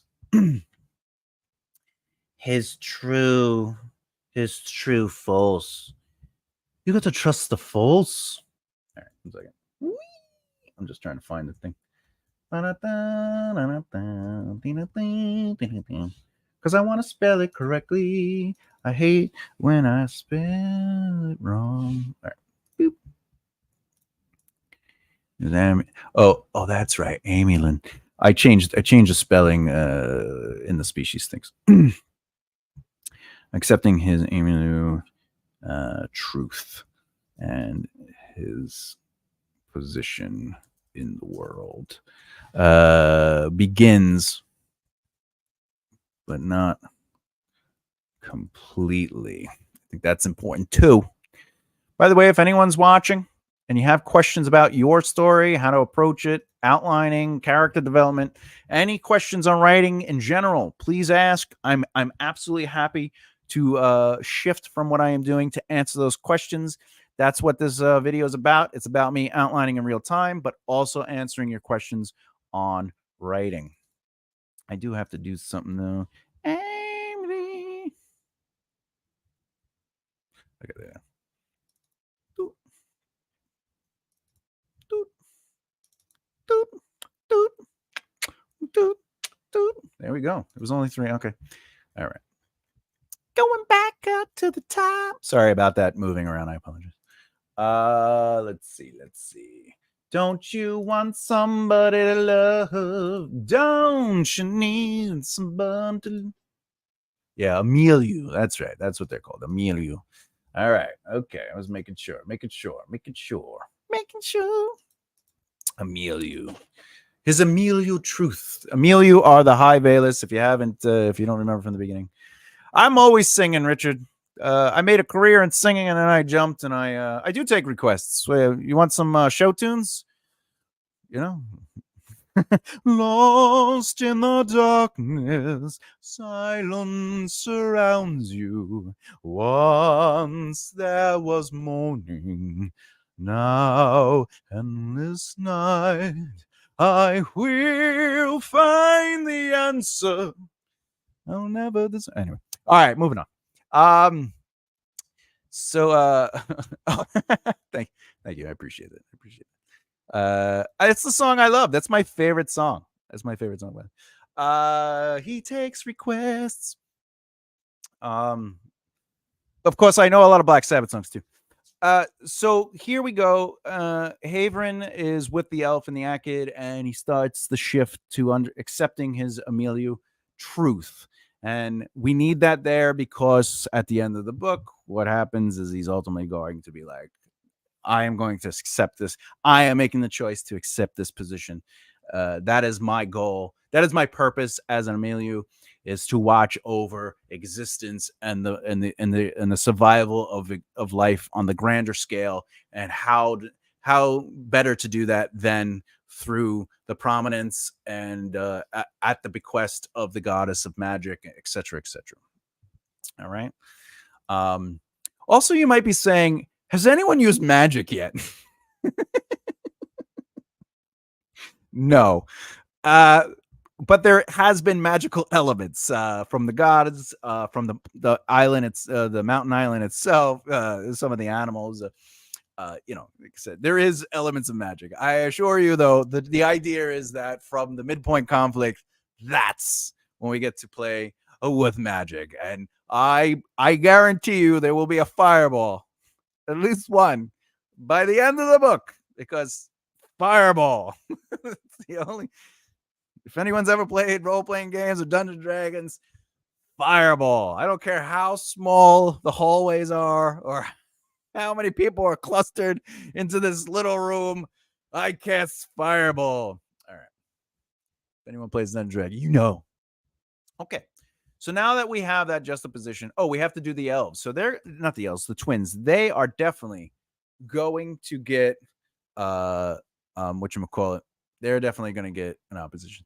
He also takes outline requests. That's right. And questions. Yeah, give them to me. And he can sing. I will sing all my answers. I can. There's something quiet and something new. Something that... Right? How's that song go? It's the Beauty and the Beast song. It's actually a good song, though. Or be our guest. Don't believe us? Ask the dishes. They can sing, they can dance. Anyway, all right. So the twins. It becomes clear that maybe one of the twins is not who they. Actually, I have to change the way I word that, because remember, one of the arcs is that the twin did kill the so-and-so. So I think it's twin. Let me just double check. Twin one is the one that's like, oh yeah, okay. Twin 1 is the one that's protective. Twin, okay, the twins. Twin 1 learns some of the truth about what happened with their parents and siblings. And the second twin confesses that they actually killed the family. Oh, dun dun dun. Uh-oh. I'm just making sure my spelling. I'm a bad speller. My characters made me do it, and every great writer has a great editor. Oh, by the way, I have a cup. This is because Nicole and I. This is basically Nicole and I. She's a intuitive discovery writer, but also sometimes referred to as a pantser. And I am a plotter. See, so if you have friends and you share things, just saying, cup that says love. It's all love. All right, now we got to lead to the midpoint. So build up to the midpoint conflict in the outline. The whole purpose of this is to seed and structure the ultimate reveal, okay, where the truth of the lie is revealed, which ultimately will turn into this part, which is the reversal. So the conflict is the truth of the lie is revealed, and then the immediate reaction or consequence, remember, consequence could be good or bad, is the reversal. So they either change their position completely on what they believed, they change it somewhat, or they continue to believe it, but they double down. Exciting. How are we doing? Oh, we got about a half hour left. Wow. Let's do it. I want to see if I can make it. I think I could make it. I'm going to try. Build up to the conflict. All right. Okay. We're going to do this from Haveren's. Haveren and his group enter the lower levels of the mountaintop, where there are more caves and tunnels, and while in there, they run into the twins, and the twins are like, "No way!" All right, they don't really say "no way," and the twins realize that the group is also searching for the prominence. The prominence. This causes a run to the top, as you will. A run to the top. The chapter. Okay. But see, now I get to do something interesting. I'm going to make this chapter they get to the top, they go to the mountain, and they find each other. Then I'm going to do a chapter where switch back and forth. Switch POV back and forth between the twins and Haveren's group. I know I spelled it with a K. I'm writing. My keyboard is in front of the microphone. So 33 minutes left. Oh, here we go. Here we go. We're almost there. Hello. Just found the stream. You're brave for streaming your outlining. That's a lot of trust you have. Whatever. I look at it this way. This channel's for learning. This is all learning stuff. I appreciate that. Thomas is great at outlining. I really appreciate that. I'm trying to inspire people to look at story differently, not necessarily to outline per se, but for those who do outline or for those who don't outline, to just look at story differently, to approach narrative in a way that is tackles like the emotional elements and how to connect things, etc., etc. And honestly, all my characters are copywritten anyway.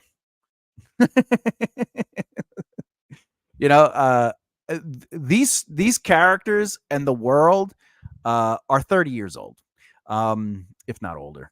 And I have copywritten the depth of the characters, the histories, the mythologies. Like, I have books and books and books and books of just information. Like RR released his like the histories of and so like I have those books since I was young.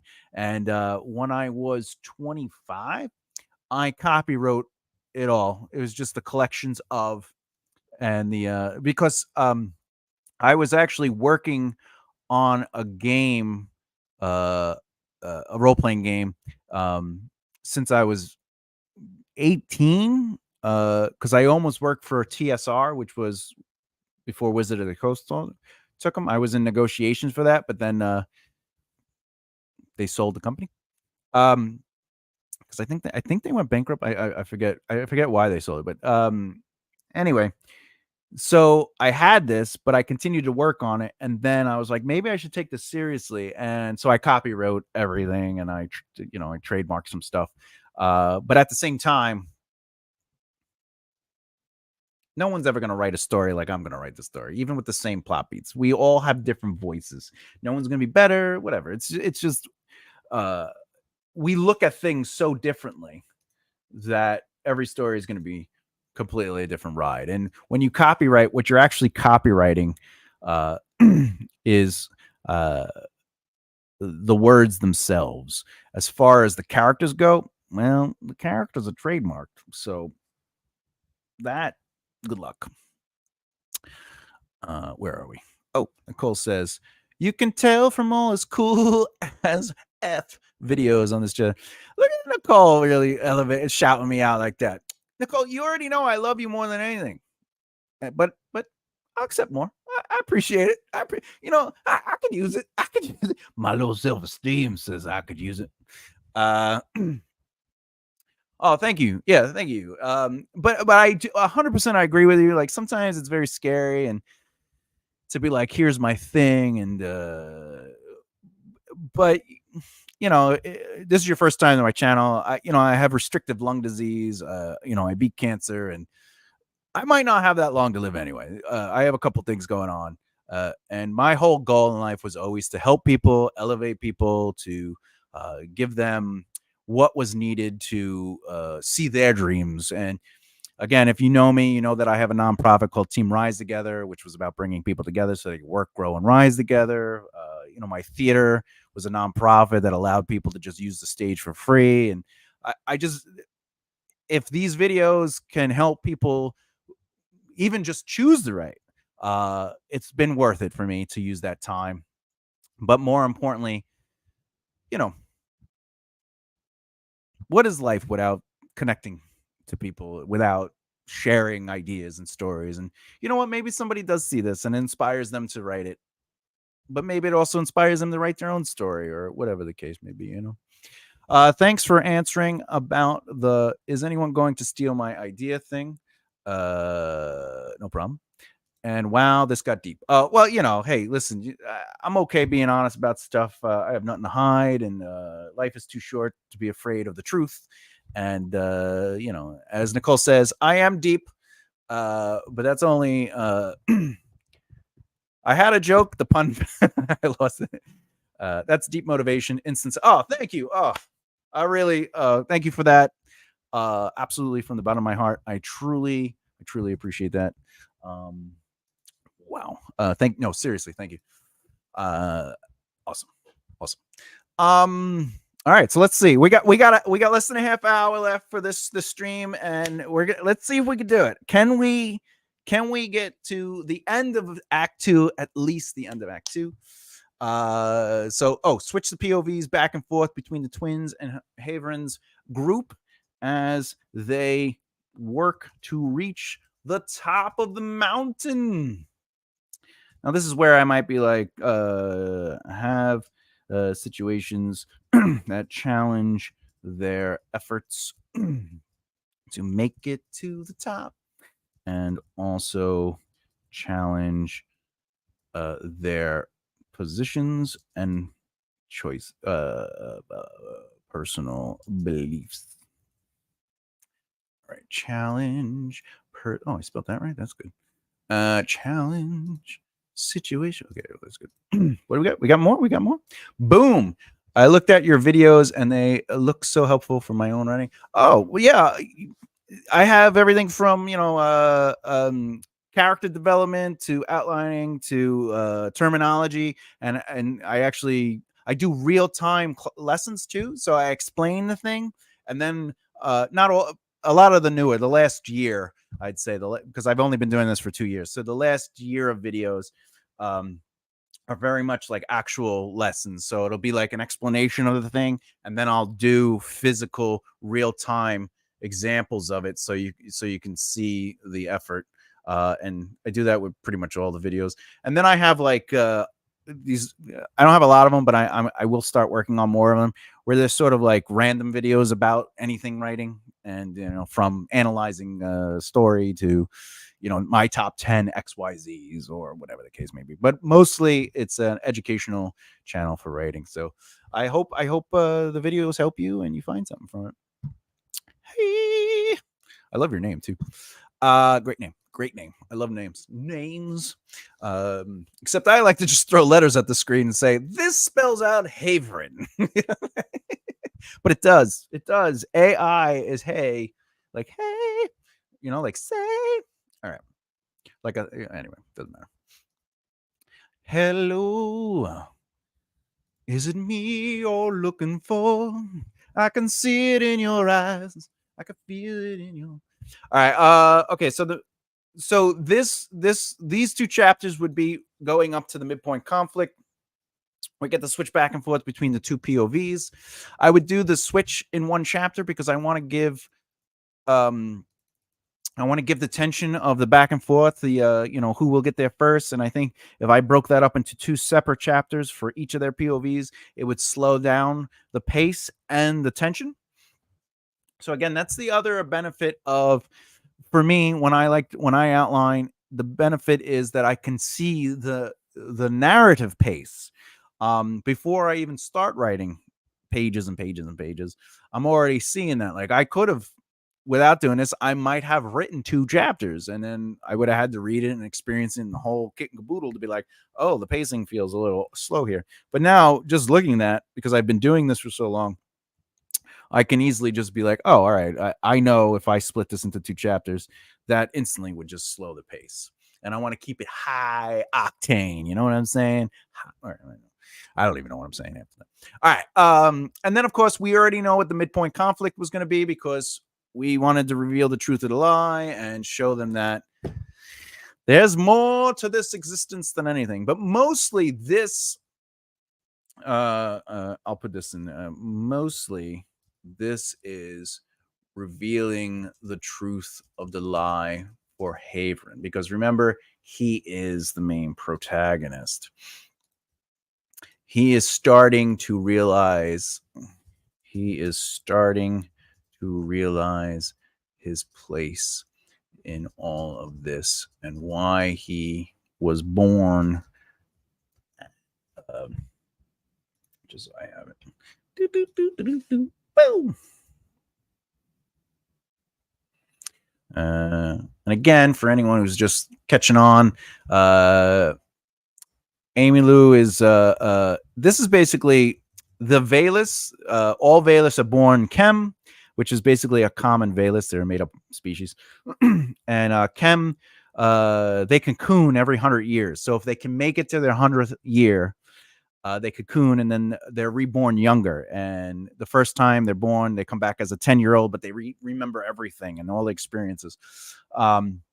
And each time they cocoon back, they're 10 years older. So it's 10, 20, 30, 40, 50. And then finally, by the time they hit their 10th cocoon, there's a chance they're going to come back as an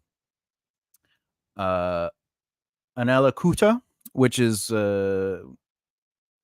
is a Velas, a specific Velas, a Dove, which is like a shape changer, or they become the Emilio, right? And the Emilio is the high Velas. The Dove are the shape changers that are sort of like, they're like, no, you can't be those people, you know. But it's very rare for them to be this because there are only 100 of them in existence right now, and they basically are on the High Council. So it's a big deal. It's a big deal. All right, what's this? Wow, I just finished my high level outline that I have been working on for about a month. 11,000 words. Congratulations. Woo! I wish I had like stars and stuff like that. I could I wish I had something I could just like noises. Anyway, I'm very proud of you, good sir. That's an accomplishment in itself. I actually hope you keep in contact with me and tell me about your journey, and even share it on the channel, you know, under the comments, and you know, let us know so we could root you on and continue to celebrate your victories. We can have an imagination celebration. I love it. I love it. I love it. I love it. I love it. All right, here we go. The immediate reaction or consequence of the midpoint conflict, the reversal. Oh, there's something else I have to add here. Uh-oh. My cat is downstairs. And she's looking at me right now. It's okay too. All right. What I want to do for myself is kind of understand what the truth of the lie is revealed for the other characters. Because remember, the Akid is supposed to be technically the antagonist. So the first thing is first, the Akid comes to the idea that if he could use this power, and actually I could go down to the Akid and just copy his thing, because I like that. This character is going to be...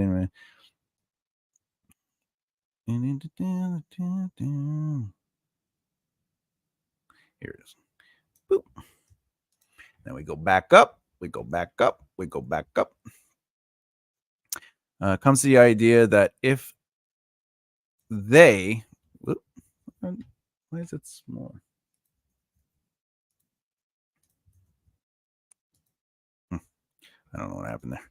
The Akid comes to the idea that if they could use this power and learn how to use it, it will be a way for them to go back to his people and show them he is worthy of them to join back with them. And ultimately, show them how to come here and allow the Akids to control and take over the power of the mountain. All right. Cole says, congrats, Rich. Richard. All right, let's see. Did I spell everything wrong? Oh, take over. Of course it's 2 words, because it's take over. Son of a... All right. I think we're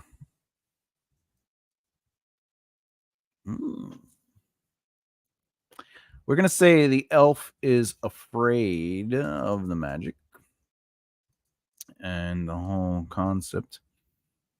They just want to get back home. They don't care about the responsibility. Okay. Oh, yeah. Twin 1.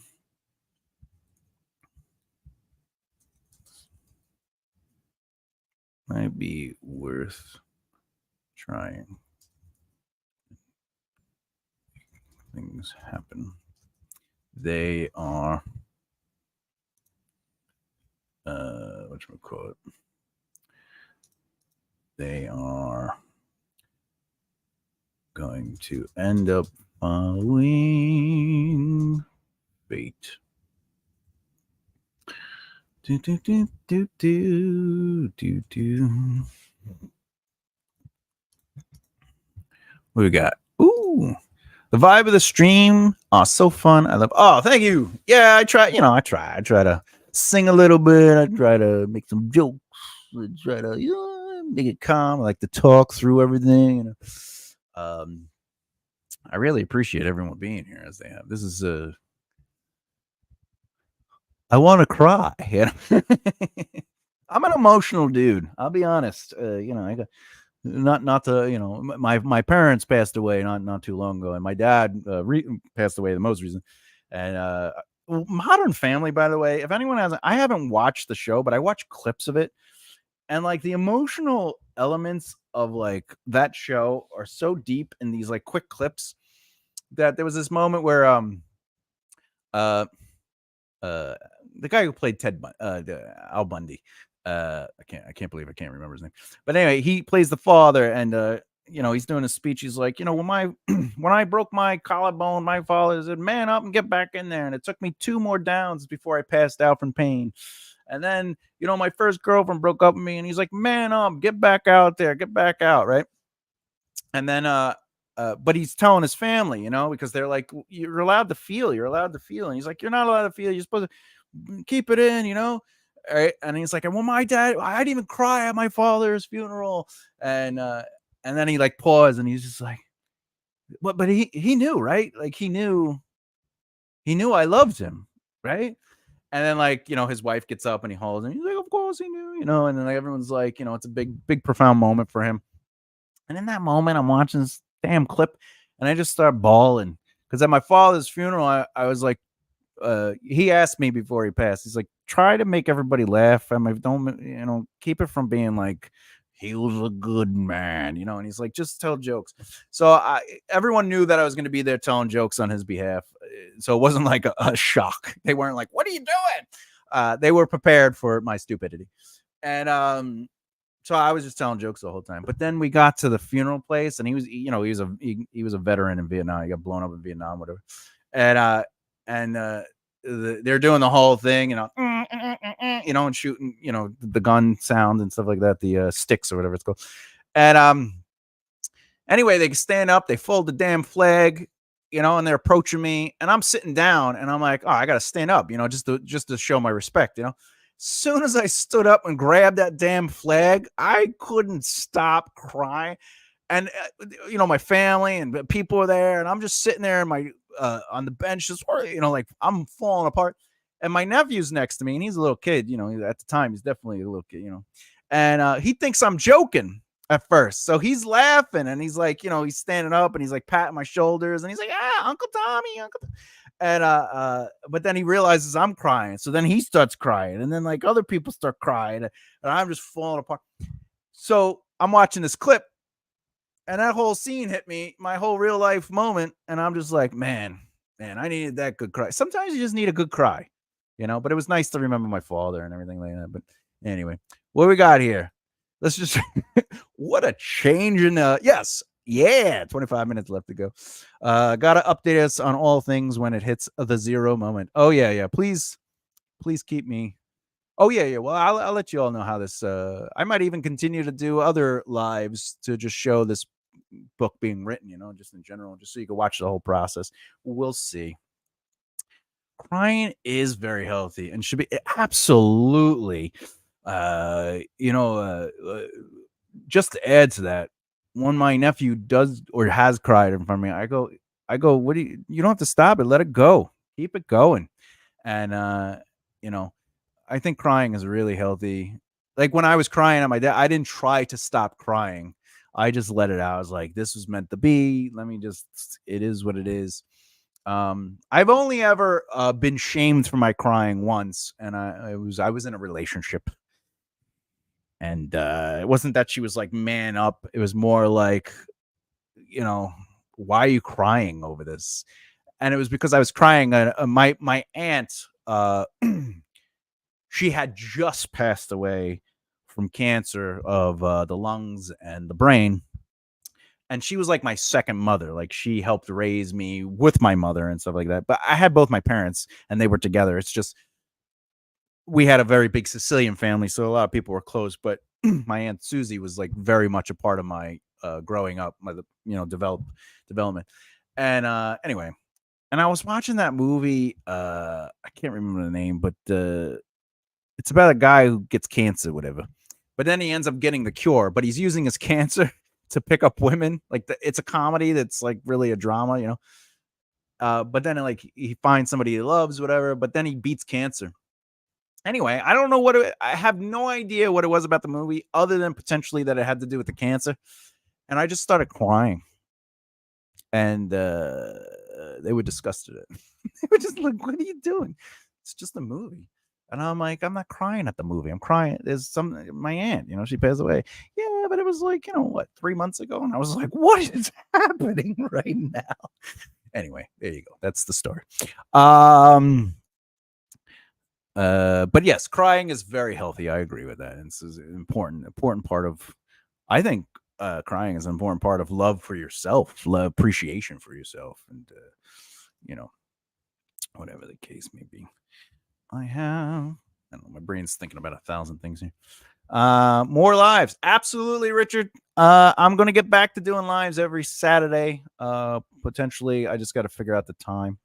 Yay, for sure. You might want to move some things around on your screen, Thomas. Oh yeah, to see it. I appreciate that. You're blocking your face. Who? Listen, my face. Oh, because I was telling. Yeah, I apologize. Stop writing long comments, everyone. You shouldn't. It still covers me up. That's funny. Oh yeah. Spam the chat like this. No, it still covers me up. So we can see his epic beard. The beard controls me. All right, let's do it. 10 minutes to go. I don't think I'm gonna finish the second act, but here goes. The second twin to believes that the magic through Luna will help her bring back her family, but only torture them. Just so you know, the second twin is not a kind person. We know that twin was the one who killed their family and siblings, then lied about it to twin one, and twin one was like, "I'll help you cover it up because they think you did it," and she's like, "Yeah, I didn't do it." And then it comes out that she actually did do it, and then it comes out that the reason she did it was because they were beating her up and forcing her to do like ridiculous chores and things that weren't really comparable to a child. So she fought back. But this also turns into the idea that she never wants to see herself or her sister die. So that becomes a very like, ooh, so we can see the epic beard or epic beard.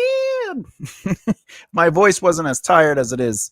I would have did your high note for you. I know you like when I do the high note there. Yeah, I can't even get it out.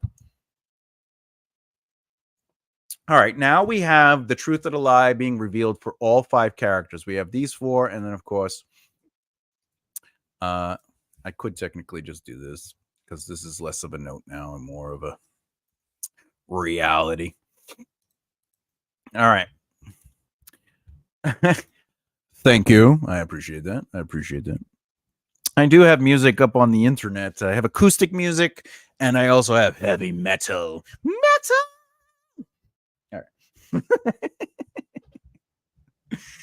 All right. And I have a heavy metal cover of Confrontation by Jekyll and Hyde. When's your world? My the world tour I did was when I was in my 20s. We did America and I should say the States, and we did Canada, and then I came home, and then slowly but surely I removed myself from the music industry after 10 glorious years. Good times though. A lot of great stories. Ooh, 11 people. All right, here we go. 8 more minutes. All right. The immediate reaction or consequence of the midpoint conflict, the reversal. Now, in my mind, this is where I really think I should have 4 dedicated chapters for each character to sort of work through it.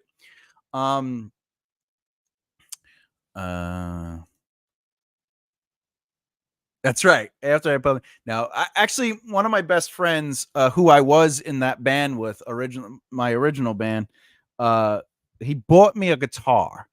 I had just been dealing with health stuff. I didn't know it was the restrictive lung disease yet. It'll be a great pivot. And he texts me, he goes, "Oh, you got something at the front door." And I was like, "Oh." And I open the door, and it's a damn brand new guitar that he does customization, and so, like, that's like his hobby. So he like redid like the whole guitar, whatever, and he's like, "Look, no pressure on you, but here's a guitar. Start writing again, start recording, and send me all the files, and I'll edit everything, so you don't have to. You just write and record and sing.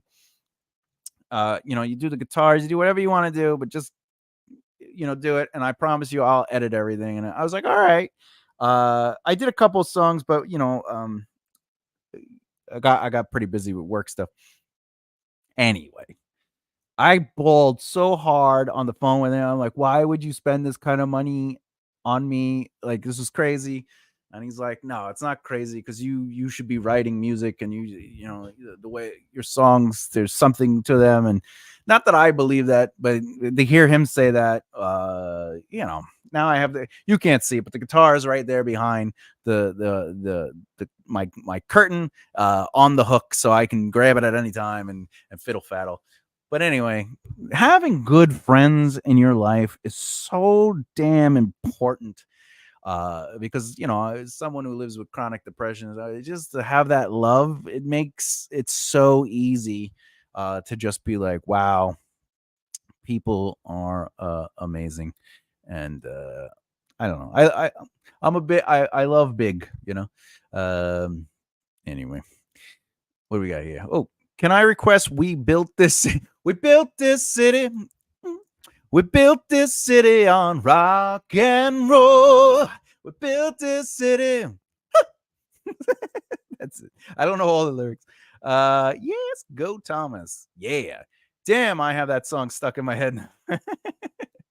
Yeah. I'll even give a shout out, Mr. Justin Hunt. His wife is also really amazing. I've known them for 20 something years now.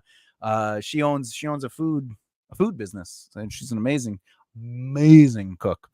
And she cooks. When I eat her food, I don't even. It's like every bite, it's like I'm eating my Sicilian grandma's meals, because she's also Sicilian. Anyway, we built this city. Oh my God, Emma. Oh, rock and roll. Now I'm just doing silly stuff. Emma would like it's raining men. Hallelujah, it's raining. Anyway, 4 minutes. All right. All right.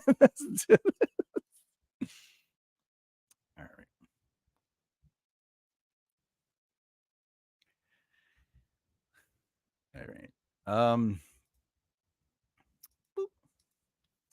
Let's see. I think I get at least this one done. Let's do it. Let's say the immediate reaction or consequence of the whole thing. Oh, if you are saying something nice, sorry, I'll watch the playback, because the CC is basically non-existent. I'm just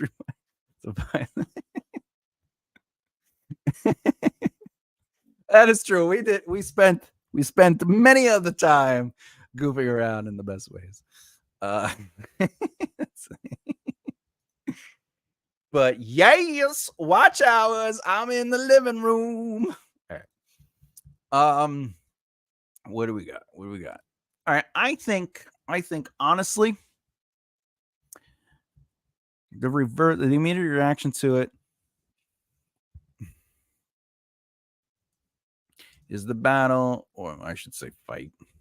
I'm going to say fight, but I'm going to use the word battle so it feels epic. Whoop.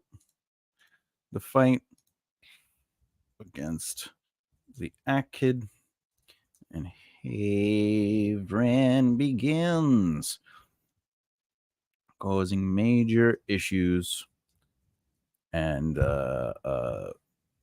being sent into the unknown, or I could actually make it be sent into the prominence itself.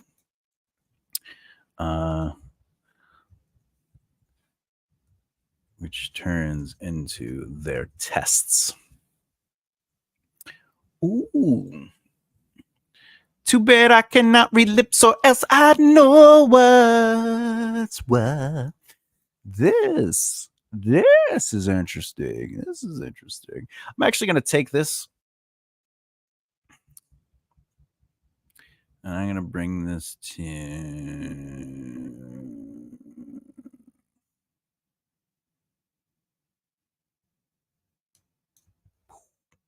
There we go. Which turns into sending them all to their tests.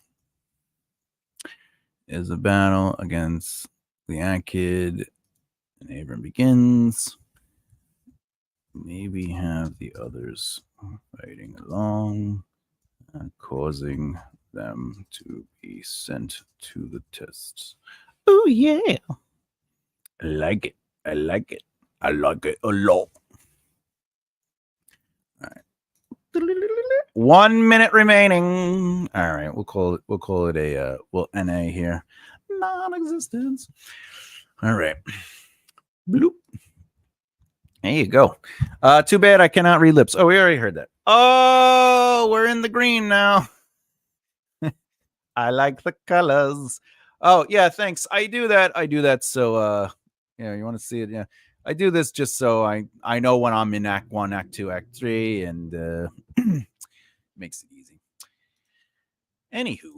All right, so it's 5 o'clock. Let me do my my little ending here. First of all, the comments and the conversations and the emotional roller coaster of what was going on really was helpful and definitely something needed. I appreciated not only the support but the laughs and the love. And yeah, this was a lot of fun. This was 5 hours of I didn't know where it would go, and just to know that yes, this oh man, you know, I hope so. I'm gonna try for Saturdays. You'll see all the schedule stuff on the web on the YouTube channel, and you'll see everything. I pre-schedule everything, so you'll see when they're available and when they're gonna hit. So it isn't just like they just pop up out of nowhere. I have now rung the notification bell for the next time. Yes. Sorry for missing this. It's my birthday, so I'm taking a day off. Happy birthday to you. How old are you now? All right. Well, you could always go back and watch the 5-hour craziness. Nicole makes an appearance too, so that's always fun. But with that, I think I'm going to continue working on this story in live videos, so you can continue seeing the process. But not all my live videos are going to be me doing this. I want to try to make the live videos just me taking concepts and working on them, even maybe even breaking down scenes in real time and like try and understand them, and just to give people a way to see them in a different light. Oh, happy birthday. Look at all that happy birthday love. Welcome to 37. 37 is you're getting there. You're almost to the 40. I'm excited for you. So yeah, with that, the template you saw me use today, at some point or another, either maybe in a little bit, it will be in the folder. It's all free. You don't have to sign up for anything. It's a folder you go to. I update files all the time in that folder. You'll see it's dated, so it'll be a file name and it'll be dated. Download them, use them, do whatever you want to do with them. Convert them to your own thing, assimilate them, whatever. But most importantly, the link for that file will be in the comments of this video after we're done. Hey, it's Kenny Murdoch. He does like folders. You have folders. Yeah, well, free resources too. Yes. Pretty much everything I go over in these videos, there is a resource for. It will be in the comments when we're done. I will link it down there. You just have to wait. It just doesn't let me write the comments for some reason. I guess because it was pre-scheduled. Anyway, so this has been 5 hours of outlining, and then of course we got like a 40-minute break with my my lovely friend Nicole. If you haven't, please subscribe to her channel too. She's great. She's mostly talks about stories and reviews and then some random things. Mine is an educational channel though, for writing specifically. Yeah, I don't know if you could hear it in my voice. I'm gonna need water after this, not soda.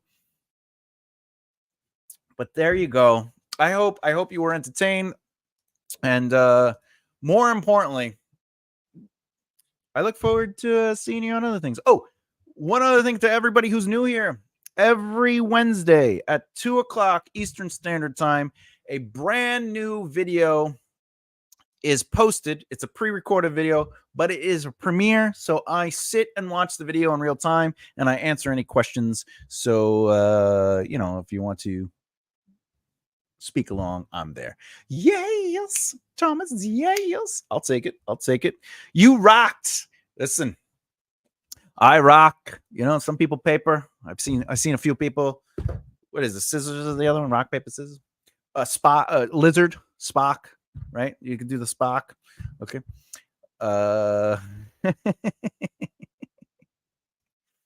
Anyway. All right. I think that's it.